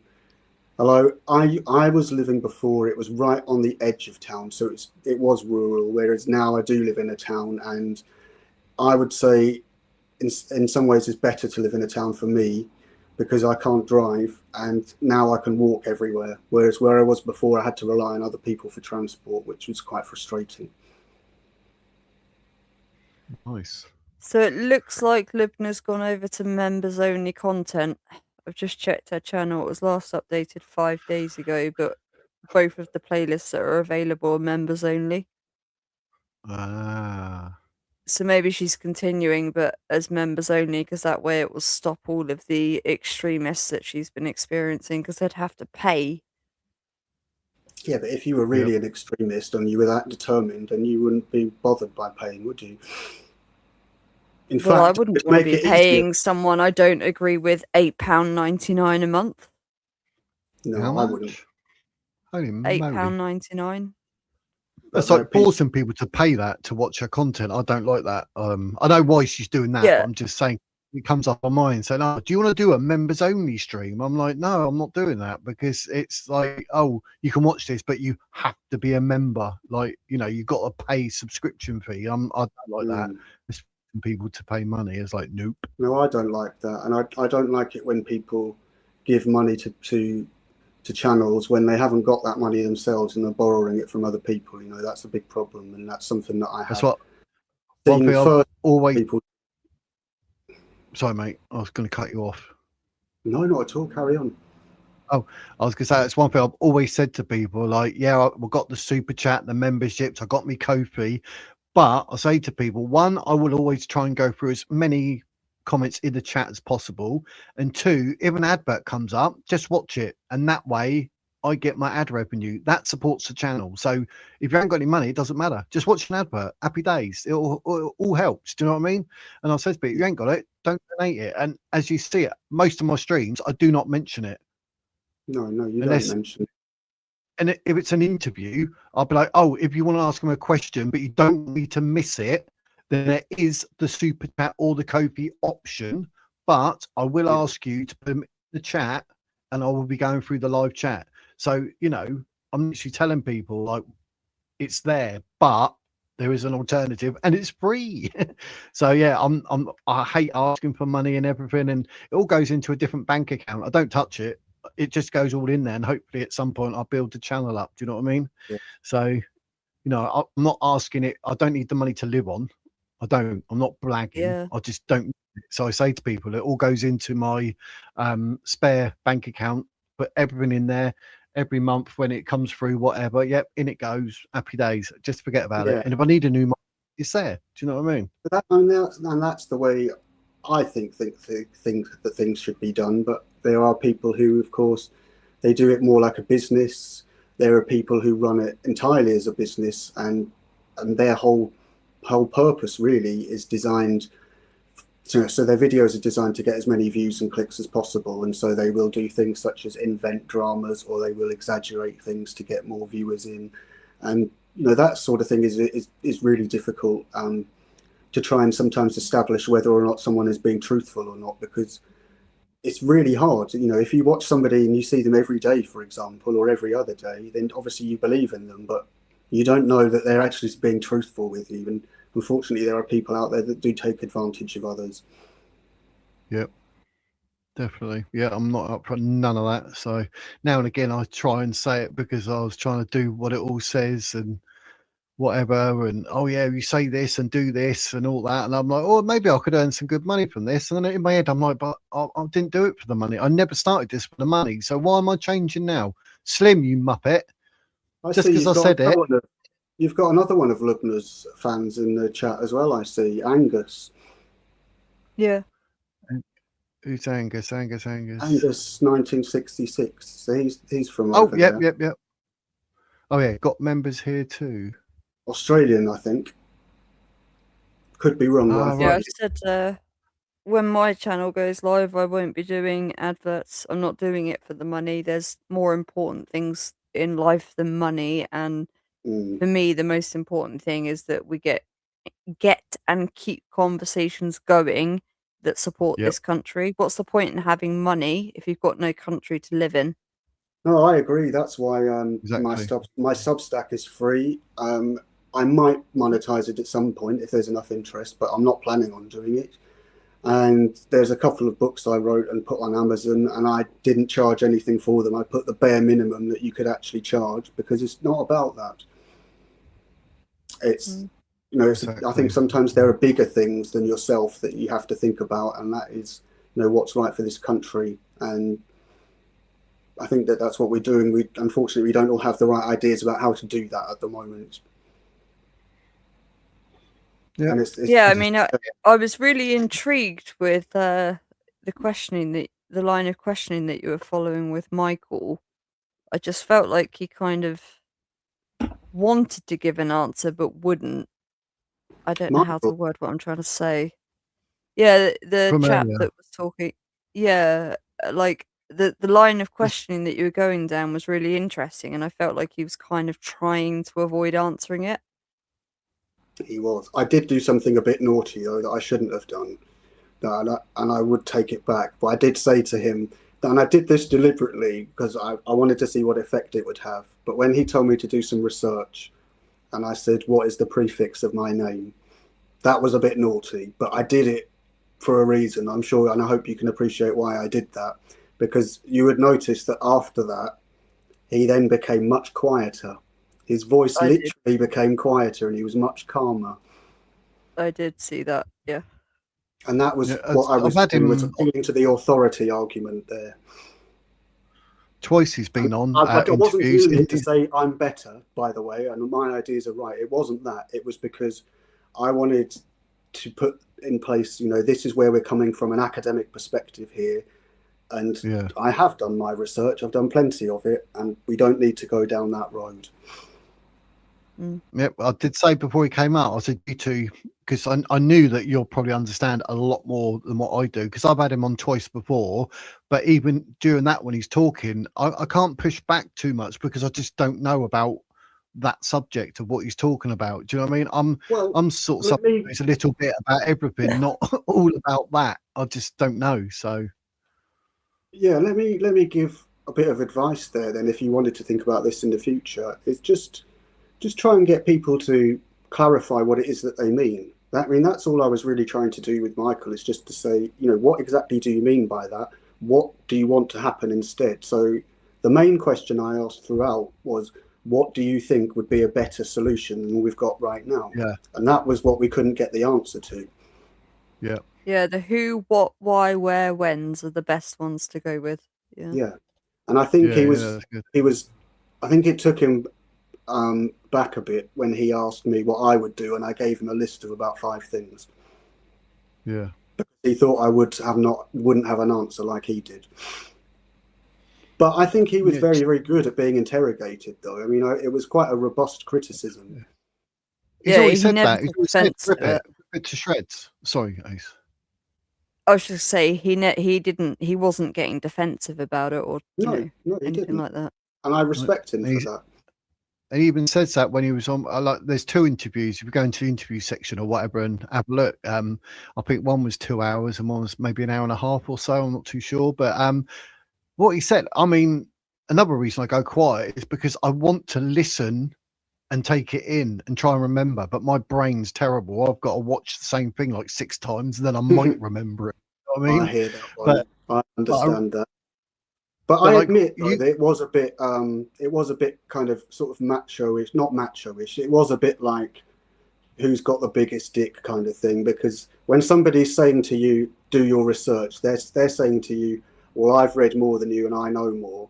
And that's why I said, well, look at my prefix then, because ultimately when it comes down to researching, my dick's bigger.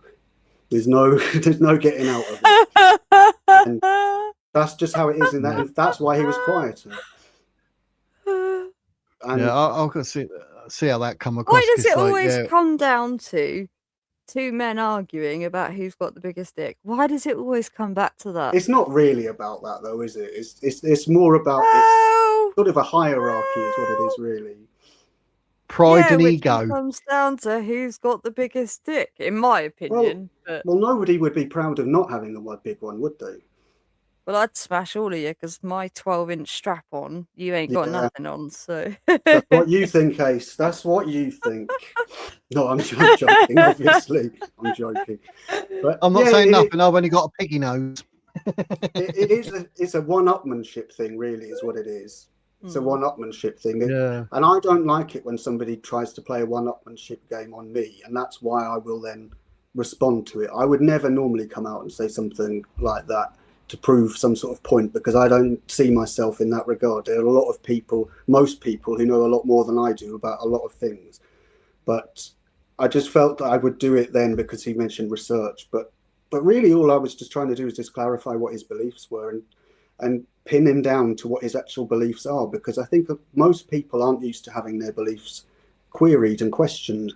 And once you actually are forced into doing that, you realize things like, actually, there's quite a few contradictions in my thinking, and I haven't really thought this through, and maybe I should do a bit more research about this. It's just one of those things, really. Life is a learning curve indeed. It is, and I hope that people enjoyed the conversation. I certainly enjoyed having it, and hope people learned some things. Would you be open to that, Wizard, if we could maybe have a live where we go over his 26 point whatever plan it was that he said? Because I would be really interested in having a look at what he was talking about. I think on the McCarthyplan.com there's 25.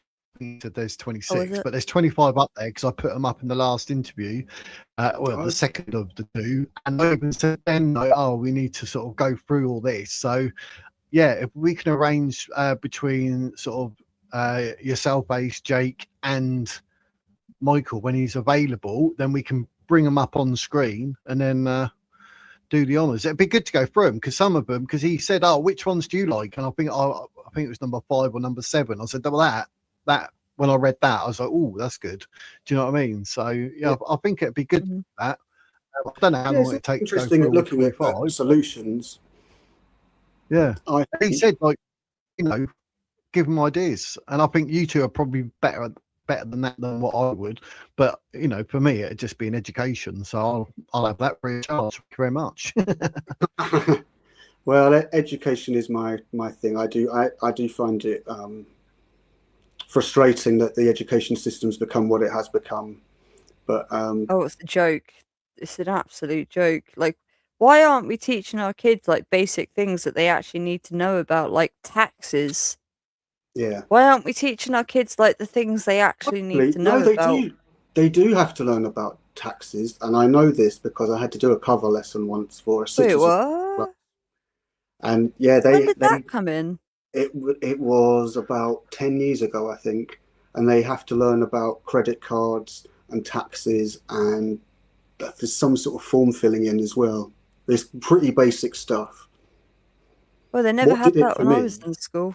Yeah, what really did it for me, and I thought this fills me with despair, is the last school I worked in, and I was only there for a few months, really. I wasn't in a fit state to be there. But I saw on the way out one day, they had the gender-bred man. And I thought, fuck this. This doesn't deserve a place in education. This is just ridiculous. And I'm Wait, say that again, Jake. Yeah, the gender-bred man. Have you ever seen it? Gender.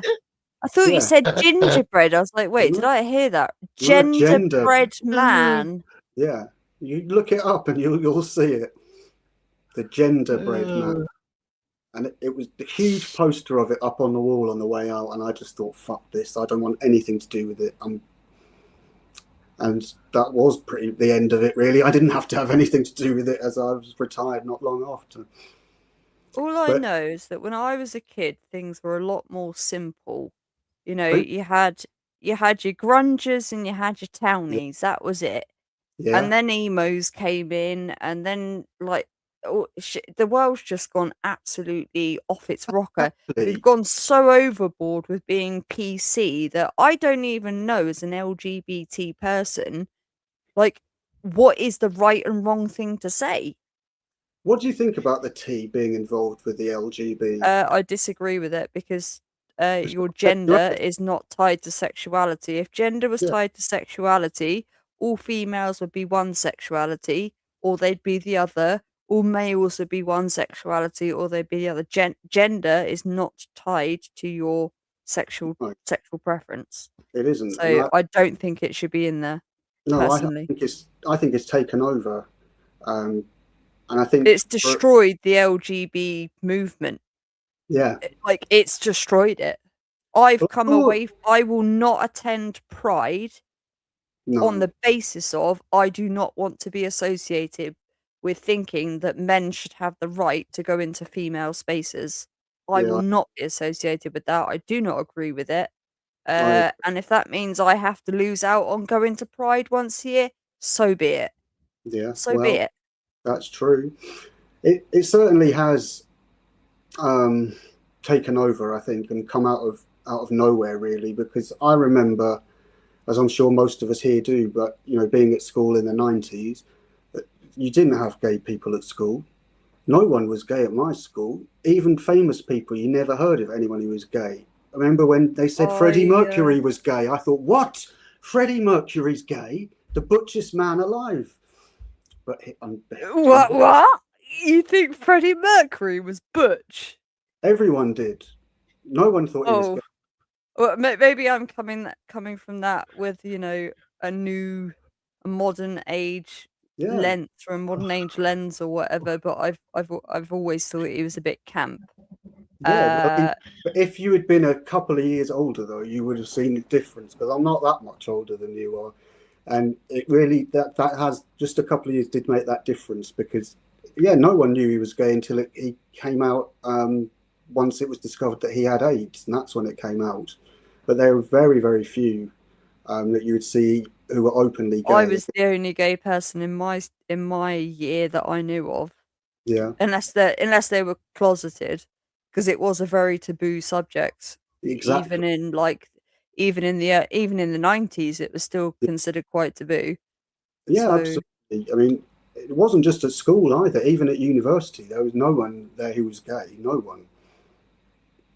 You got a couple of people who'd wear nail varnish. That was about as gay as they were, but no, it wasn't anything like that at all. And then it seemed to sort of become more socially acceptable, and that was a good thing. But then I think it went too far, and then everyone's gay now. You can't watch a TV show without there being a gay character in it who's always a stereotypical male gay character, and it's so fucking irritating. Yep. Yeah, if you go to America, gay men are not like how they're portrayed, the stereotype of a gay man. If you go to Miami, they are like bodybuilders, the gay men over there. They're like male men, proper men that love other men, that are also really manly. I mean, I'm not going to lie about it. I find it really difficult to understand, because it's not how I think. I've never in my life ever looked at a man and thought, oh, wow. Just, I feel more revulsion when I see men than I'm going to say to you what every straight man has ever said to me. Maybe you just haven't met the right guy yet. Well, I hope that continues, because I rather prefer women, I have to say. They're more interesting. I'll tell you something, Jake. I tried to be gay once, and to be honest, mate, it was a pain in the ass. I should have seen that one coming, shouldn't I? Yeah, what do you call a gay dinosaur? No, what do you call a lesbian dinosaur? Sorry, I don't know. A Lickalopus. Yeah. Oh, What of do course. you call a gay dinosaur? A megasaurus. That's a pretty good one. That one. I like that one. That's supposed to be what you call a dinosaur after he's had a curry. A megasaurus. So. Oh, I only know it as what do you call a gay dinosaur? Megasaurus. What's called a dinosaur with no eyes? Do you think he saw us? Do you think he saw us? Yeah. Here we go. Right, come on. Look, we're going live in an hour and 25 minutes. Yeah, I was going to say this afternoon.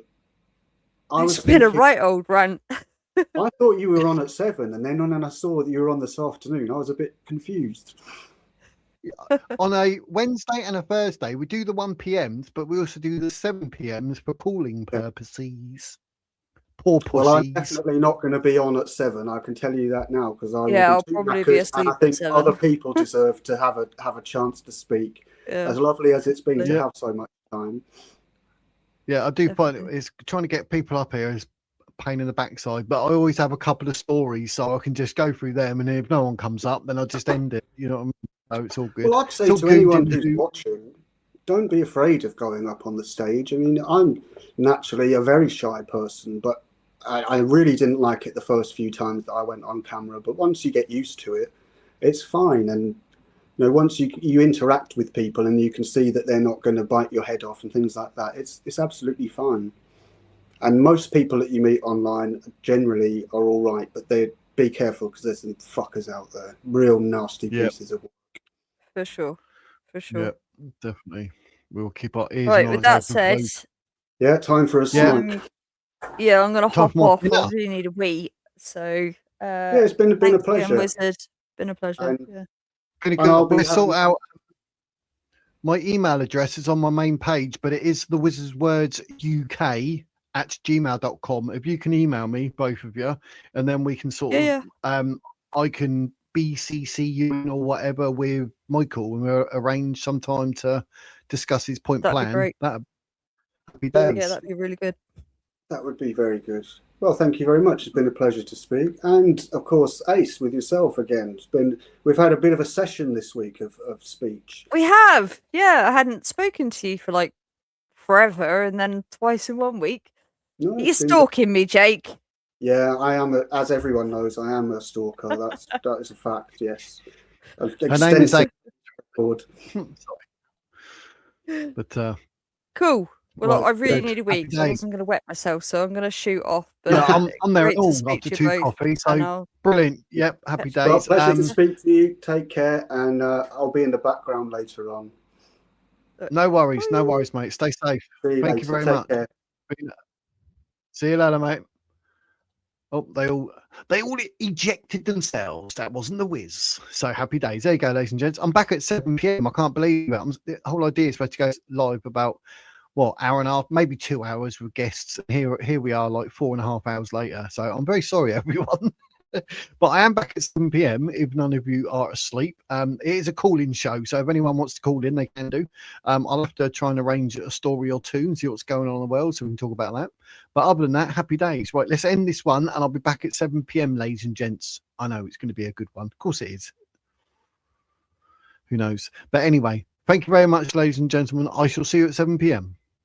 And like I say, at the end of every single video, that is the Wizard's Words.